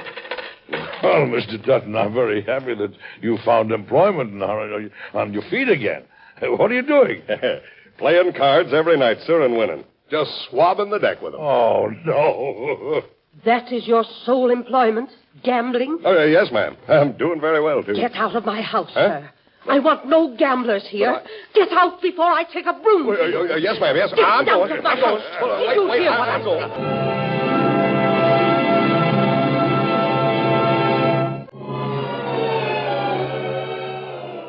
Well, have you figured out yet who was president when these events happened? They really did happen, you know. With the war in progress, the president's work was vastly increased. But the applicants for money and jobs formed a larger line than ever, and something had to be done about it. No more protest, Mr. President. Today I am putting my foot down. But, Sarah, it just isn't right for me to leave my duties and take a walk. There are people to be seen, letters to be reviewed, papers to sign. They can wait. There are just so many hours in the day, and you labor most all of them. You simply must get away from your desk and get a bit of exercise. I insist. All right, my dear. But it's kidnapping, that's what it is. But I say it's common sense. It'll do you good to get away from those office seekers. Oh, I suppose you're right, my dear. You usually are. I don't know which are worse, those who want jobs or those who want money. 6 times a day I'm approached to contribute to build academies, to endow colleges, to aid churches in every part of the Union. It's your own fault. You've acquired such a reputation for giving freely that it's now demanded of you. But I'm putting a stop to all gifts at once. Again. Well, this time I mean it, my dear. I'll be tight-fisted and unsympathetic to all. Why, I'll be utterly bankrupt if this thing keeps up. That's what I've been trying to tell you. My attitude will be completely different from now on. I promise you. I'll be the stingiest man in Washington. Come, my dear, let's sit on this bench for a moment or two. By the way, how's your nephew getting along at Georgetown College? Not so well, I'm afraid. Well, after sending him there for 2 years, paying all his expenses, seeing to it that he wants for nothing, he's proved idle and inattentive to his studies. You've decided to take him out of school, I trust. Oh, definitely. Well, it's about time you came to your senses. But I've entered him in another school. You haven't. Sarah, he's my brother's son, my own flesh and blood, and I have to give him another chance. Well, dear, you and your nephew have at least one thing in common. And what is that? Neither of you will ever learn. Mr. President. Mr. President. Yes, what is it, sir? Mr. President, you left your office early today. Yes, I know it. What about it? You realized I waited 35 minutes by my watch to see you before I found out you weren't even in. I'm so sorry if I caused you any inconvenience. The truth is my wife thought I should get outside for a change. This is my wife, Mr. Tompkins. How do, ma'am? How do you do, Mr. Tompkins? And just what was it you wished to see me about, sir? I thought you might have a job for me. Oh. And what gave you that idea? Oh, it's a big country, sir. You can't do everything by yourself. You need help. Now, I'm a patriotic citizen of the United States. I come from a long line of patriots. I'm willing to give up my regular work to serve my country. Oh, that's most sacrificial of you, Mr. Tompkins. Yeah, I know. Of course, I'd be interested only in a good-paying job. I see. And what kind of a job would you like? Anything. Yeah, I'm not particular. Oh, that shows a willing spirit. What are you doing now? Clerking in the general store. But I'm cut out for bigger things. Oh, I don't doubt it. Now, just where would you suggest I could use your talents? That's a problem, ain't it? Wait, I got it. I think I'd be fine at making treaties. Well, I am so sorry, Mr. Tompkins. I have a full quota of treaty makers already. You have? Mm-hmm. Well, maybe I can think of something else. Well, I'm sure you can. Good day, Mr. Tompkins. Goodbye, Mr. President. Did you ever hear anything like that? Never. Where do these people come from? I don't know. It's a big country. I guess it takes all kinds of people to make it. And you thought I could get away from office seekers by taking a walk. Apparently I was wrong. I can escape from the White House, but not from the office. We may as well go back, my dear. He'd be fine at making treaties, wouldn't he? Great news from the Mexican front, sir. General Taylor has won a smashing victory. Well, I've seen the dispatches, Mr. Buchanan. Why must my generals be rash and insubordinate heroes? Why, Mr. President, you should be proud. General Taylor won against a force that outnumbered him 4-1. He's a brave man and a very foolish one. He was ordered to stay in Monterey and not attempt any offensives with the skeleton force left him. He had no business marching off through the mountains to seek an engagement with the enemy 80 miles away. But he won. That's what counts. Yes, I have no doubt the people will agree. We cheer an underdog who wins. But consider, sir, what defeat would have meant to us. Loss of all territory under occupation in northeastern Mexico. In my opinion, it was an unnecessary risk. It's done. The risk was successful. What's troubling you, sir? General Taylor is a hard fighter, and he's won a victory, yes. But at what a price! 673 officers and men killed or wounded. And all because a general couldn't obey orders. Yes, I rejoice that our brave army has won this battle, but I lament the severe loss they've sustained. I appreciate your feelings, sir, but we are very close to final victory now. We must plan ahead. I agree with you. We must have a treaty ready. Of course, I'd like you to negotiate it. I wouldn't hesitate to send you on this special service to Mexico if their authorities would agree to appoint commissioners. They've already refused to do that. The alternative, then, is to send a trusted deputy to the headquarters of our army in Mexico and make it known there is such a person with the army ready to negotiate. But you have no authority to alter the terms or to sign a treaty. That meets with my approval. Now, where can we find a man qualified for this work? I have just the man for us. Nicholas Trist, chief clerk in my department. Oh, yes, a good choice. He served well as acting Secretary of State whenever you were absent. Yes, and he knows the Spanish language and character. Good, he's our man. Now, you, Mr. Buchanan, will draw up the treaty. You know my views on the matter. We'll have it approved by the cabinet and send Mr. Trist to tender it to the Mexican government. I'll get at it promptly. Looks like you have a busy agenda of callers today. As usual, 2:30. Must be the senator from Illinois. Come in. Well, good day, Mr. President. Good day. Hello, Mr. Secretary. I'm not chasing you out, am I? Hello, Senator. No, I've concluded my business. The President's all yours. Well, Senator, what can I do for you? Well, Mr. President, I feel it's my patriotic duty to leave my seat in the Senate and join the war against Mexico. Oh, that's very laudable of you, sir. Did you have any special military post in mind? Why, yes, I did. You may not know this, but I'm a brigadier general of the Illinois State Militia. Now, according to the recent act of Congress, the president is to select the brigadier and major generals from the officers now in command of the various state militia. Yes, I know the act very well, and you want a command for yourself. Naturally, I'd prefer a brigadier's rank, but if you don't find it possible, I'm willing to accept a commission as a major general. I'm sorry, Senator. No. No? You mean you won't give me a command? I mean precisely that. Mr. President, do you have the right to refuse me? I have that right, and I do refuse you, sir. Personally, I'm sick and tired of this congressional thirst for military office. I have a swarm of applications from senators and representatives. Representative Douglas from your state also asked for a commission. Well, I have no objection to that. No, but I have an objection. Men like you, Senator, greatly embarrass the operations of this government. You create offices by your own votes, as you did when you voted in this act.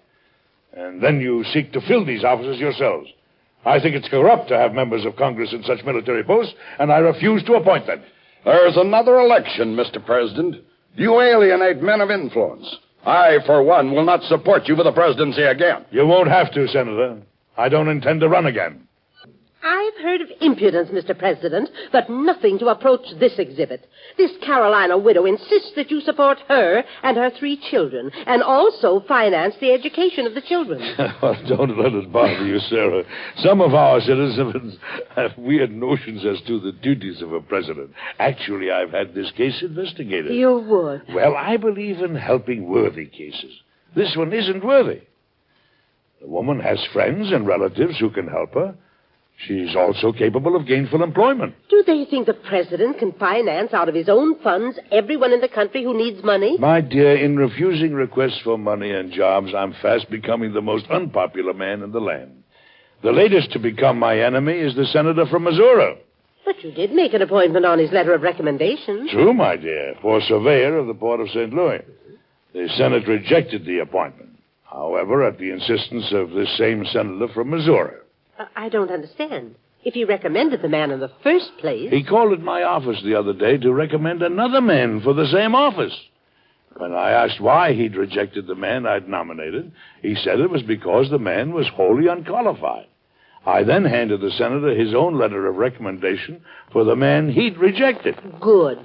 What excuse did he offer? Well, he looked a little confused and said, well, you know, we're obliged to recommend our constituents when they apply to us. So, my dear, I didn't nominate the second man, and the senator was offended. Well, what news do you have from Mexico? Have we won the war yet? No, that remains to be seen. And nobody awaits the answer more impatiently than I. But I thought things were going well. We've had victories at Buena Vista, Veracruz, Mexico City. Oh, the military war, yes. I can safely assume we've won that. But no war is won on the field of battle alone, Sarah. You've worked so many long hours on this, dear. I do hope we've won. Come in. You asked me to call as soon as I got word on the treaty, Mr. President. Yes, of course, Mr. Buchanan. What have we won? Everything we asked in the original instructions. The Texas boundary to the Rio Grande, and on payment of $18 million, the provinces of New Mexico and Upper California. Wonderful, Mr. Buchanan, wonderful. And now, if Congress will only ratify this treaty, it will be the proudest achievement of my life. For it will mean that no foreign power can hem us in and threaten our security. Well, you've probably figured out by now who the president was when all that happened. It really did happen, you know, and you'll have the answer in just a moment. Certain things never go out of date. One is good drama, the other good taste. And ABC has them both every Thursday night when we proudly present the Screen Guild Players. There's good drama plus when top-notch movie stars appear in hour-long adaptations of the year's best films. Whether it's a side-splitting comedy, a warm and tender romance, or a story with an exotic background, the drama you hear on Screen Guild Players is good. As for good taste, it goes without saying that each program is ideally suited to group listening, ideally planned to mean something to each and every listener. When the curtain goes up on ABC's Screen Guild Players tomorrow night, the stellar cast will include Ronald Reagan, Eve Arden, and Reginald Garden in No Time for Comedy. That's Screen Guild Players on ABC. Now back to Edward Arnold and Mr. President. Congratulations, Mr. President. I've just heard the news that Congress ratified the Mexican treaty. Yes, it's true, my dear. And I feel certain that because of this treaty, our nation will have greater protection and prosperity for many years to come. I only hope the people will realize that. They will. Perhaps not right away. But in the years ahead, they'll be grateful for the great lands brought to the United States by the untiring efforts of James Knox Polk.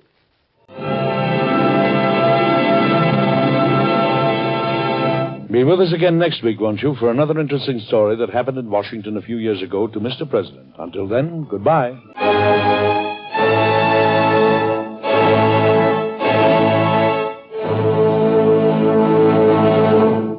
This program is produced and directed by Dick Woolen. Mr. President was created by Robert G. Jennings and written by Dave Noensen. Heard in today's cast were Earl Lee, Bill Boucher, Verna Felton, Herbert Butterfield, and your narrator, Ted DeCorsia. Today's story was based on incidents in the life of President James K. Polk. Be sure to listen again next week when the American Broadcasting Company and its affiliated stations bring you Edward Arnold with another interesting and factual story of Mr. President. The preceding was transcribed. This is ABC, the American Broadcasting Company.